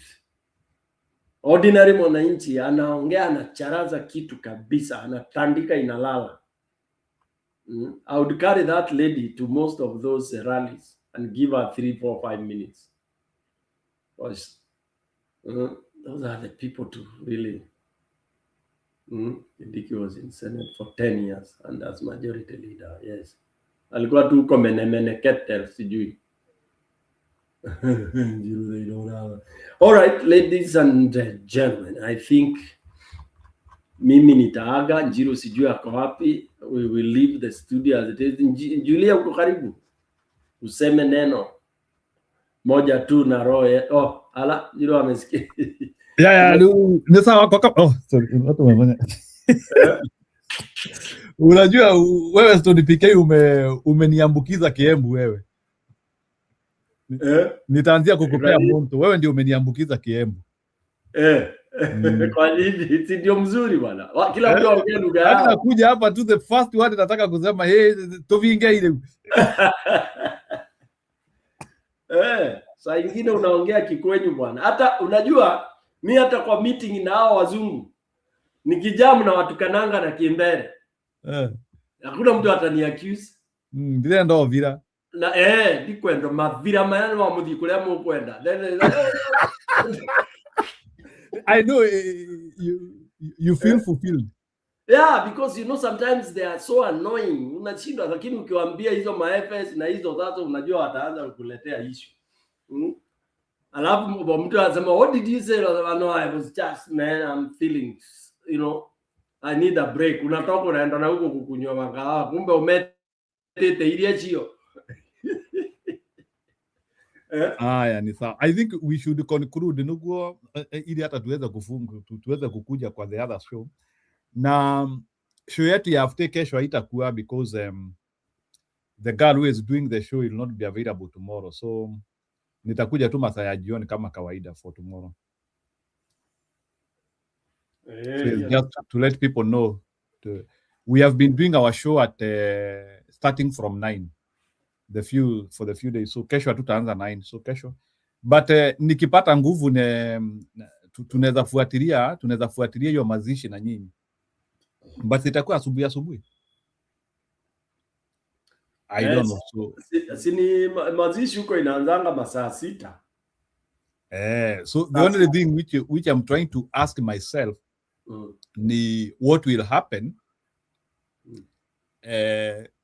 if people decide to become unruly, because I also, because especially mimi naona hiyo area pia kuna vile naona like kuna matension kidogo in terms of like maybe people unajua by the way bwana Stone PK ni kama sasa Kenya emotions zimeanzia ku build up. Vile unasikia Wajaruo akisema Gachagua anawafanya wa build up emotions. Usifikirie hata Mlima Kenya emotions as build. Yeah, I agree with you. Na unajua zina build kwa nini? Juu kweli unasemwa ati huyu mtu ni kunyanyasa, ameamua kunyanyasa. Unajua hii maneno imefanyika Nairobi. Do you know those people belong to those areas? Unajua hivyo? Hao watu Nairobi si ndio home. Nairobi ni job. Na wametoka Nyeri, Nyahururu, wapi, Murang'a, Kisumu, nini. They are Kenyans working in Nairobi, having businesses in Nairobi. Sasa hizo emotions, and do you know what that means? When your business is flattened, Njiru, and you know for them, akunanga pesa kwa bank, pesa ni stock. You know, Stone PK, as you finish that statement, do you know, mimi nimekuja kujua hizo emotions zinafanya kazi when DCI alitokezea. Uliona DCI jana akitokezea ati wakisema ati Gachagua want to ban the country. How do you ban the country? By speaking the truth. You know, that's the question. Even ndio angeulizwa. Yeah, ni story na kuuliza like Stone PK. Nasema Stone PK ni mwizi, ni murogi, ni nini, and it is the truth. How does that one become like a bad thing to the society? by exposing you. As igniter, ati ndio ni kiberiti sasa. So mimi wale watu, hebu nikuulize, when Gachagua is saying hii kitu imepotea, hii kitu imeibiwa, imefanywa nini, how is he burning the country? By the way, nataka Stone PK leo unijibie swali. When Stone PK, no, hata nimeanza kukupea kore ya Gachagua. When Gachagua is saying hizo vitu anasema, anachoma nchi aje? Sasa si unajua, now this is a clear message to it's God making these guys confess that Kenyans are now going to get so mad and annoyed to an extent that they are ready to do anything. Okay, they don't need this guy. Huwezi kaa na mtu ambaye kila anafanya ni kudestroy. Nataka nikuchekeshe leo vile my father aliniambia leo, nikacheka sana. Sasa my father alikuwa ananiambia hivi, alikuwa anambia kama unduzi ya wa muthenya kaitandiraga ici iraewa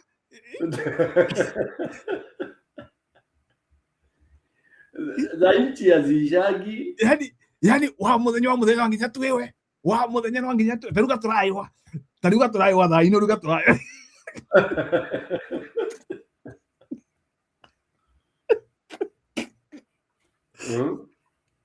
Tunapeleka karibu yangu hata saa hii ni kuibiwa, tunaibiwa. Si sasa tunaibiwa usiku, alafu asubuhi Gachagua anatuambia.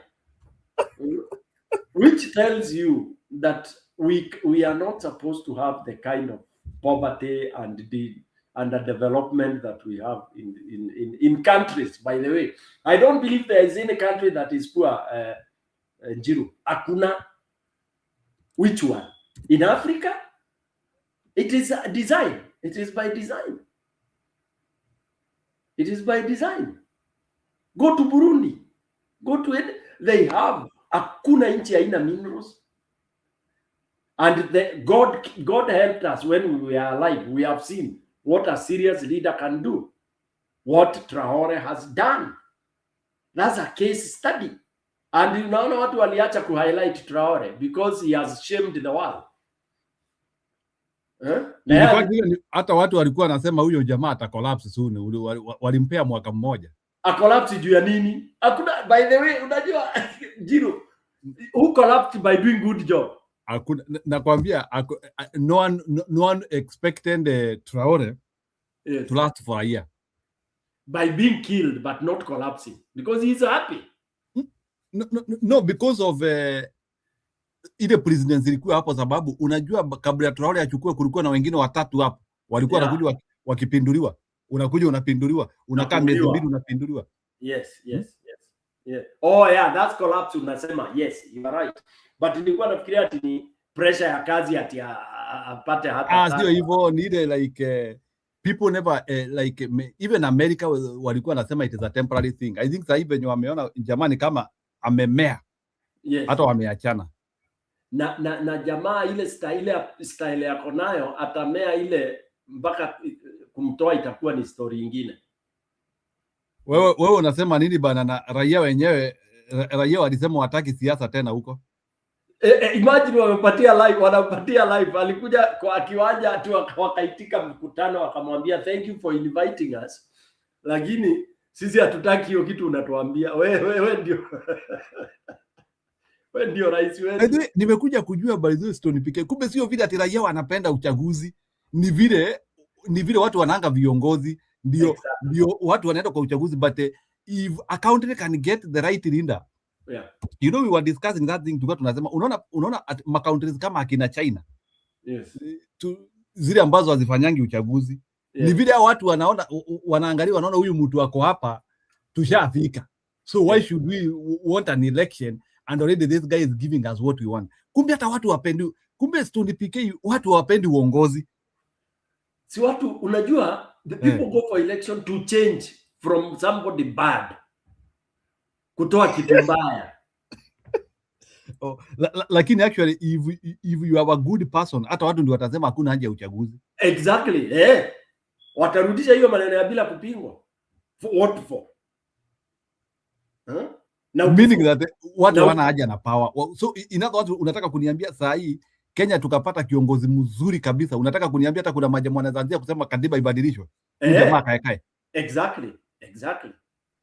Can you imagine if somebody performs like the way Kibaki performed the first years, zile za kwanza, a perform mfululizo 10 years hivyo, alafu watu watasema hapana, hiyo wacha aongezewe mpaka Mungu amchukue. Yeah, because it will only be the thieves, the thugs are the ones who would want change.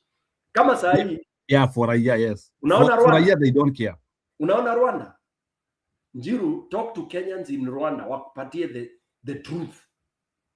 The people who are agitated about Kagame are politicians. People who feel keki ilichukuliwa. Mrwandese wa kawaida, business, yani hao watu wa kawaida, hao wa kuhustle, hii tutumie tu hiyo term. Mimi na wewe huku chini una ka business yako ya wewe ni engineer, una farm yako iko poa, inalipa ushuru, unapata biashara hizo za serikali, unalipwa through the right channel, mtu ana kioski yake. Kenyans are doing so well. The biggest uji joint in nani inaitwa Makutano ni ya Kenya in Kigali. Nao walisema hata hawawezi rudi Kenya. I mean, every business is thriving. Kiosk, mtu wa kuuza magazeti.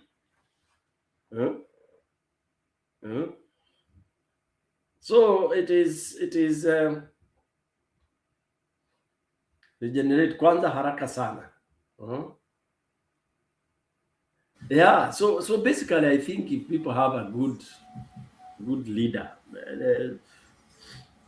and yes, you are saying something about Sifuna. I mean, you are saying that he's good to groom him, right? Yeah, and harden him. But you are not thinking he's ready now. No, he's not. I don't think he's ready now. Tunaweza muharibu. You know, you can break instead of making. Yeah, he's not ready. I saw something about him. He's so zealous that I think he's not ready. Unaona siku yenye alikuwa anafukuzana na huyu mbunge. Ni mbunge ama ni governor? Did you watch that drama? Ilinikumbusha shule tukiwa A levels. Juicy. Did you watch this governor who was being chased by Sifuna and team?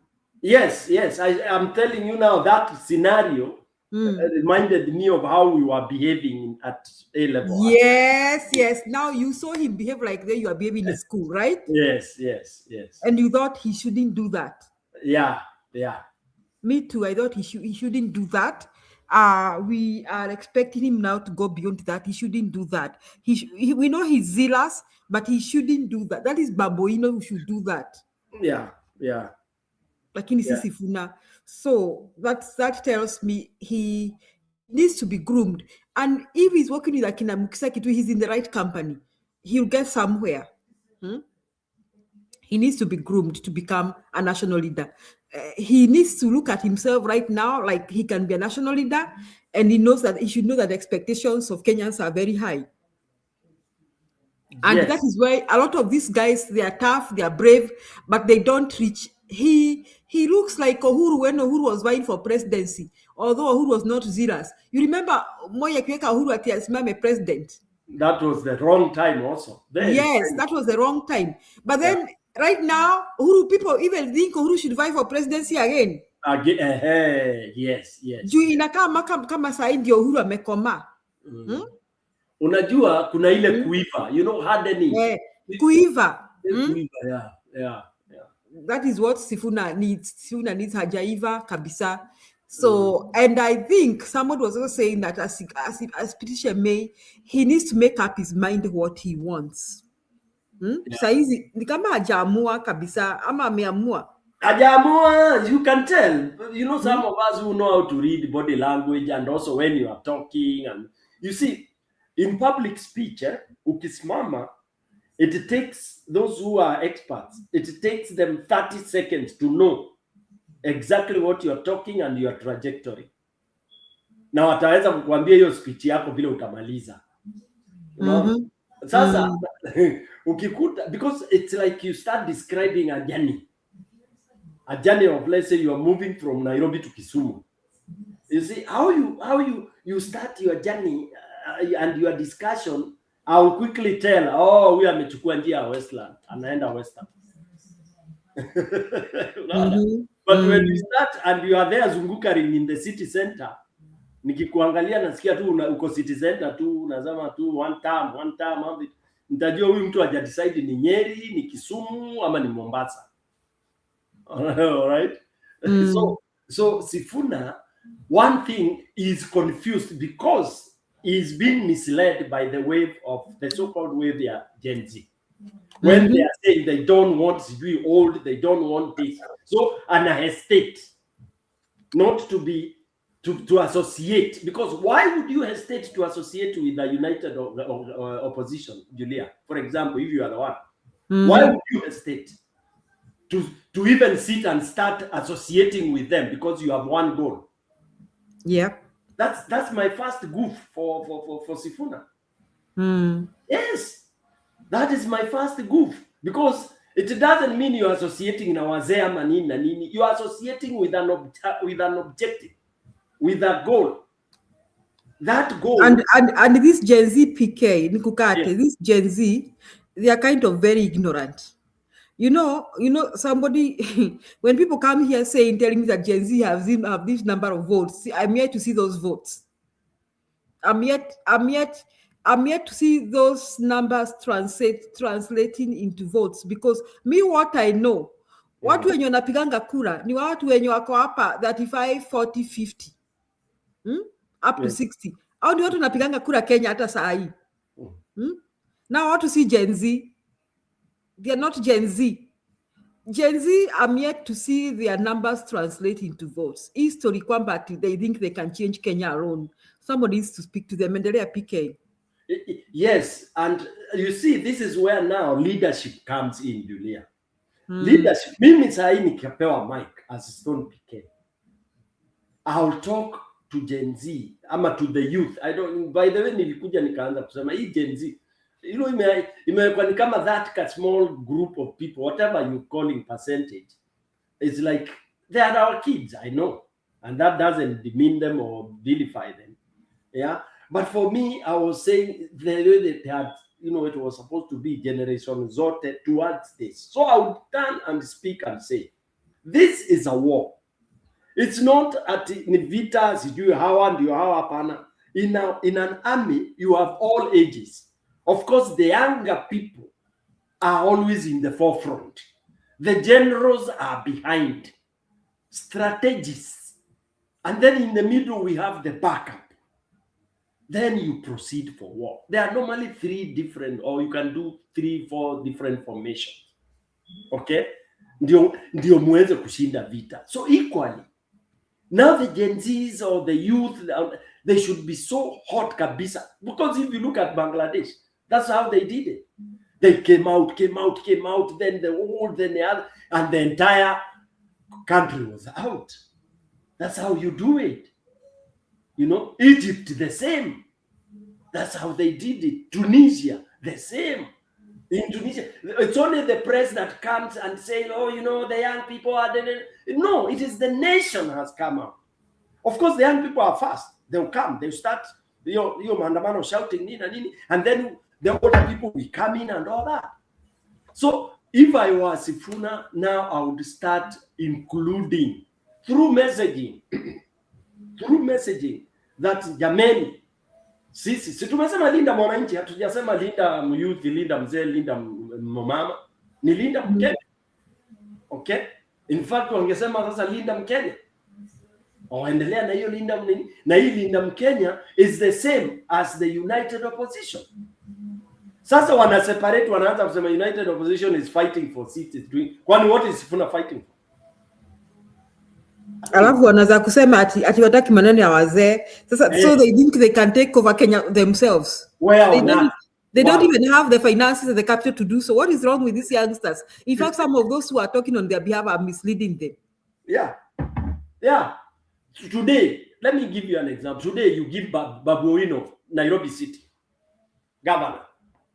That guy will goof the first 2, 3, 4 days. He will collapse. He has no clue. I can tell you, no clue of what to do with Nairobi. It will be it's the same as Sakaja.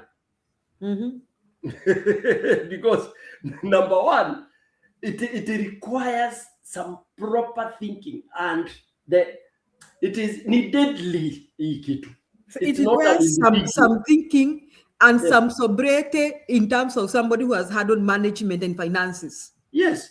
Alafu Nairobi needs people like akina unaona huyu Mwangi wa nini wa Equity. Yeah. Those kind of characters. Those are the characters that Nairobi is another country altogether. Ni kainchi kadogo. Alafu itatakiwa iraniwe. It cannot be run by MCAs. No. MCAs cannot run Nairobi. And nilisema hivyo meeting moja Nairobi wakapiga nduru sana. Juu ya matumbo. The MCAs can be the lower tier of managing units in Nairobi. But there has to be an upper tier, which is supposed to be a board. If you are to run Nairobi as a whole, option one, you have a board that is either you can decide it is I don't know whether elected or appointed, but a board of professionals. Sasa watu kama hao unaita akina Mwangi wa Equity, my engineers and all that. The other option I've always suggested is dividing it back to what it was, the 4 boroughs. Okay? Then each borough has a governor or whoever you may want to call him, whatever you call him. Huyo na MC wake watano ama 10. Unaona? Those 4. Then they'll be able to manage everything at smaller units, which will build up into now the big city called Nairobi. Otherwise, hata uweke nani ati akuja ati asimama ni governor na hao ma MCAs. Na squeeze ma MCA ni hao watu unapata korokocho. Wengine unapata na huko Mkuru kwa Njenga. Kama huyu mwingine ninaonanga hapo ati akisema wewe sijui anaitwa nani wa kutoka huko. Those are the guys that are supposed to run Nairobi to shine. It's impossible. It's all impossible. Yeah. Sasa mkiweka somebody is saying Nairobi is not tialala and warembo moa. Yeah. Babu Owino akitaka vizuri aende asimame tu kiti chake atakuwa tu sawa. But hii story ya ya governor hawezi make. Hapo MP asaidie hivyo, ameendelea kusaidia watoto wasome because he's done very well in terms of support infrastructure pia. Let him do that and make na ndio tupate na ma MP wengine na wengine, then that way now Nairobi can start gaining shape. Imagine kwanza kudeal na ile garbage. Do you know there is a whole mountain now in Dandora? Mulima ya garbage. Mulima ya garbage that I think might take hiyo, if you are to now utaitoa upeleke wapi? They can bury it. Juzi nimenotice hapa America PK pia wao wako na milima ya garbage. Okay? There's a way they bury them and process them and then they grow stuff on top of it. Nimeona, I've been driving and I've been seeing some mountains of garbage here in the US. They process them and then they cover it so it doesn't even look like garbage. Okay. Okay. They can force it to decompose and then they process it and then wapande hata miti. Ama wafanye power generation. Yeah, they can force it to decompose. They can process it wherever it is because kuiondoa naondoa wapeleke wapi? Yeah, can you believe that we are so many people who lost our plots there? Hapo Dandora. Oh yes. Dandora. Yeah, so many of us, very many people. You can't get it hata ukitaka. And it was so sad for those who had not built, So yeah, Nairobi ndio nasema people have to be careful. Angalia registration when you are away we were trying to analyze. Tunasema 7 million alafu ati saa hii hata linafungwa hata milioni 1 hawajafika. Na walisema walipotoa hii mobilization nini ya kusema tuko kadi, wakasema nobody should take that slogan. Look at that. That is childishness. It is childish. Na ni Eric ndiye alianza. And I'm seeing them at wanaita press. Mustumia niko kadi nonsense. Niko kadi kumaanisha nini? What is the objective of all these things? To remove Ruto. Yes. So have they heard Gachagua said you should not use one term? You know, I found that nikasema unajua Wakenya wanasifu Eric. Eric cannot make. Wamesahau Jalango. Imagine wamesahau Jalango. Wamesahau Jalango is the most useless MP you can ever have. And I don't know Kenyans pia sisi ni jokers. Hii ODM. Jalango ati ni MP. Imagine Jalango ni MP. Si kama wanasifu Eric. You see, Eric also needs to grow up. I think he's grown enough now to realize what Kenyans are looking for. And they need to realize that they still have to, the old people, there needs to be a link and some guidance. Hakuna vile wanaenda peke yao. They can't manage Ruto without, they have not even reached 1 million votes. They can't remove Ruto alone. Hizo zinakuanga ni theory watu kusema sijui ndio statistically yes they are, you know, but apart from kama mimi kwangu najua kwangu we are whether they like it or not they have to be politically charged because iko kwa damu. But I look at even some from my friends watoto wao hata ikiwa university hata hawashughuliki na student movement. They don't know hata hawajui serikali inakaa aje serikali inakaa aje. Ukiwauliza they have no clue. Alafu unasema ati ndio watakuja kusaidia nini? Alafu Julia, the problem we've done contribute to it. We have detached ourselves from mentorship. Our generation, we lost it in terms of mentoring. Because, you know, when we entered this modern, tunaita freedom, wacha mtoto afanye kile anataka. That's where we lost it. You know? Yeah. Because I remember our parents, walikuwa wanakuja, unasikia mtu anauliza, wewe Peter, ulienda kuchukua kura? Huyo ni buda ananiuliza. Kwanza ilianza na kipande. Yaani hii imefika hivi, ujue wewe next year wewe utakuwa ni mtu wa kipande. Kila saa ananikumbusha hivyo, nikashindwa hii kipande ni nini dadia ananiambia. Ndio sasa ikifika hivi, of course tuliletewa shule those days. Nikifika hivi ananiuliza, mlichukua ID? Uli nini? Anamwambia wataleta lini? Anambia sijui. Alifuatilia mpaka nikamuonyesha. I didn't know how serious that thing was. Wacha ifike sasa kuchukua kura. Ingieni hapa kwa gari. Tunaenda tuna queue. Tunachukua kura sasa, sisi tuna cast, tunasema dadi na yeye na hizi what are they for? Anakuja anatuelezea hii mambo unaona nini na nini, ukiwa hawa leaders ni wabaya sijui nini. Ana take time kutuambia whether we are tunapuuza, lakini anatuelezea. So for us hiyo tulijidetach and of course ikacoincide na hii generation. Na unajua kila generation inakuanga na kama ile ilikuwa inaambua Bugishi Amato, you know, na resistance zingine funny, you know, style ina change. Sasa hii imekuja hawa kuwakaisha chini. Have you realized these people you can't hold a discussion that lasts longer than 30 minutes?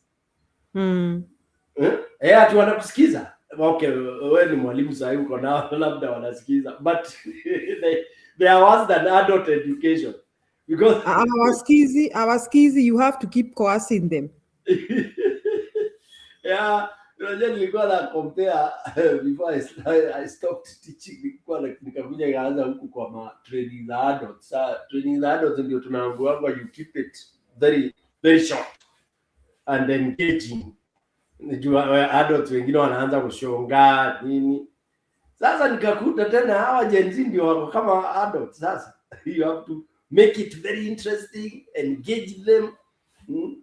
Hawawezi kukaa chini dakika kama 40 ati mtu amekaa kwa desk. You have to allow them to speak. Una allow mtu akitaka kusimama asimame, akitaka, you know.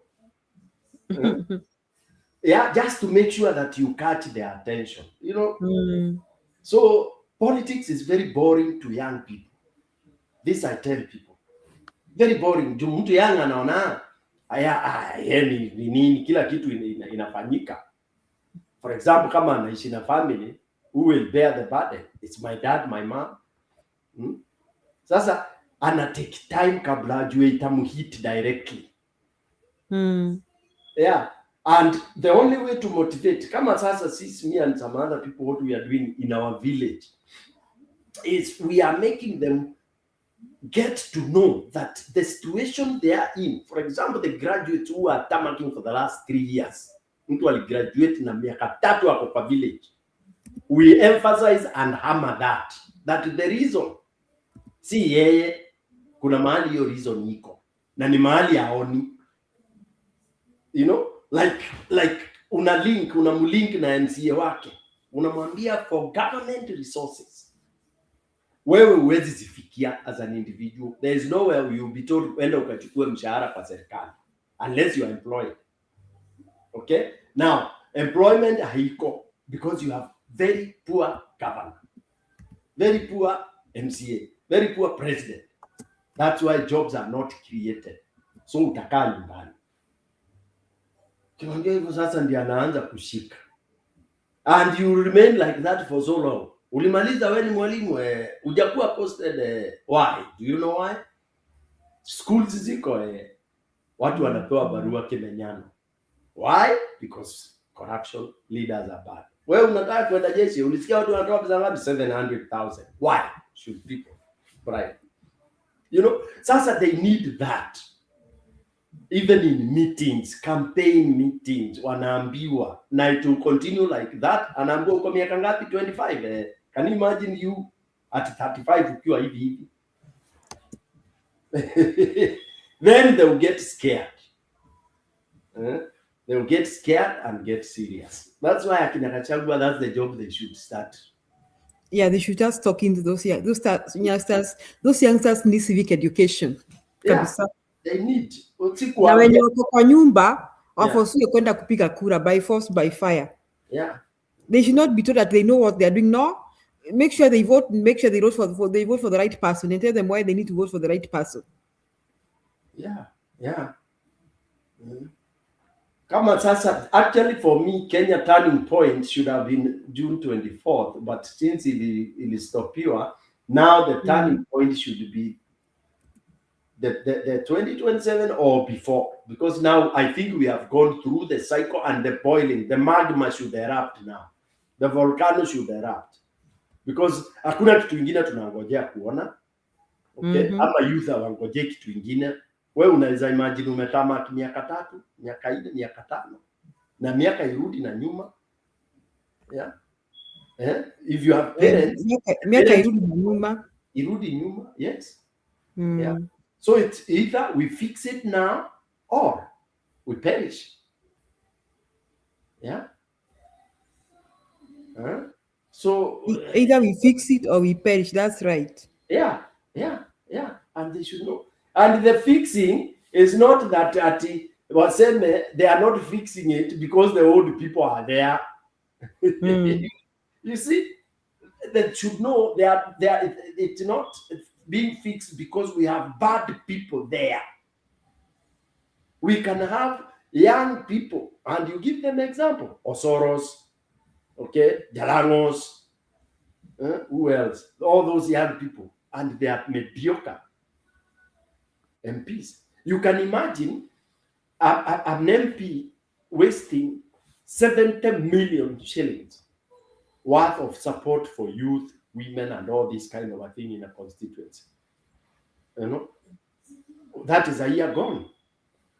Okay, another year gone. Like there are those that Auditor General says they are in their 3rd, 4th year, and there is so much that has disappeared. from their constituencies. Gone. It will never come. Now the kids that are not able to go to school, 1 year gone, second year, the second year is gone. What will happen? You know, that's another thing that nobody is talking about. Kutaendaje? You know, ndio nashindwa Kenya, Julia, sijui tumepuliziwa nini. You know, we are talking vitu juu. Like when I hear these meetings za kina Gachagua, wanaenda, they talk a lot of things that hata make sense. You mean nasikianga tu slogan and that's it. Sasa, you know, because sasa I don't know, sijui itakuaje. Alafu hizo slogan unaona wale washosho wako pale. Sasa ukimuuliza huyo shosho akienda home, muma mshemani mumesikiaje atena Gachagua tuonile. Sasa what value is that? I think we need quality. I don't know. It's a big problem. And no wonder the youth wanasema meeting ni boring. They don't want to go there. Juza akifika hapa anasikia tu ni tialala warembo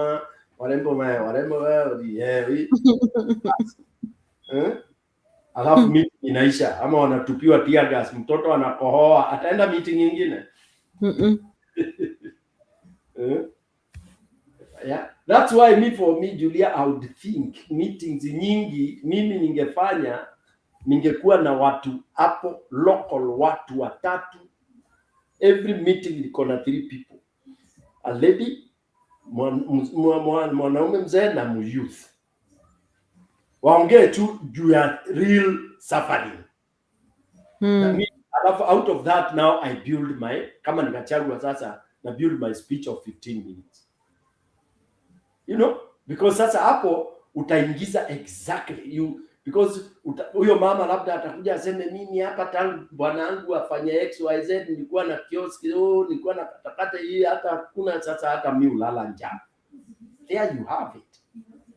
You know, muyuza aseme mimi niligraduate, nilimaliza technical school mwaka hii nini, sasa mimi vile nafanya huku nachukuanga vibarua nitakulipwa 500, saa nyingine iko, saa nyingine hakuna.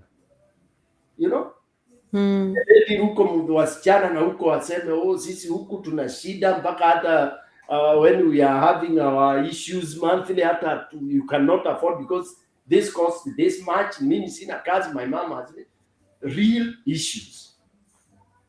Then you build on that as leaders. But I whatever I hear them talking, because imagine umeaddress hizo vitu, wameaddressiwa na hao wenyewe hapo, wanaona kama huko Kembembe, wanaona haya, huyu ni yule jamaa wa butchery pale bwana, alikuwa na butchery last year, this year imefunga, unaona naongea, unaona haya, huyu jamaa alikuwa na matatu ilikuja Igataho na nini na bank, ala haya, huyu alikuwa mwalimu wa ECD pale, ilifunga. Kwa nini watu sasa hata vijana waoi, watoto hawazaliwi hii area? Yeah.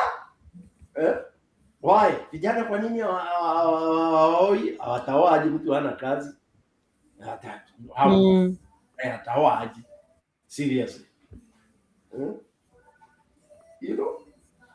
Anyway, acha tuone vile unajua wako mbioni for 2027 kuchukua usukani, so it will be the same cycle going around. But James anasema that you guys have good advice but you're not on the ground yenyewe hatuko ground uko. James unasema ukweli, hatuko sasa, ground hiyo ground anatakaje? Anasema ati tuko diaspora. No, squeeze it ni village. We are very much working on the ground, Bana James. Okay. Ukienda ground yangu, you will wonder whether I'm where I am or I'm on the ground. And if you're on the ground, I can send you. Actually, I would want to send somebody. I would want James, tell me where you are. You can write, and then I'll send you somewhere.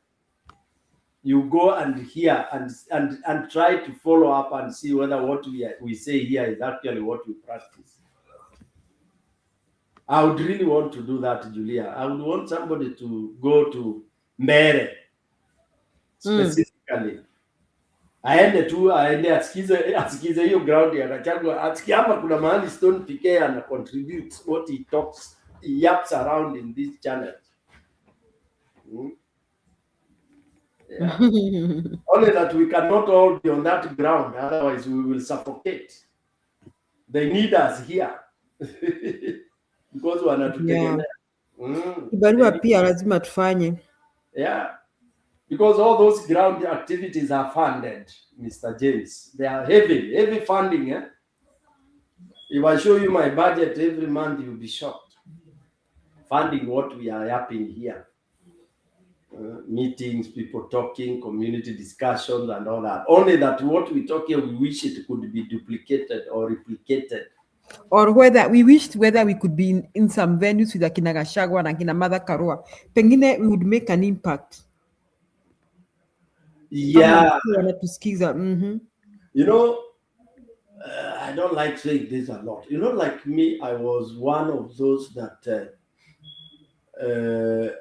ODM Yotha chapter. So at early stages, they thought I was a pain. And they thought I opposed anything that they brought. But later they came to realize. Because what these people do when they're in the party, they are only interested in eating money.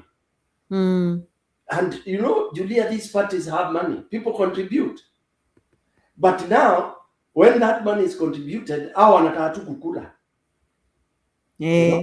And even now, you see, Gen Zs are saying that they all want power. Everybody wants just power and a VT. Very few people want to save Kenya. No. I know a few that want to save. I totally believe that Martha Karua wants to fix Kenya. And I believe people like Matiang'i wants to fix Kenya. But I know that a lot of people just want the power and a VT. Hata hao ma Gen Z. So tunabahatisha tu tupate tu na at least majority that wants to fix Kenya.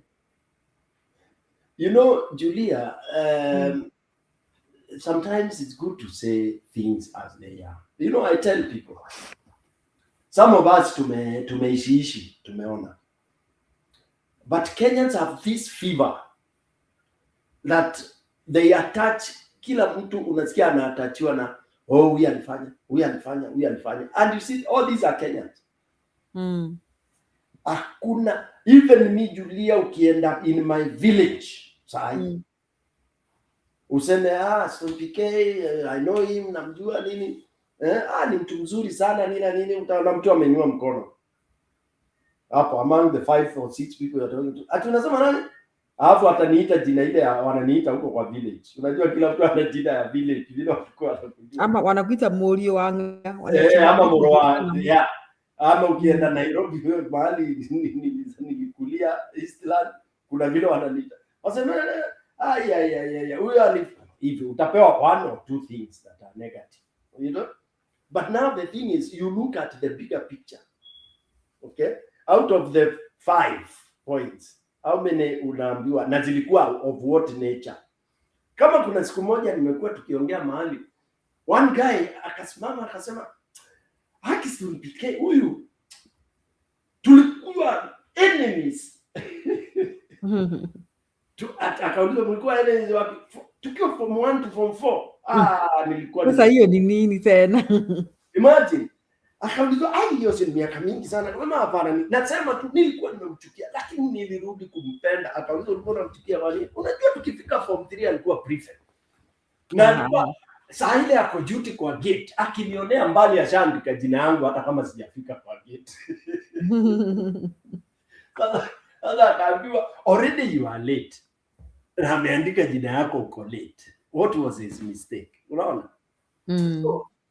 So there are people who have issues. Now when it comes to leaders, if you look at Martha Karua, Ukimention Martha, watu wanaanza kupatia 2007. Alafu wengine wenye, wacha nikwambie, those Raila supporters wenye wa 207 wataanza 207. Wakikuyu nao ati hana bwana, ujinga mwingi. Sasa Moya alirule bila bibi. Mbona watu hawakusema? Imagine some stupid reasons, I'm telling you. Ati hana bwana. Si uende ukue bwana yake basi. Na nani alikwambia yeye yani hayuko? Nani alikwambia anataka bwana? Ama anataka bwana. Na unataka bwana ndiye afanye nini au afanyie nini nyinyi? You know? I mean some stupid reasons. Haya, unachukua mtu kama Matiang'i, unasikia. Kwanza watu walikuwa wanasema Matiang'i. Then all of a sudden they started building a narrative. Rivayala, sijui nini. Na Rivayala yenye hawana evidence. Haya, wenye wasemi Rivayala ati ni mtu wa Uhuru. So, kama ni mtu wa Uhuru akitusaidia iko nini? Unajua kama hii Rivayala issue, Julia. I've always challenged people in even many other forums. Nimeambia watu wa challenge. These Rivayala people, they had no relatives. Wenye mpaka saa hii hawajasema watu walipotea. Yes. Yani these Rivayala wanasema thousands and thousands of Rivayala. How many bodies were these? You know, and these bodies kweli hazikuwa na owners. You know, and you know today tukikosana na wewe business nini na nini, we can easily do that. And even tuseme hata mapolisi pia, the way they do, wanapiga watu kwa masel na nini, yeah, they could piga mtu kama vile walipiga huyu jamaa, isipokuwa ni babake alikuwa hapo, anaitwa Alfred. Was he Alfred? Huyu aliuliwa Central pale. If the father had not been there, all that, si angeenda atupwe. Na sasa akitupwa inakuwa ni nani? Hata juzi, do you see the bodies zenye zimepatikana Nyeri, zingine sijui wapi, Kericho? Yes, there's a lot of controversy. Okay, some of the people are saying Gen Z, others are saying, unajua in every hospital there are unclaimed bodies. And usually zinatupangwa kwa nini? Kwa cemetery, si ndio? Yes. There are a lot of unclaimed bodies zinatupangwa kwa cemetery. So we can decide to create a controversy around that. We don't know kama ni Gen Z, we don't know kama ni watu waliuawa, but it could also be unclaimed bodies. So unaona sasa people can, that Rivayala thing is neither here nor there. Yeah, because Matiang'i handled it one time. Nilisikiza hiyo interview and I was very keen. Akasema because everything is ready. Yeah, everything is ready. Why can't we have, inaitwa nini? Why can't we have the inquiry? Inquiry ndio ita reveal whatever might have happened. Why don't we have it? Alisema history kila saa ati Rivayala kukuwe na inquiry ifanye investigation. Yeah. Kila saa Matiang'i Rivayala. Msimamo anaambia Njiru amweke, anataka kusema kitu. Njiru umeenda Njiru, acha tu nisichokoze Njiru, lakini historia ya Njiru kuwa kidisappear. Sijui ameenda kufua nguo sasa ama ameenda kufanya nini. Njiru ingiza msimamo, mpigie mwambie. Njiru Amerika watu wa nini wafuangi nguo. By the way, America watu hawashangi nguo. Okay, at least wako na machine, lakini unajua watu wa Amerika wapendi kuoga pike. Unajua wazungu wapendi kuoga. That is what I unajuanga hivyo. Unajuanga wanamwanga wanaosha kichwa. Alafu anakuja job. Anakwambia ati aliosha kichwa. Hao watu waope. Wachafu kweli. Wachafu kabisa kabisa. Wanashangaa vile tunaoga mara mbili. Wanashangaa mnaoga kwani wanashangaa kwani mwili yenu na wangu mama ni nini? Wanaulizaga mtu, do you have to shower? Imagine when it is religious to us. Amerika watu waogangi. Njiru hakusikia msimamo, sijui tutakusaidiaje bana. Kifungu cha Njiru hatuna.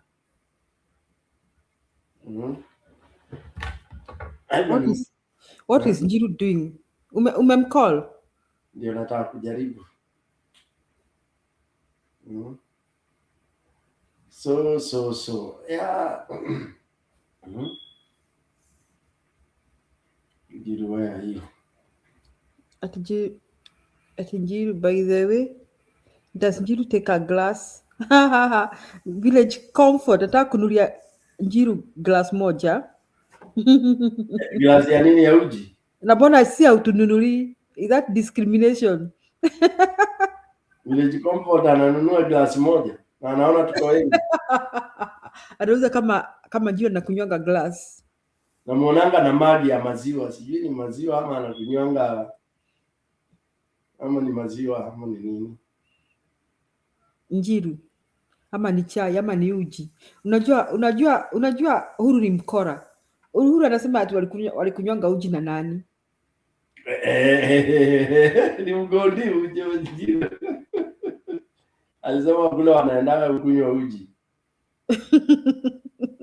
Uhuru ako na ukora kiasi fulani hapo. Sana ni mgodi. Nairobi nani si mtu wa huyo. Alikuwa anakunywa huko Kawangware uji. But after kukula nyama bama. After kukula nyama bama, wanaenda na magari za Farao.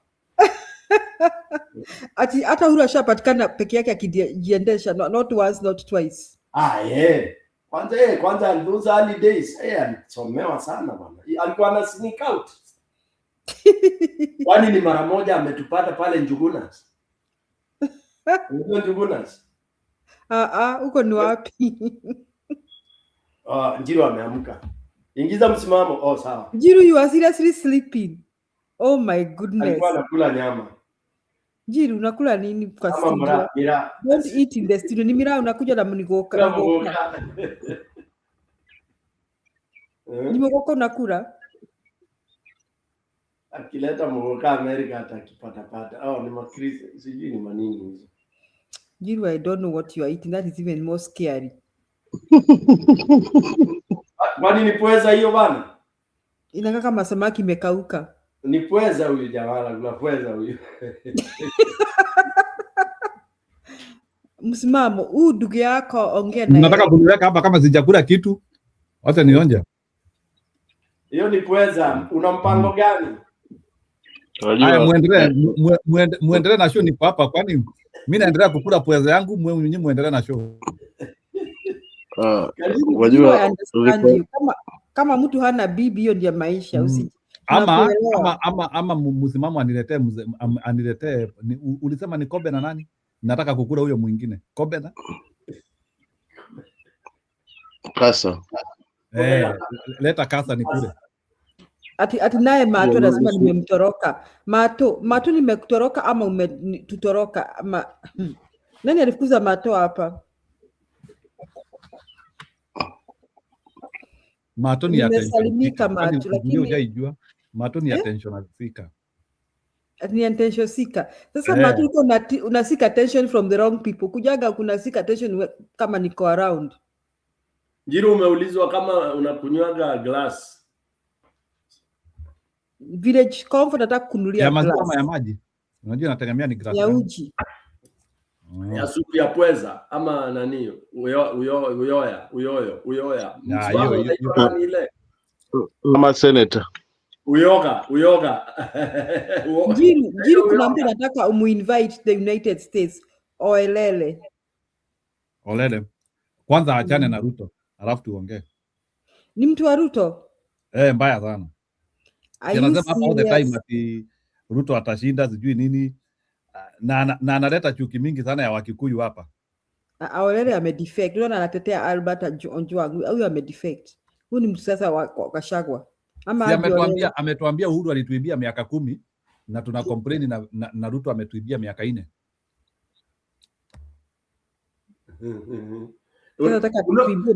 Unajua psychology tells us, actually psychology is very interesting. Ati kuna people who dwell on negativity. Yaani ukisema Njiru aliua watu wawili, unaambia na Stone aliua watu 5 je? Imagine, instead of punishing, huyo aliua watu wawili na huyo watu 5, the thing should be punishment. Ndio PK juzi niliambia beshi wangu mwingine hapo Mkale, akanikamwambia wacha nikwambie, sisi tunataka rais mwenye atashika Ruto afunge shimo la tewa, and I'm confined away from people and animals. Akaniambia kwamba ati mnasema hapana, itakuwa kusameheana. Nikamwambia ati na akiendea Uhuru, nikamwambia hata Uhuru aendewe. Iko nini? Who stole on behalf of me, PK? Exactly. Nobody stole on behalf of me.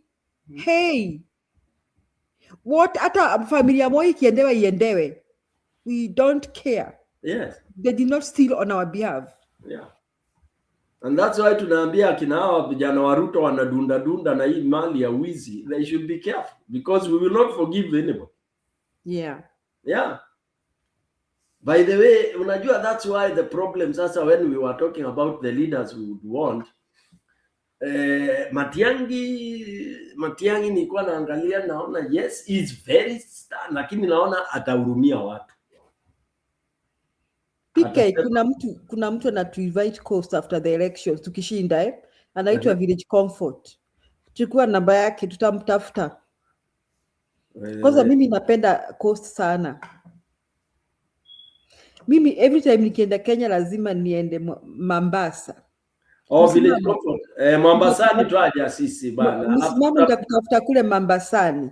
Na tutafuka twende mpaka kule Vanga bana kumkutana kule Vanga kule. Na mzee nani, mzee msimamo kule. Kule kwa mbunge mmoja aliitwa Mwashetani. Mashetani. Msimamo, mimi nilifika kule kwa Mwashetani siku moja. Ni kama aliaga sivyo? Mwashetani aliaga msimamo. Msimamo ameenda wapi? Mashetani anataza amepona Ruto bwana. Sio ni kesi walini na nini ya? Hapana, tutaki mapema. Tena alipewa kazi mapema kabisa. But yupo. Ngaje tu katika alinyeshewa huku na kiforomodo sasa. Sijui atajipangaje, maana wote sasa hivi wote ni timu moja, wote ni UDA. Najua UDA sasa imechukua Pwani hapa, viongozi wote wa Pwani. Mimi nimefika kule. Alafu wajaruo hapa ati ODM wanasema zoning ya nini, na washakojolewa hawa wote hawa na baba yao. Ruto ni mbavu. Wamekojolewa na wamefanya ile kitu. Wamekojolewa. Oburu Odinga akicheza mbunge wake atakuwa wa UDA. Sasa na hilo ameambiwa na Omar. Kama tumemsikiza Omar. Omar ametoa speech ya kishenzi. Ati nasema Gachagua ashikwe, aende ashike bibi yake. Hawezi wanamuogopa. Lakini sasa Omari anazungumza kama nani ule? Na Costa alifeli. Huku unajua wewe utajaribu hivyo maana jamaa amenikamata kwenye koromeo hapo, ndo taabu juu ya taabu kweli. Huku hawa viongozi hawa wanafungula washashiba, lakini wanashindwa jinsi ya kumweleza Mpwani amesimama haswa, hana haja na ujamaa. Yaani hilo tu ndo kitu ambacho kinanipa matumaini kwa wakazi wa Pwani. Hawajazijua mbavu kabisa, sio itakuwa itachukua gharama kubwa kuweza kuwabadilisha swa kuwafiki hivi. Labda wafanye virigiza namba zile nini, labda hivyo, lakini za lazima. Lakini kwa kweli kama ni ukweli ground haipo, unaona. So lakini sasa viongozi wetu wote wale wa ODM wale wa UDA wote wamechanganyikana pamoja, wote wana support, wote yani sasa hivi hakuna ambaye ana chama chake, ni UDA wote. Kwa hivyo kibarua kiko kwa wananchi tu peke yake, lakini kwa hao viongozi hakuna mmoja ambaye ana nguvu, hata hao Swamad na Joho wote ni UDA. Hakuna mtu ambaye yuko ODM hapo, ni ile kwamba anasukuma mdevi tu, but wako UDA wameamua kumbaka Ruto. Sasa msimamo, nikuulize swali wakiwa UDA na ODM, sasa si pale pasi ndio pale nini opposition nao sasa waeke candidate wao mara moja hii? Shida kwamba viongozi wa opposition don't know whether they are ready. Unajua chembe na chembe ni mkate, ama tunaweza sema haba na haba hujaza kibaba, ama gonga gogo, basi ndio hivyo, unaona. So wangeshikana in terms of financial, wakatengeza strong team. In fact, I had a meeting with Jubilee members kwa kuongozwa na jamaa mwingine hapa anaitwa Dinka, na tulivyokaa na mazungumzo tena tukawa tupange tukutane na Wiper, tukutane na wale wengine wote, so as we can work as a team. Kule maeneo tugawane haya maeneo sisi wenyewe, so huko tukiona kama hapa kuna potential ya Jubilee, wacha tuingie wote tuuza sera za Jubilee hapa. Tukiona hapa kuna potential ya Wiper, wacha tuingie hivyo. Tukiona hapa kuna pia ya PLP hivyo, but where hakuna support yenye tunaipata kutoka kwa viongozi. Unajua pia sometimes tunaona huku wao wengine wanatushinda mbavu juu wanamegiwa mego wa hakika. Wakiingia ground, wanaingia ground walikuwa wamejipanga kweli kweli. Tofauti na sisi sasa, hilo ndo kidogo linatupa wasiwasi, lakini wangeingia kwa fujo haswa wao wenyewe. Sasa kama hawana, basi wafanye mkutano full hizo Kinango, wapi, Kilifi, everywhere, wawe aswa wapige wiki ama wiki moja na nusu wako wametikisa hii kambi. Kwa kweli watatoka na vuguvugu zima la watu wa pwani, na viongozi watabaki hawana cha kuzungumza, kwa sababu kile wanakizungumza hakuna kitu kingine kigeni hapa wanachokizungumzia. Ni wanaishia kwa affordable house, wanaishia kwa SHA, wanaishia kwa siyo nini, na hizo zote hakuna kitu kinafanya mwananchi anaumia. Ikiwa jana nilipeleka hii tonsil yangu jana, na mbwa siwezi tibiwa hapo kwa hospitali because sikukata SHA, lazima niende nikate SHA. Ndo yani uweze aguliwa sasa hivi ni masi, lazima uwe na ukate SHA, hiyo ni mandatory, lazima. So uzembe ndo umekuwa hivyo kwa madaktari. So kwa kweli wananchi wamechoshwa kwa kweli, kakaangu pekee, ila tu ni viongozi wenyewe wa United Position waje kwa nguvu, wasingoje mpaka pale mbele wamejazwa, wameshibishwa, wamevumilia wananchi, wameona kumbe hata huko hakuna maana, waje tuingie huko. Hapa ungali mchuzi bani, ungali moto huu, nani wakunaona ukiwacho kiganda sasa kwa balaa wezi unyo. Sasa ndivyo nauliza tena kwa hayo sasa, mwananchi anaegemea anaangalia vigezo vipi ndivyo achague kiongozi? Wataangalia ni nani amemwa pesa, ama ni nani, ni nini, kigezo ni kipi? Yule ambaye kitu kilicho hapa ni kwamba whoever associate with this government happens. Hiyo ndio kweli, na ni wale wachache ambao wanafaidi, wanatumika kuja huku ndo ambao wanaimba hiyo tuta, but majority ukiwa ground, I wish one of you angekuja nikatembea na hii ground aka witness sana, wazungumza kabisa whoever ambaye anaambatana na hii. Hata mtu yote kama mama ambaye hajaenda shule, ukimuuliza swali tu vipi kuhusu serikali, kwa basi serikali ipi, kila mambo ya serikali kabisa. Kwa hivyo mwananchi ni kwamba naam, ati si Kagiri anatuambia hapa ati kura ya Ruto imeongezeka sana kutoka 2024 mpaka saa hii. Kagiri hapa imeongezeka na wapi? Kwa lipi?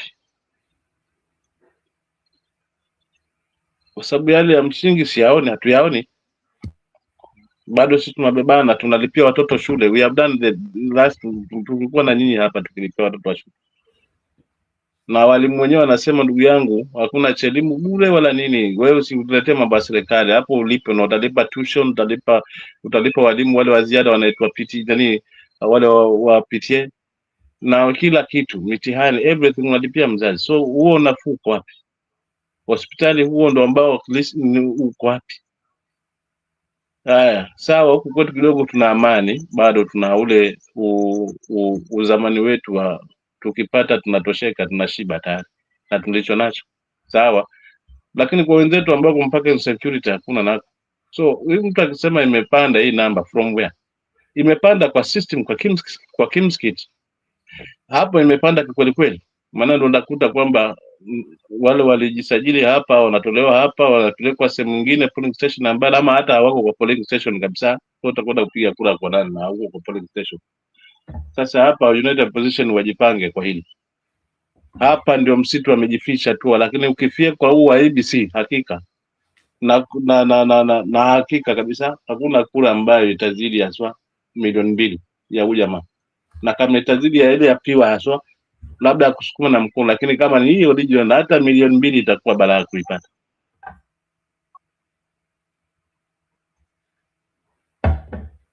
Ala na kagire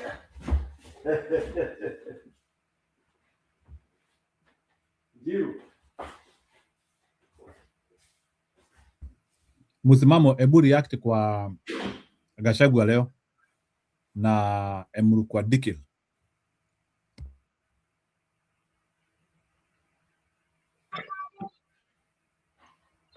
Wajua kako kienda pwani alafu bahatike kuvua, yani samaki wengi, unajua hiyo siku unasema nimepiga kibomu.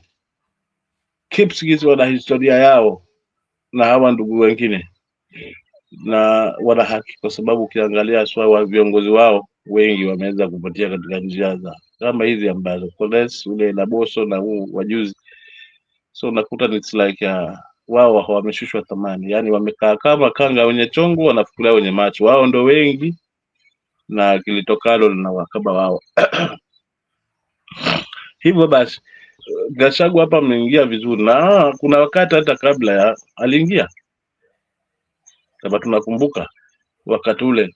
So hii ni kura yake, kwa sababu already Kipskis walikuwa mrengo walikuwa pande wa opposition since before, kutoka na hiyo historia yao. So sasa hivi ameenda kuzoa, ametia nyavu, ameteka. Na kwa kweli wao jamaa kitu kinanipelezea nao, wana msimamo wala hawana mchezo. Usiende huko kaleta mchezo. So hata huko kuiba kura huko, ukisikiza yule mwanamke wa jana jinsi alivyoongea, lakini ukisikiza jamaa alikuwa na manywele tangia alipokufa Ngeno, mambo nimefuatilia kizungumo tabatamshi yake na alivyo yaeka jana, ni ishara wazi Kipsigis wana historia yao, kwamba wanaamini kwamba wao ni kabila tofauti na huu muungano ambao upo wa kale, kwamba ni group ya miji sio ni 6 sio ni 5 sio ni 8 sio ni 7. So it's like wanataka kujitoa, kwa sababu haiwezekani kwamba maendeleo pia itakuwa na favor wengine. Hao wengine wanaishia vifo tu, lakini mashamba yao ndio wanaochukuliwa zaidi. Unajua hili la mashamba pia ndio kubwa zaidi na wauma. Kwa hivyo Gachagua amekuja kwa wakati mzuri na amefanya timing poa, timing good, a very good timing. Hapa atazoa, mimi sina shaka hili, hapa atazoa kura so. Na by the time sisi wa Kenya tutapata kura from Kipsigis, ambayo hiyo sasa tuseme ndo ni Rift Valley, then usiniambie kwamba huja mata kwa ameshinda, kwa sababu mtu hutunzwa kwao. Yani ina maana ukipigwa nje basi natakiwa ukikimbia nyumbani kule, ukifika kujificha basi upate nafasi ya kujificha. Lakini sasa jiulize Njiru ama dadangu Julia ama wangu pike hapa, unapigwa nje, ukikimbia ndani ya nyumba kuna jamaa naye anagongwa na kusubiria naye akutandike. Sasa ndio hii hali ambayo huyu jamaa anapigwa nje na ndani pia anako anapigwa, sio atajificha wapi? Kwa katika ishara hii inaonyesha wazi kwamba in fair game jamaa wangu arudi in fair game.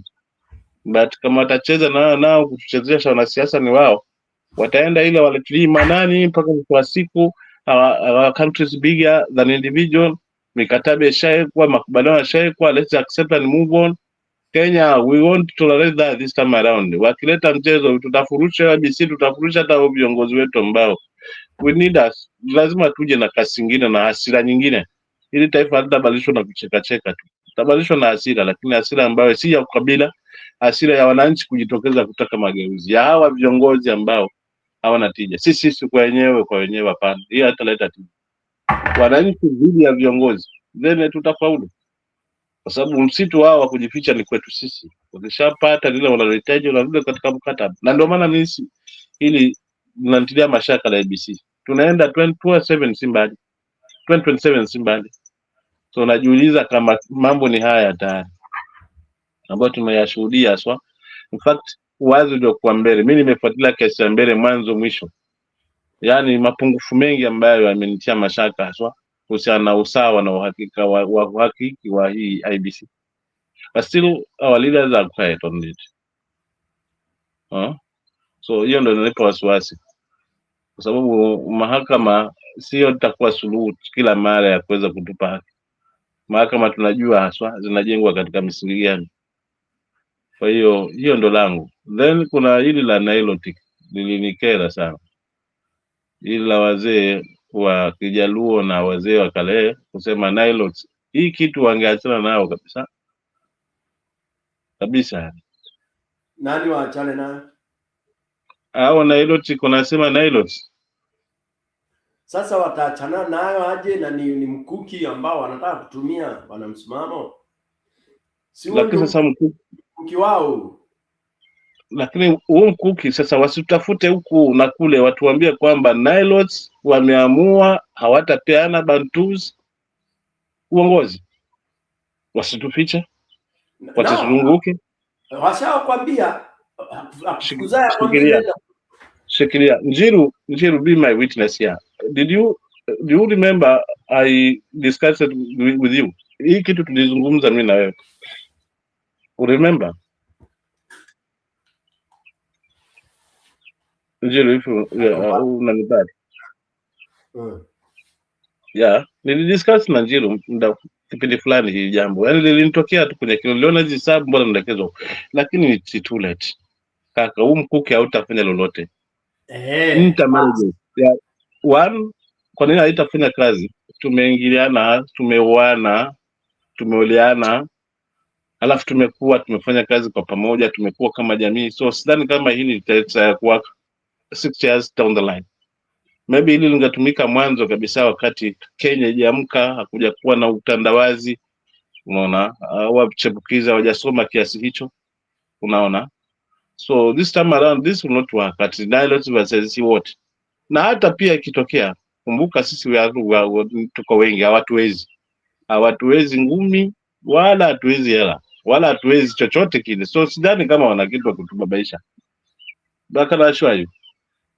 Hawatuwezi vyovyote kabisa. So wakiamua aswa kwamba hii kitu iende hivyo, sidhani kama watatuweza. All those people are weak. I can tell you for free, they are total weak. Hao wanaotegemea ni hawa nani na kitu pia wametema. Na kama pia hata kama pengine tuseme tu kwa Mkutadi warudi, sema ni nalo hiyo. Basi the strongest wanategemea ni hao Wakale. Wameshale tu na huku kwao, huku pwani ndo kwao haswa. Kwa mambo kama so hao wanaleta vitu ambavyo will not work. Hawatafanya kazi kwa sababu sijui kama wazazi wetu ama wazee wetu wa Kibantu wakitokea wakisema sasa uongozi lazima tutauchukua by all means kutoka kwetu, watasemaje? Hawa hawezi kureact. Unajua huku ndio kukosa heshima. Njaa ya wazee nao pia wawe nayo na mali kwa kuificha bro. Hii yote njaa, wanazungumza njaa, Wajaluo, watu za Kijaluo na hawa na yote. Japo ndio ulikuwa mpango huo kwamba usiona huko Uganda kwa Wajaluo sisi tuko hapa. Walitumia hiyo gea tu. Na wakaingia mzima kwamba nao unajua sisi tofauti yetu we are River Lake Nilots na Highland Nilots hivyo. Tuna plan Nilots. So sisi wote ni wamoja. Wakajaribu kufanya hesabu kupapasa kusheti na vitambulisho kula Somali leta hapo Kadalas. Na ndio maana walikina hapa ameingia mzima lakini pato Masai hao hawako kwa hilo. So this will not work. Yes. Na hata kitokea hawatuwezi. Mimi hiyo ndio kitu naweza waambia. Hawatuwezi kile vyote. Acheni cost peke yake. Sisi kwa cost peke yake tukianza kufiatuka kwa hili tu. Alafu tuonyeshe utitiri kwamba sisi nasi hatusikii madawa. Nilikuwa kimya kweli, ni wajinga tunatosheka lakini wasijaribu kuleta upuzi. Tutawakujia huko na tutamazana huko na turudi nyumbani. Na hata tuona tumefikaje huko. na tutamaliziana huko huko kaswa. So asilete hii kitu ilipitwa na wakati. It was used those along wakati huo, si wakati huo kuleta huu gombi wa Nilotic na Bantu. Mimi kwangu liniuma sana kaka. Mimi kwako kakangu pike like to me Yeah, sasa hilo niliposema ni mkuki wao, inataka watu wakijaribu kutoa mkuki kama hiyo, kadi kama hizo, United Opposition ipige kwenye kichwa kama vile nyoka. Ukisikia wanaleta yani upumbavu kama huo, unataka unapigwa, unawindwa, unapigwa mapema na kukanyangwa kabisa na kuchoma. Unaona? Kama hivyo ulivyoelezea. Na si kuficha. Ni kusema hao watu ambao wanaanza hii narrative. Maanake wajua 2000 and nilini wakati ilikuwa 41 sijui 40 versus 1 or something like that. Watu walikuwa wanazungumza kwa mafumbo. Unaona?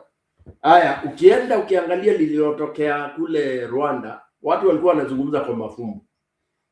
Unasikia jamaa wanajitayarisha kihivi, lakini watu hawataki kusema. Watu wamekaa tu chini ya maji. Mambo yalikuja yakachemka yakalipuka. Sasa Kenya inataka tukijua msimamo ana plan hivi ama mkutano fulani, msimamo Austin PK alizungumzia hili. Tukisikia ni like the way Gachagua is doing it very well. Okay? Sasa ikifika mtu akianza narrative za kipuzi na kishenzi kama hizo, inatakana inapigwa mara moja. Tusiseme unajua labda anamaanisha, hamna, ni direct. Umesema Nilot na nini? That is stupid. What are you telling us? Na inakemewa kabisa. All right? So that we don't have people entertaining that kind of rubbish. No. Mtu akianza kuzungumza unajua sasa Wakamba wataka, Wakikuyu wataka pande ina, anaambiwa sasa tuache upuzi ndugu yangu. What we are doing, we are targeting to remove one term aishia akiishiaga nchi ni ya Mkenya. Unaelewa? Leaders wana narrate sasa. Kama mimi nisifuna sasa ningebadilisha linda mwananchi ningesema linda Mkenya. Sasa hivi linda mwananchi Mkenya. Unaona? Yani ile una judge people towards one unity, one common group. Hao wanasema tuko kadi, unawaambia sasa nyinyi ndio mko kadi ni kuchukua kura. It is not about that nyinyi ndio hii ni slogan yenu na no. It's not about the slogans. It's about kuchukua kura ndio tuweze kufukuza hii nyang'au ambayo iko nyumbani. Tuache maneno ya kugombana ati nyinyi ndio mlianzisha hii sijui. It's not copyright. Si ati ni muziki wewe umeanzisha muziki wako watu wakaanza kuimba bila kulipa license. No. It's a slogan. You say tuko kadi, kila mtu ako kadi. Kila mtu niende akue kadi, kila mtu aende register. Yeah. So tueni kutu hapa kwa niko kadi na tuko kadi. Which is which? Niko ukiwa peke yako, si ndio unasema uko kadi, kuambia mtu kwamba usha register kama voter. Niko kadi. Yaani kusema jameni mimi nisha register. Je, wewe? Alafu tukiwa wawili tu watatu wengi si ndio sasa tuko kadi. Kiswahili sanifu tu. Tuko kadi litumiwa na Ruto kwa sababu kusema si tuko kadi. Lakini yenyewe original niko kadi. Na wao wanasema tuko kadi. So ukumbuke tuko kadi na tunaliko kadi itakuja kugawana mara mbili. Haya mambo usiachukulie juu. Unakuwa tuko kadi lakini si tuko kadi ile yetu tunawejua. So wale wanasema niko kadi wabaki na the same the word niko hata kama ni 100 hata kama ni 20,000. Samahani. But hiyo neno tu libaki the word niko kadi. Ina pesa. Then hawa tuko kadi tutawatrace vizuri maana watajileta kwamba tuko kadi. Unajua yeyote anasema tuko kadi he is our enemy. Because he understand walichukua. Na ndio maana kunatokea ile grupu la pili la Gen ambao wameshindwa kuhimili njaa zao nao unasema tuko kadi. Tuko kadi ama niko kadi. Sasa yoyote ile it is meaningless. It's nothing. To me it's nothing. The most important thing ni kwenda kujiandikisha kura. Whether wamesema tuko kadi, niko kadi, hiyo tu ni semantics. All right? Yaani hiyo tu ni matamshi tu. All right? Wewe enda uchukue kadi. Tusianze hivyo, walianza kugombana, sijui wale wanituko, sijui niko, sijui nini. Ruto anawaingiza kwenye box ya upumbavu na ujinga tu, kama vile ameingiza Wajaluo kwa ODM. Sasa wameanza kugombana zoning na all that, wanaingizwa kwenye kikapu ili anunue muda na kuwachanganya tu Unajua Ruto is very interesting, anafurahia sana sana. Ameweka watu mkononi, akili zao bongo ziko hapa kwenye kipaja chake cha mkono, anawazungusha kama ngololi hivi. Anafanya hivi kuangalia. Ushawahi kuwekelea mercury kwa mkono? Unafanya hivi, inaitangwa Kiingereza, na hata ulimwage chini bado ita flow hivyo hivyo, kama vile hivyo ndivyo Ruto anafanyia watu. Sasa anafurahi, anacheka anacheka, maana watu wameingia vile vile anavyotaka. Na Ruto ako na hicho kipawa. Upumbavu huo anakuingiza kwenye, ni kama nguruwe unaenda kupigana, anakuingiza kwenye zizi la nguruwe, kisha mnatoka huko wachafu. Anacheka tu, kisha anaenda ananawa, anaoga. Unabaki na uchafu wako. Angalia vile alivyokoroga sasa hiyo sehemu zote za ODM.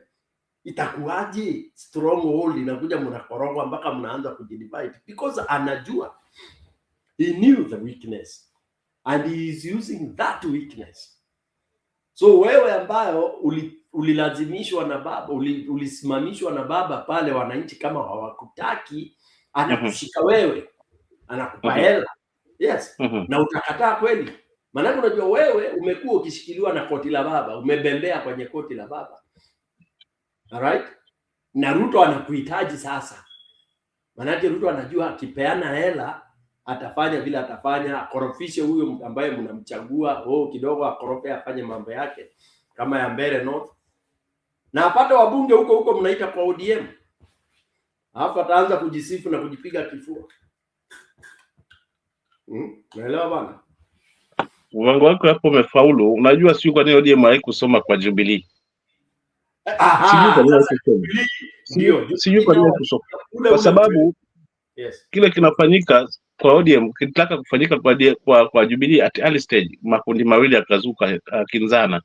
Na kilifanyika kuna Sabina Chege. Now they are nowhere to be seen. Na ni sababu wamesimama ngangari na chama sasa kusema kwamba hii haiwezekani. Kioni hapo na wenzake walisimama ngangari, lakini ilikuwa tayari kishaondoka hiki. Singizio watu likitengeneza sisi. Unaona? So alivyopasa huko kuona hiki ndio tutasumbuana. Chama kitakachonisumbua katika chama changu ni ODM, maana kina wafuasi.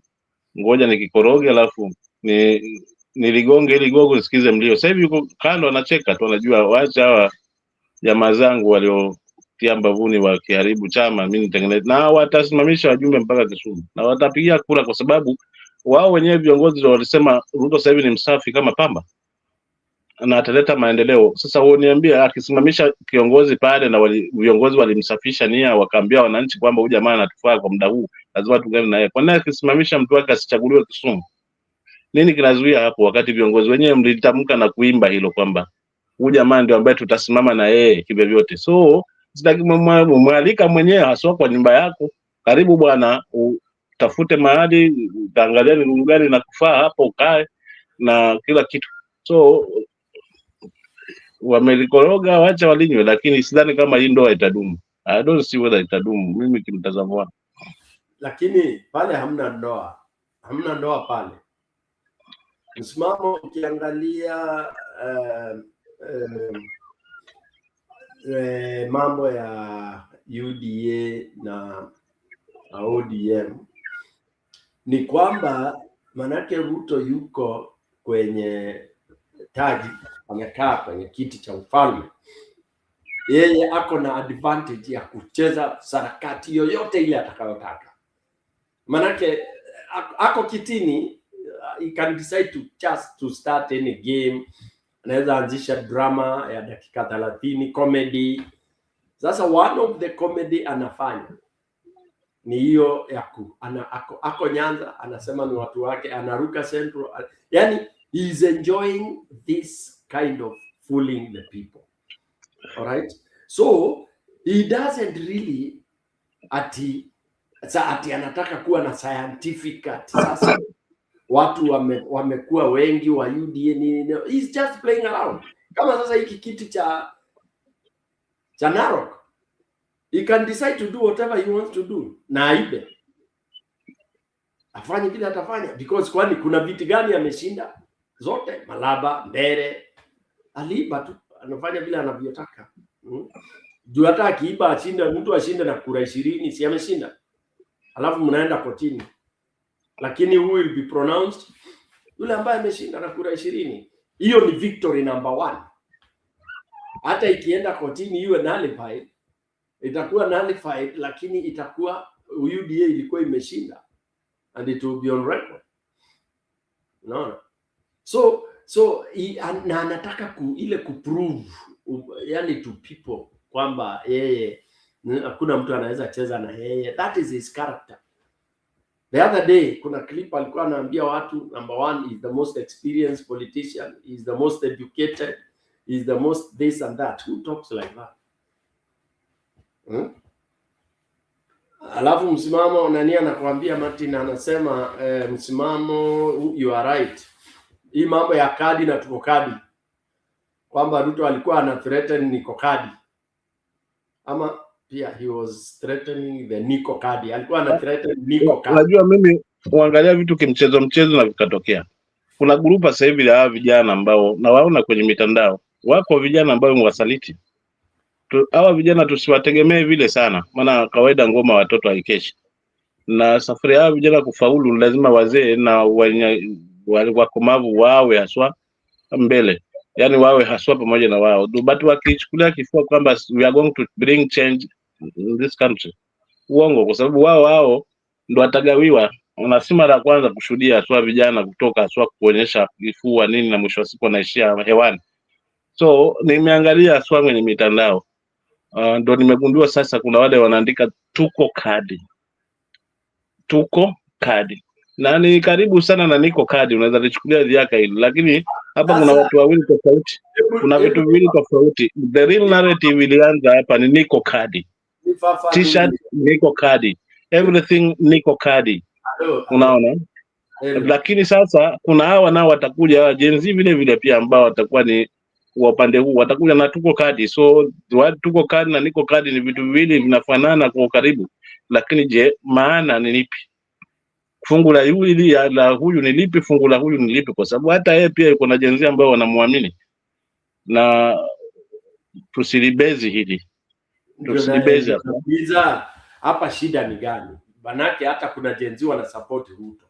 Shida ni lipi? Tuko kadi, niko kadi, what is that? Yeah, nasa niko kadi wawe ngangari kwamba this is our stand, kama walivyosema kwamba wakamnyima aswa, wamwambia mzee hebu pumzika na hii kauli, maana hujui maana yake, na akaelezwa maana yake kwamba maana yake ni kupeleka nyumbani, yani inamaanisha one time. So unajua waliingia sana kwa mitandao vijana kuanza kupangua mzee. So katika hii hali ndo kuna hiyo tuko kadi kazuka. Ni karibu sana niko kadi nani ndugu yangu, si nani ndugu yangu mkubwa hapa. So niko kadi wabaki katika stand yao, na hakikisha whoever akisema tuko kadi ndo tutatofautisha kwamba who's the regional niko kadi ama ni tuko kadi ni gani hapa, ambao tutaweza kuyaamini kwamba itasimama upande upi. Sio kama umeelewa hapo kaka. Mimi wache nimeze dawa kidogo hapa, naona dawa. Wewe nilikupa dawa. Unaona hiyo homa yako umekaa nayo mwezi mzima bwana. Bwana wewe, tonsils sasa zimeshika kwa, siwezi kabisa, koromeo hii siwezi na kumeza mate yani. Ni balaa hapa. Dawa ya tonsils ni nini? Antibiotics. Umekunywa amoxicillin? Amoxicillin.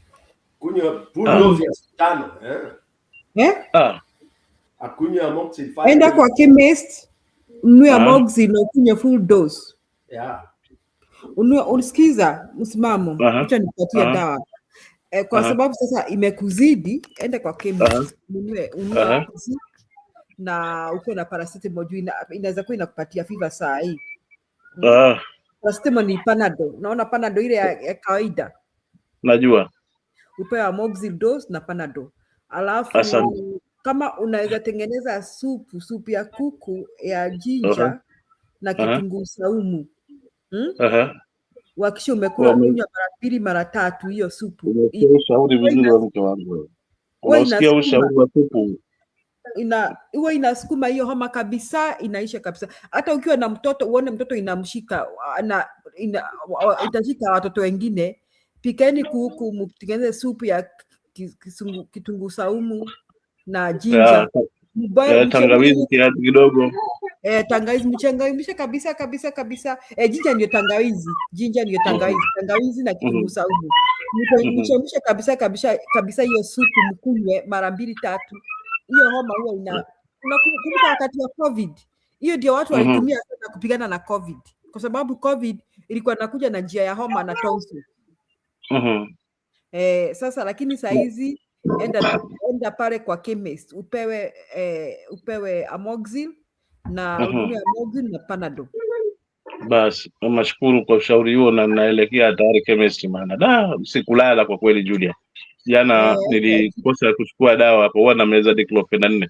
So jana nikazinywa mchana ule. So siku ile nikaona labda nimelagiza dawa, nikakaa kwenye kipindi mpaka saa 5 pale. Naona hali yangu imezidi, nikabidi sasa sijalala, nimewasikiza kabisa. Mpaka usiku ndo ngarausha tena mtoto, kuna dukani hapa anachukua dawa tuna diclofenac. Ndio huja ndio naona tunazungumza hapa. Ni kule kwamba unajua hapa mahali nimepazoea, si nani aliniroga. Na si nani aliniroga kabisa. Yaani siwezi kaa tu hivi wenzangu wanajadili na mimi nyamazi. Lakini wacha niende niangalie hizo dawa, nitashukuru. So mimi itabidi niachie hapo ndugu zangu kwa leo. Alafu tutakutana jioni. Mungu akijali. Haya. Poa.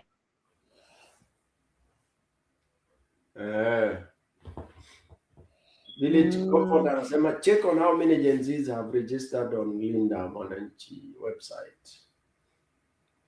Ati wamesema hawajafika hata 40k. Niliona hata website yenyewe ilikuwa ni adidi hiyo, wana expose mambo mingi kwa Kasongo. Enyewe ni watoto wanang'ang'ana, they are just trying how they know best pike kutoa Kasongo. Unajua pia ni wachanga. Lakini si mimi naona nini to embrace hii united opposition, to embrace ile formula ya nani IBC ya Mwananchi. We should embrace that. Ubaya nao akina United wanajifanya watu watene sana. Unaona, they are refusing to say do PK what you are saying. They need to bridge, create a bridge, and they become the big boys and the big girls and reach out to these youngsters and learn what they are doing. Get into that IBC Wananchi. I mean, usikae hata kama nyinyi mnafanya nyinyi wazee sana. You should not be so much yesterday. You should also style up, and try and do things, say things are being done. Now, I hope they know that Ruto will try to steal votes even online. So, hata mjana nilisema kama anacheza uchafu na sisi tucheze uchafu ama aje PK. Iko nini? Unajua nimekumbuka vile umesema kwamba ungelikuwa Gachagua ungeenda pale uongee na Kikuyu, na ukweli umesema ukweli. That is what Gachagua should do. Yes. I would talk the same things I'm talking with the bitterness. Yeah, na Kikuyu. Na Kikuyu sasa. Pure Kikuyu without apology. Nseme murega. Okay, uko ni mucie. Ni mucie. Ure, cia mucie tisomo. Yes. Na ici imwe murona guku ici imwe imwe ni miruthi guku ino. Ino ni miruthi na ngui cie guku. Na hiti.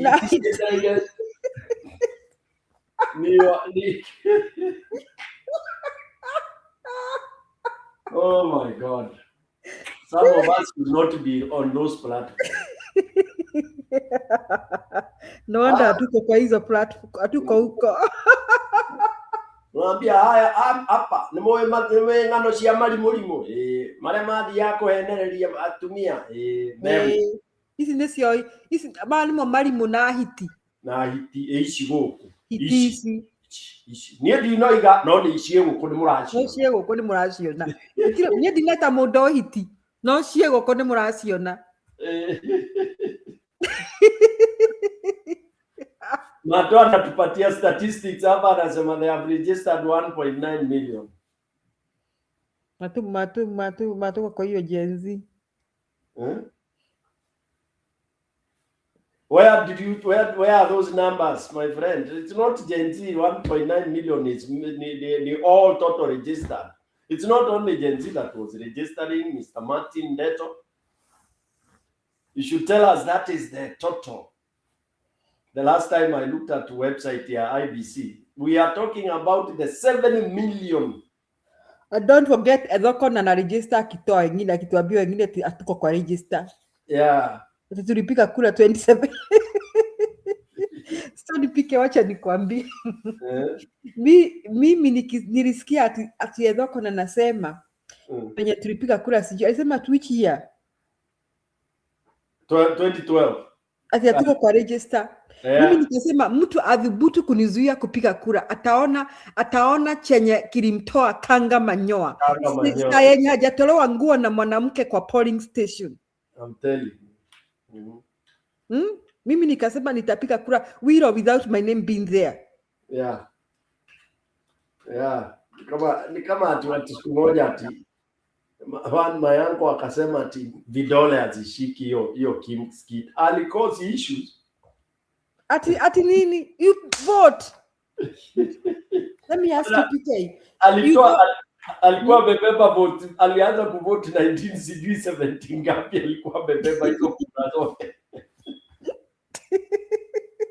Au akaongea na Kimbere hapa. Aliwaita maumbwa mingi. Anaambia hizi kura zote ni nini mnaniletea this time ati technical. Technical inakosa mtu amevote more than 20 times. Kwendeni huko. Ati unafika pale unaambiwa ati jina yako yapitika.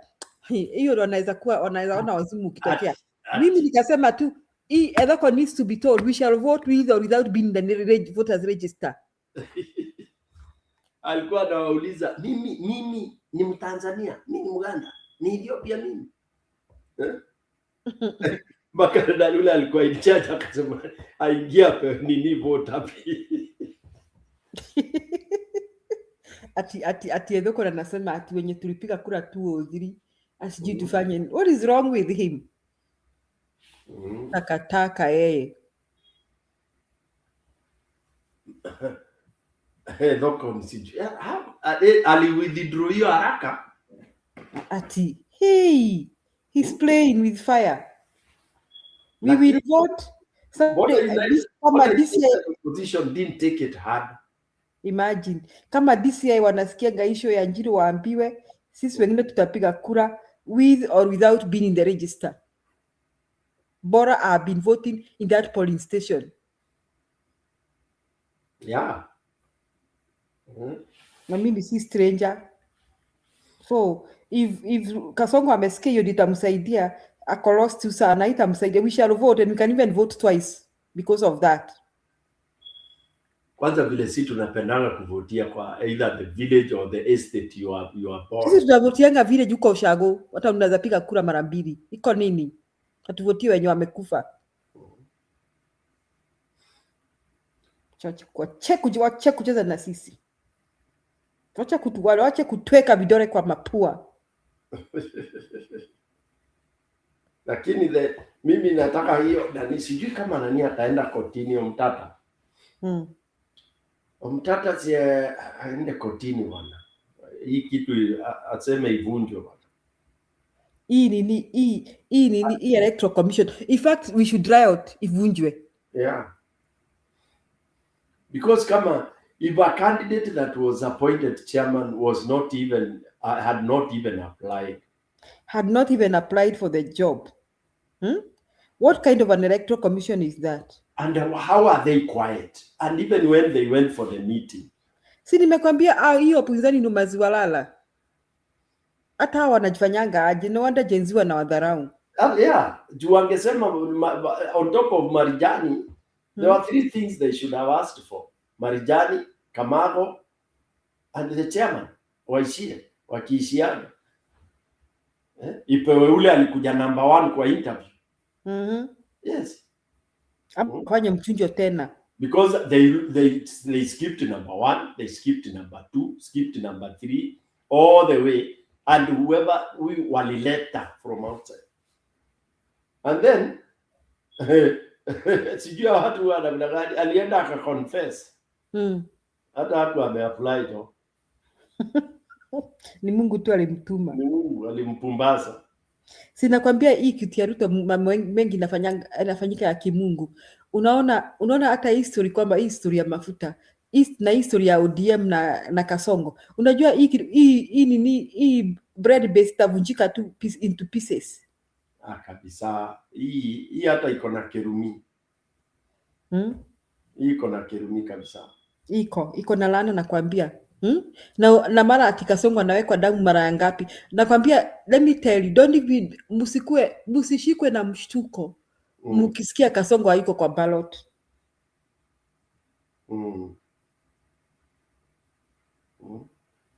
Atieko Authority said it was his office boys who filed and applied on his behalf. Can you imagine? Can you believe that? Can you imagine? Na nasikia ni brother ya Enoch. Anaitwa nani huyu? Alikuwa nini wa Atukana kama. Ni brother ya Nanok. Sasa wanapanga nimeona serikali yote imejaa wakali. Hata kama mkali mwingine alikuwa na accident, nilisikia ati William Ruto ati mtoto wake amekufa, ati sijui ni director. Nikashanga kwani William Ruto ni president na director? Kumbe ni mkali mwingine hapo. William Ruto ndio captain kule Kenya Ports Authority. Ndio mtoto wake alikufa na accident. Walikuwa na drive I think Nairobi or something. Mungu atusaidie tuwe na serikali mpya ndio watu wafagiliwe. Because anyway all those people should be fired and we have new appointees with or without following the law. Yeah, ndio tulikuwa tunasema constitution suspension 100 days. Sasa the shida ile iko ukiona hawa opposition wamenyamaza is because na wako overwhelmed. Nani yako overwhelmed? Akina Gachagua ama akina nani? Gachagua, akina Kalonzo, akina nani wako. I think they have a serious problem in terms of finances. And in terms of also agree. Juu sasa finances kila mtu anakaa individually. Gachagua anakaa na yake. Kalonzo na yake ile ako nayo, kila mtu anakaa kivyake. Sasa kampeni itawezekana hivyo kama mfanyi joint yenyewe. Itawezekana kweli. Alafu it is good to come to mwananchi and tell wananchi sisi hatuna pesa, hatujaipa pesa. By they can do GoFundMe. Yes. We are all going. By then tunaweza wachotea pesa mingi sana. Watu waambie presidential candidate nani waone tukichota. We are not playing. We can raise money. Most of us wale tunataka kwenda kuokoa nchi, tutaenda GoFundMe because you need of course to move around. Yeah.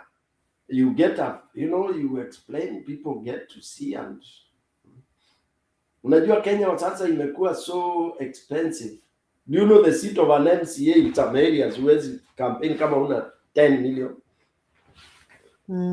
Imagine in some areas. MCA hata utaian hiyo pesa you arrive as an MCA. No, now like for people who are really seriously want to lead and help community, you don't look at it at that until you are going to recoup your whatever you have spent because you can't. It's not possible unless you go to steal. Yeah, unless unaenda kupora mali. Growing is hard, but everyone's got. Kama unaenda kuiba utaangalia those parameters. But kama unaenda kufanya kazi, by the way, ukiwa unaenda kufanya kazi genuinely, you will get money without even knowing. Because depending on how brainy you are in terms of initiating programs and projects in your area, we cannot talk about by-elections when they are. Pole. Ninashangaa wajaanza. Wajaanza?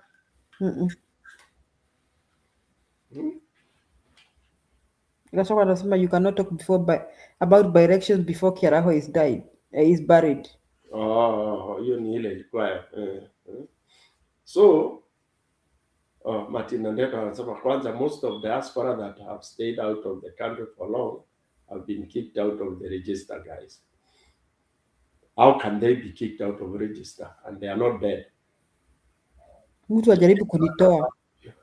Anasema they change one number of your ID as they know there is nothing you can do. But how do they know you are in diaspora? Let them try me, they will see me. Tueleze, how do they know you are in diaspora?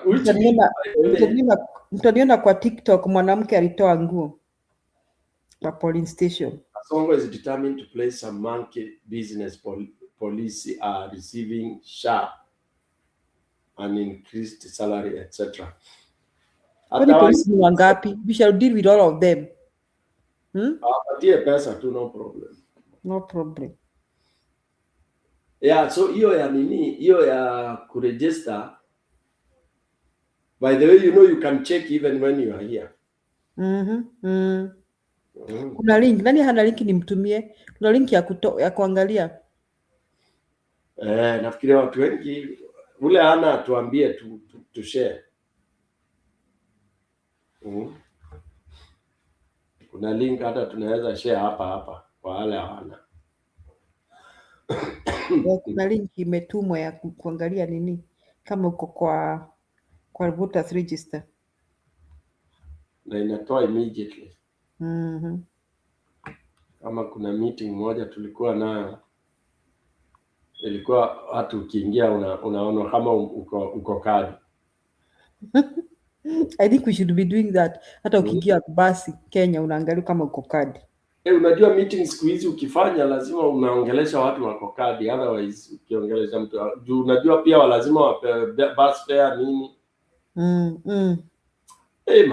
It's campaign imekuwa ngumu.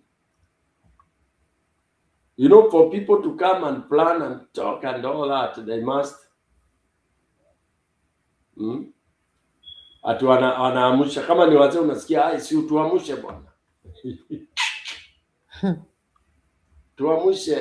Kuamushwa ni kuchotewa kitu waenda wakiendaga.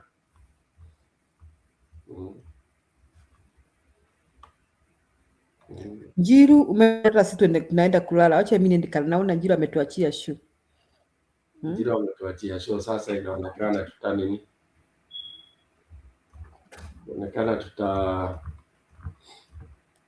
tunaweza enda tukalala kabisa. Na hakuna vile tunaweza mfungia, wacha atajipanga. Atajipanga kabisa.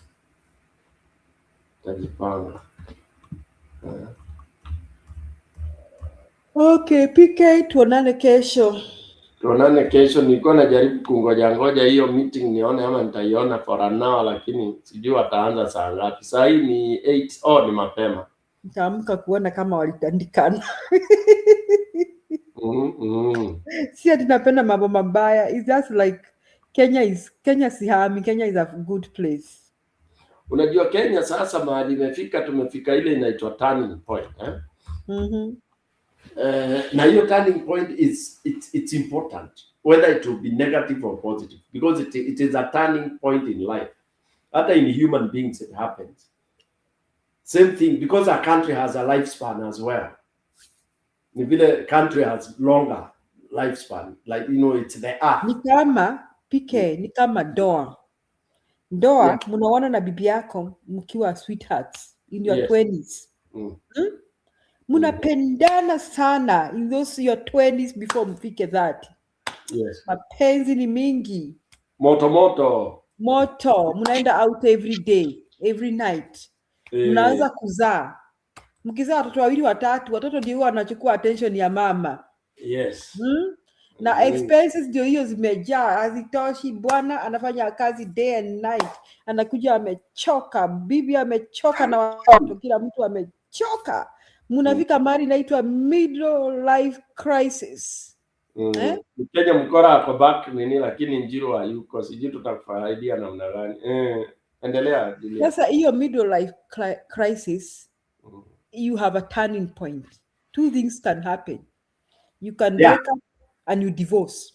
Yes. Or you can overcome it and you become permanent and pensionable. Yes. Ndio unasema hiyo ndio turning point Kenya tuko. Yes. You must just hit that. Everybody who has been married must just hit that. You turn for the worst or for the good. Yeah. Now, and it will happen. It has to happen. We have just been postponing it. Yes. But nilikuwa naambia watu, I was talking to another group, naingianga hizi group zingine, nikawaambia, ilikuwa ya TikTok, nikawaambia hii walikuwa wanasema moja, there was a very religious group, I mean a few people, walikuwa mambo yao ni hope, God, nini, walikuwa na kuhubiri mingi. Nikawaambia sasa, hii mahali itafika, si maneno ya kuomba, because ni Mungu amedesign hiyo cycle. If you believe, it's like a human being. You pray, but you still have to die. Unaomba Mungu nisaidie nikae miaka mingi, no, utakufa, because that is how it's designed. Unaona, it's a matter of when. All right, and maybe how, when and how. When ni lazima na how pia. So nikawaambia hii nchi sasa si maombi, because the moment you tegemea ati maombi peke yake without action, tutapata result. That's why atuombangi tupate kiongozi bila kwenda kupiga kura. Unaomba, unaenda kupiga kura, lakini unapiga kura mwingine anakuibia na umeomba. So sasa hebu post there, umeomba, unapiga kura. Yes. Unafanya the right, you do all the things right, PK? Yes. Alafu mtu mwingine anakuimbia hizo kura. So you must do things differently. Yes. You know, you have to stop doing things the right way. And yes. I'm going back to the marriage thing. And he's saying that middle life crisis is a fallacy. It's not a fallacy. Inafika mahali, wacha tu nipeane ile bad example. Nilikuwa nimesema good example. People turn around and they decide to stay. Ile other bad example ni kwamba, it's not a bad example by the way. Unachoka na mtu, unamwambia aende akiendanga. Na unaoga, unarudi sokoni. So, it's a bad example. No, it's a good one. It's a good one. We have done everything right. We even created a new constitution, Constitution 2010, as we tried to tame these corrupt leaders. Unaona, we did everything right. We even refused a government takeover in 1982. Na tukakondemn sana, tukaona hiyo ilikuwa mpango mbaya, sivyo? Yeah. We have done everything right. We decided to kick the Section 2A. We created a multi-party state. We've been making tremendous steps towards the growth of our democracy and the establishment of a country that is run by the rule of law. Lakini iko wapi? Kuna majambazi walizaliwa na shetani kama kina Ruto. We make 4 steps ahead, 2 steps ahead, they take us 10 steps behind. Sasa watu kama hao, they belong to a solitary confinement away from people and human habitation, because hata wanaweza kula wanyama. So we must do something to implement that. How we shall do it, we may not have to follow the law to do it. And that is why, Julia, when people are accusing that the opposition hawana agenda, I hear opposition saying, agenda number 1 is to make use of the tool that we fought and designed, which is the Constitution. There is nothing else you can fix without going back to the Constitution. Yes. Which means Mother, na nimesikia Mother aki-emphasize, Kalonzo aki-emphasize, I think because they are lawyers, nani Sifuna ana-emphasize, na Matiang'i ame-emphasize that we have to go back to the rule of law. What does the rule of law say? Ukiiba, unashikwa. Na unafungwa. So if we can have the rule of law to the letter, we don't need kuanza kupeana vitabu kubwa za manifesto. Manifesto is the rule of law. SHA is working? No, it's not working. Toa hiyo, rudisha ile ilikuwa ina what improvement you need, inafanywa rule of law. Hakuna kuweka ati tumeweka percentage zetu, pesa ile tutagawana and all that. No. Okay? So nikisikia watu wanaambiwa, hata naonanga kwa mitandao, opposition has no agenda. What agenda do you need? The agenda is to jail Ruto. Ruto anataka kujua si agenda gani? Yes. Agenda ni kufunga Kasongo. What does he want? Which other agenda in Kenya is important right now? To throw him out and to jail him. I think akina Gachagua atakana kumwambia hivyo. Yeah. Because ati alikuwa anasema ati akisema kwa mkutano wakisimama wanasema ni Ruto. Yes. You are. Yes. We have no apologies about that. You are one of our main agenda. The rule of law, we want to lock you out. And we just don't want to throw him out. We want to lock him up. Yes. We want him locked in a solitary confinement, away from people and animal habitation, because hata wanyama anaweza kula auze. Si amekula Masai Mara, amefungia wildebeest. Sasa zina kwa kwenda.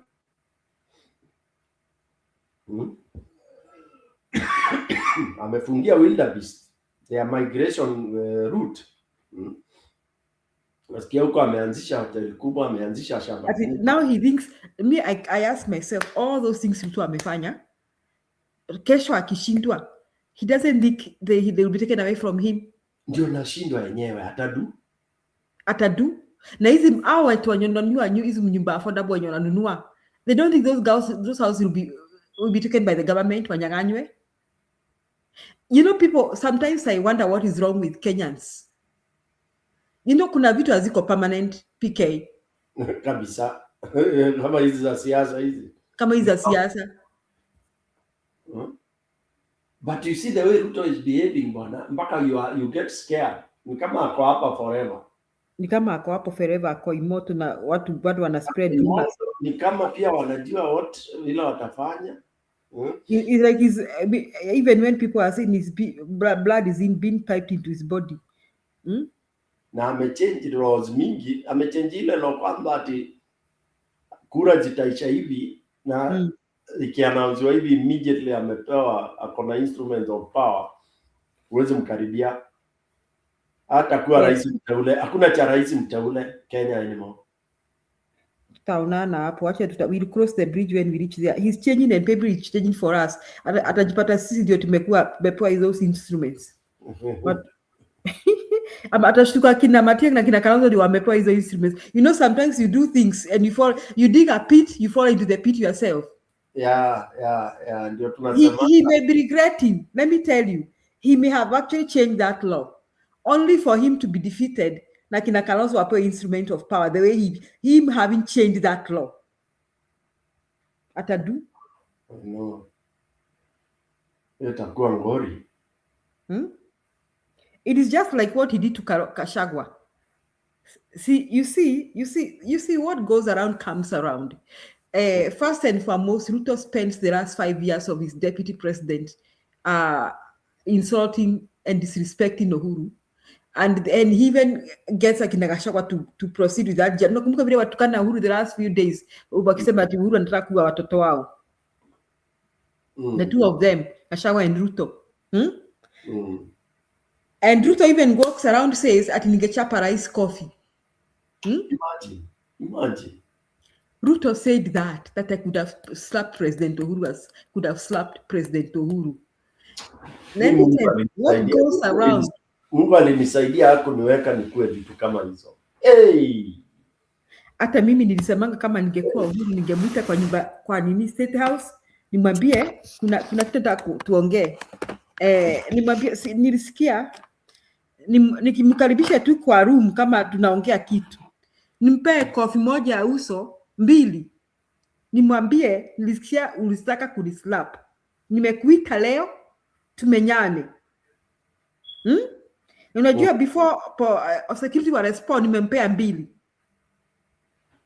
Because the next the security will respond. These people cannot fight in our presence. Lakini it will got into record that I gave him 2 nice ones. Now, Ruto, after doing what he did and saying all the trash he said to Uhuru, guess what? He gets his match. Anaitwa nani? Gachagua. Anamtusi asubuhi, lunch na jioni. I think Gachagua nowadays is like a dose times 3. Yeah, what you do unto others they shall be. Kama dozi ya daktari ceremony. Anampea kama dose. Kunywa mara 3 kwa siku. Kunywa mara 3 kwa siku. Mpaka Gachagua amefika mahali hata nikaona amezidi. Anasema nisikia unakuja Nyeri. Hebu jaribu kunitusi kwa Nyeri utaona. Oh no, Ruto is getting his dose. It is what you sow is what you reap. That is what Ruto is reaping. Ile mbegu alipanda ndio anavuna hivi sasa. So kama amebadilisha sheria at he can be given the instruments of power after an election, he'll be shocked. Another person will be given those instruments. Him having changed that law, he will regret so much. Yeah. Na ule ana clip, kuna clip nimekuwa nikitafuta ule mtu anaweza kuwa ako nayo wale wa comment section. Unakumbuka ile clip watu wakienda maandamano ya airport? Wakati airport ilikuwa inaibiwa, inauzwa. Kuna kijana alishikwa na media akisema unaenda wapi? Tunaenda airport. Kwa nini? Airport wameuza, wameiba. Kamtoto, kamtu young, Kamtoto kalikuwa kana meno. I really want that clip. Ani anasema Gachagua 100-fold. Nakwambia Ani, Ruto amepewa 100-fold ya Gachagua. 100-fold. Ni anasema. Mimi what I want saa hii hawa watu to enjoy. Ningewaambia waache individualism. Waache na hiyo ndio inawakula, waache individualism. Juu wakishikana, unajua Kalonzo nani Kaongo anajua bado hajashikana. Ndio anawatukana hivyo, anasema nitawamalizia asubuhi. You know they are not. Na unasikia hata media inawa destroy sana. The so called united hawako together. They don't seem together, and they are admitting and playing into that gallery. And I don't know why. Sijui ni kwa nini wana play into that gallery at ni science gani hao watu walisoma? They don't know the optic of politics. I don't know what they expect to gain out of that. I hope they are very smart and they can see that they must unite. I hope they can see that. But you see another thing I don't like on the side of Gachagua. Gachagua thinks he can do this alone. Yes. I don't know. I don't know. I don't think he thinks, but I think he's not a good team player. Na nafikiri pia wao sijui hawana ile guts ya kuitana mkutano, let us reason together. No, he's the problem. He's the big elephant in the Julia utakuja kunikumbuka. Tonight. Gachagua is the bigger inaitwaje na Kiingereza impediment or impediment in this. I'm telling you, he's the push away power. Yes, he's the push away power. And he's the one we will blame. The way we blamed him when Ruto rigged him, Gachagua is the one who will rock this boat. Take that to the bank. I hope he'll not. I hope he can see that. His style is easy. He's so emotional. He's so drunk. He thinks he is so popular in Kenya that ni kama Gen Z. Ni mzee lakini he's thinking like Gen Z. Yes. Ni kama a team of 11. So alafu you have one guy who thinks he's the best. That team loses miserably. Because ukipata mpira ni wewe peke yako unakimbia ukitaka kwenda kufunga. Yeah, he's obsessed with selling DCP. It's not DCP that will remove Ruto. It's not. and it can never. Haiwezi. He still now reminds me of where he was bargaining to be paid money for the Kikuyu's vote he brought. You know, every time I discuss about Gachagua, I feel so bad because I know his motives. I read him. It's not good. He's so business minded. He's thinking how he will get many MPs and all that. Yani, it's money in the head, not the problems of Kenya. Problems of Kenya naongea tu for optic. But the major thing is him to gain power. Him and Oburu are the same school. Power. Ni vile Oburu anataka power. Hata Gachagua hiyo tu anataka power. Oh, Oburu is cracking my ribs too. The generator anasema, I tend to think kuna kitu hatujui. These guys know what we know. And they are slow in entrusting all their cards in the safety of Gachagua. The cards can never be safe in Gachagua. Atasema asubuhi siri zote za ushindi. I'm not sure they are trusting their cards too. I think they are just playing safe. That would be the worst mistake they would do. Gachagua should be just attacking dog. That's it. I think they are playing safe, all of them. But there will be a time that they will have to come together and stop playing safe and just trust each other. But again, that will be to their detriment. Julia, I was taught somewhere, can't remember which course was that, it was about teams, that you cannot call yourself a team when you still have some hidden cards and suspect each other. Yeah, that's a very bad way of doing things. It's not a team at all. Because sasa Julia nitakupigia simu kwambia sasa Julia now then already una hold breath.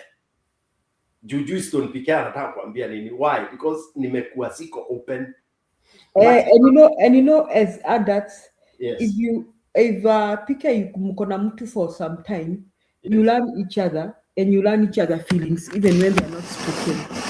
You learn each other body languages when they are not spoken, and you know when they are not telling you everything. Even if they don't tell you, but unajua. Yeah. Hata kwenyu kazini PK kuna watu you don't trust them, not because you heard them say something, but you just know you don't trust them, and you are not wrong not to trust them. You are right. Yeah. Your intuition is very correct. Yeah. Because you know that there are things that they are not telling you that they tell you.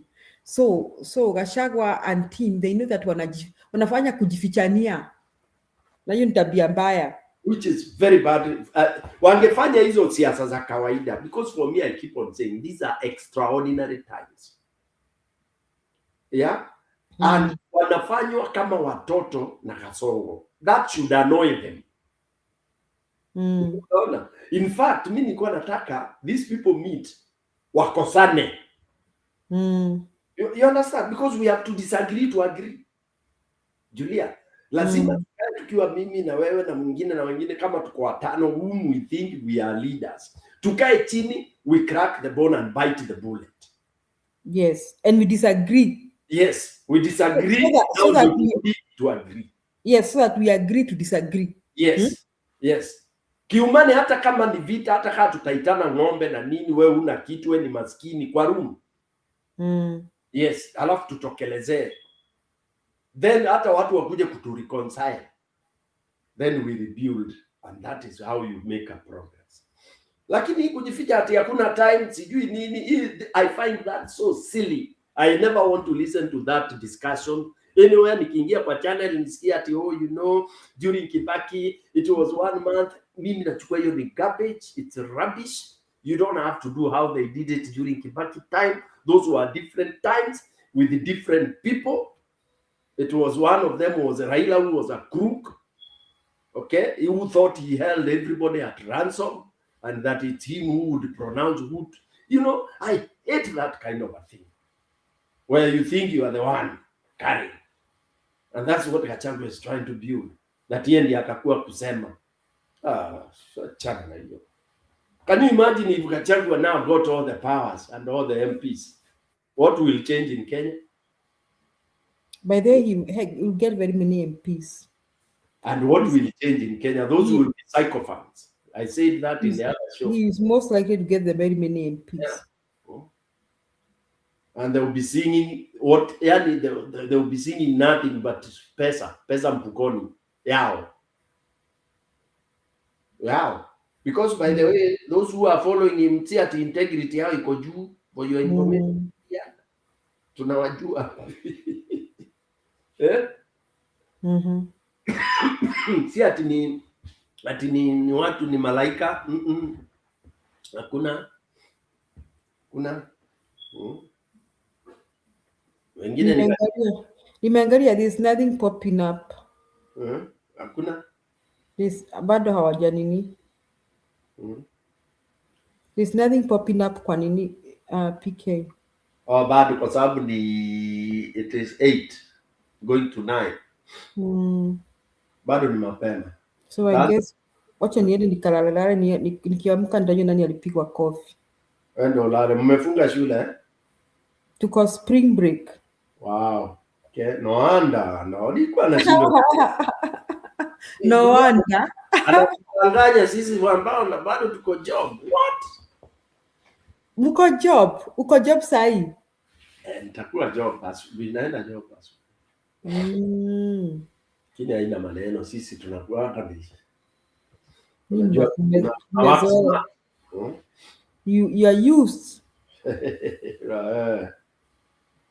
Regenerator anasema Stone, I was taken aback when Gachagua said that the CID officers told him about the oil deal and money.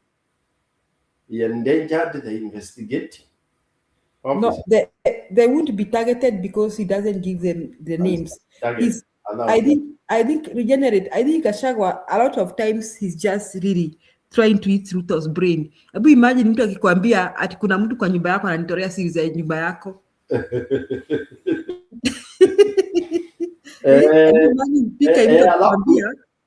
I know PK, I know what is happening in your house. Somebody in your house is telling me everything. Yeah. Ati Ani anasema men sleep for 3 hours at most. That's very true. Pia nilisikia. That's why we die earlier. I mean, I don't want to die earlier on that note. Unajua tuna accumulate. It's true. Unalala 3 hours na unaenda job kabisa hata you go far. Una accumulate tension Una accumulate tension, you think umenini, ukichukua vacation you don't rest. That's why vacation kwanza wa Kikuyu. Wakienda vacation wanaonanga ni hasara. Kikuyus need to work on that. What? Kama kuna mtu apendi vacation ni mkwenga bwana. Mkwenga. Kikuyus need to work on that. Kimya kimwe anahesabu ile pesa anaspend hiyo 1 week. Kwanza anahesabu yenye amespend na yenye haja sanya. Because he's counting, he was supposed to be making money that 1 week. I know we have a facility in Masai Mara. So one time tulikuwa tunachukua statistics kuona locally what kind of, we were not profiling but just a quick sampling. Do you know, tuliangalia client when we were promoting the locals tumedrop prices kabisa. Tunapata a few Wakikuyu hapa na pale, lakini anakuja anakata the stay kama tumeweka 5 tuseme 4 nights at this price. Akishafika anasema sasa nataka reduce to 2 nights. Najua sasa lazima nirudi niangalie kasi bwana. Tunamwambia no, it's locked, it has to be 4 nights. Ati kuna lori inagojea. Kuna lori inatoka Mombasa.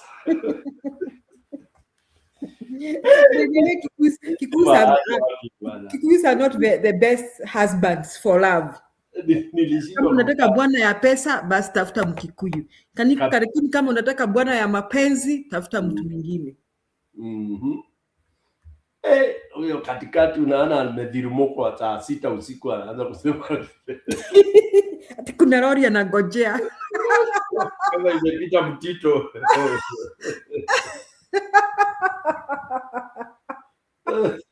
Kinodia.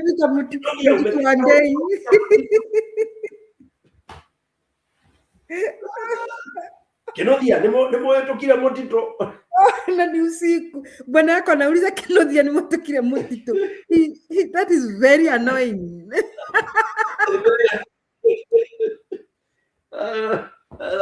Akirudi sasa hata inakuwa hasa ni story nyingine. Ati ni wa mapenzi ni mgani? I'm still at my age, I'm still doing a research.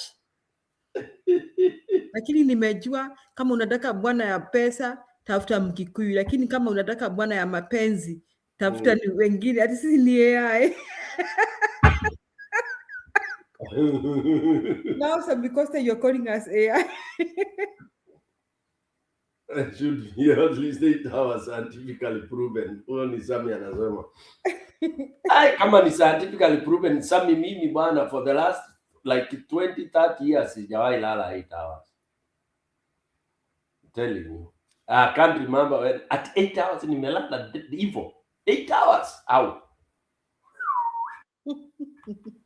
Kwanza kama leave, ikiwa leave kuna time hata sijawahi enda leave like 3 years mfululizo. Hatujaenda leave PK. Hey. No, when I was in Africa.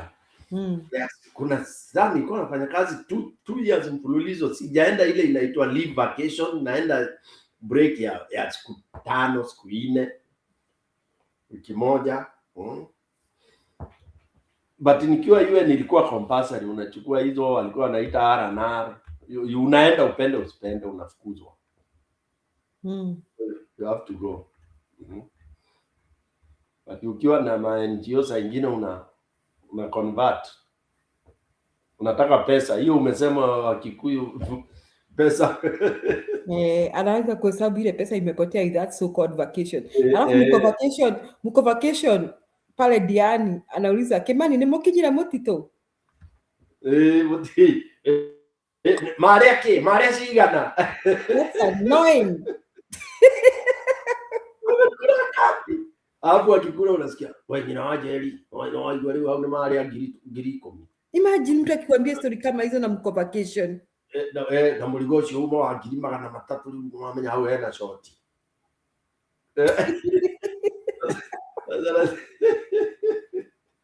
So unaigizwa kwa hiyo mix unaigizwa kwa hiyo pressure yake ya roli na mapesa na polisi.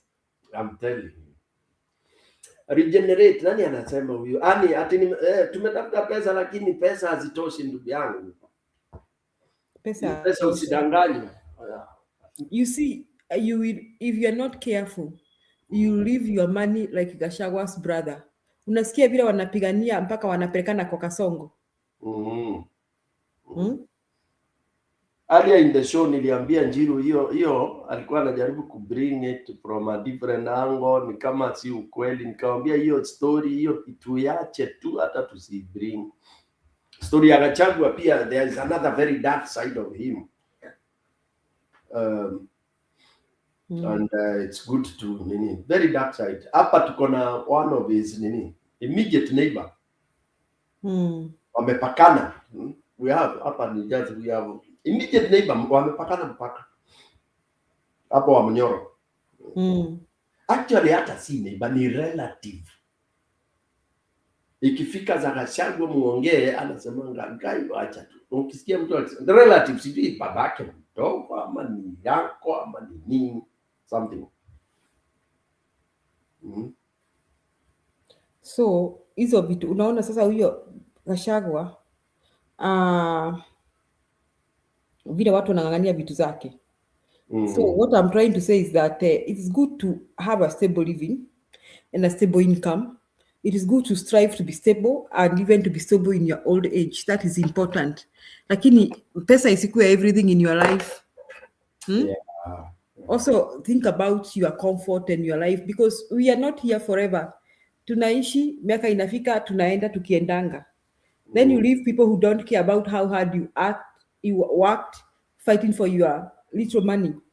And killing each other. And taking each other to Kasongo.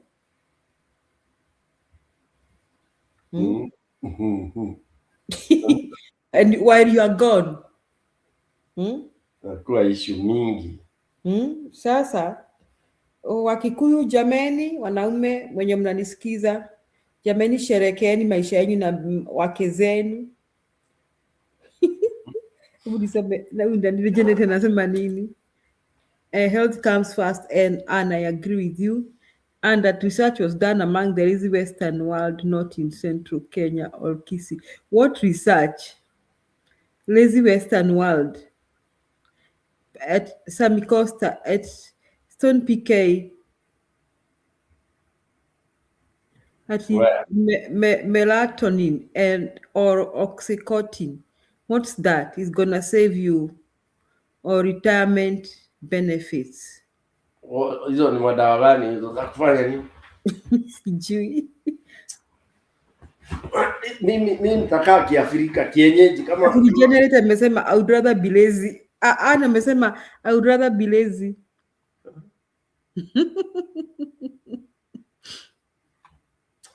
Yeah, it's good to be lazy, bwana. You know when you are lazy, you are happier. What do you mean? It's ironical, but when you are lazy, you are happier. Unajisikianga umetosheka. But you find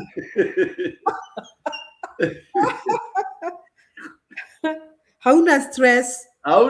Hata unanona ovyo ovyo. Uonangi lazy people vile wananona. Unashanga nini na stress watu? Sasa when you are hard working, mazee, sasa wewe unaamka nini? You are chasing time.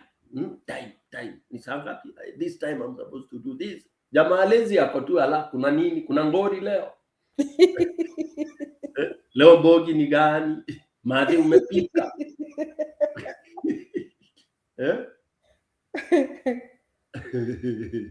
Nawe bado uko na stress kama lori imepita mtito wa ndei.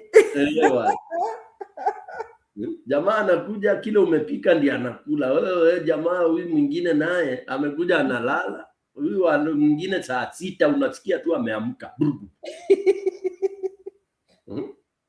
Joroge. Mweku. Ate amdos tuma boy matikire ire thina aya mekatea oiga tutigiuma tutatigite ngirithate au niki mweka mwarega kugera githaka niki acha unikurire mwena uyu ngari no ikuame riu mwia itu ya road block ya mwisho boy akuwe na manada makongo basi no jarie nao acha munene aroiga acha ndaenda kwaria na mdosi twikirire we sasa hiyo wanakudanganya, wanakurusha pesa na hiyo umerushwa hapo, lakini una otherwise una Joroge na ile ndimwirire mukwagirirwo ni kuma ithaa riria matari maramba kiria hau we niki unapiga kelele kwa nyumba saa hiyo ni saa 8 usiku. Bibi yako amelala na anakasirika. Alikuwa sasa halafu ungeshoka au umepoa ni kama mtu ametoka kwa fridge. Kuna baridi unaona kumpelekea baridi kwa kitanda. Baikia kwa kitanda na uko kwa ile nyumba mmejenga huko Ruiru. Ulienda kuongelea balcony. Tumejenga nyumba huko Ruiru na balcony. Uko tule tu balcony tu wanajenga huko kadogo hapo.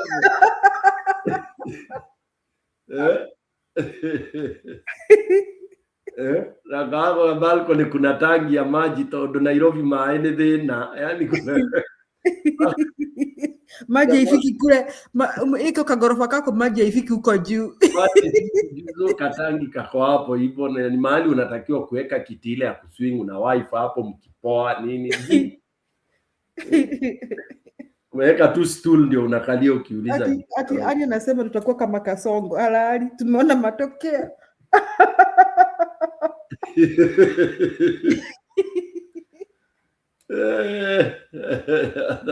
Upata rest.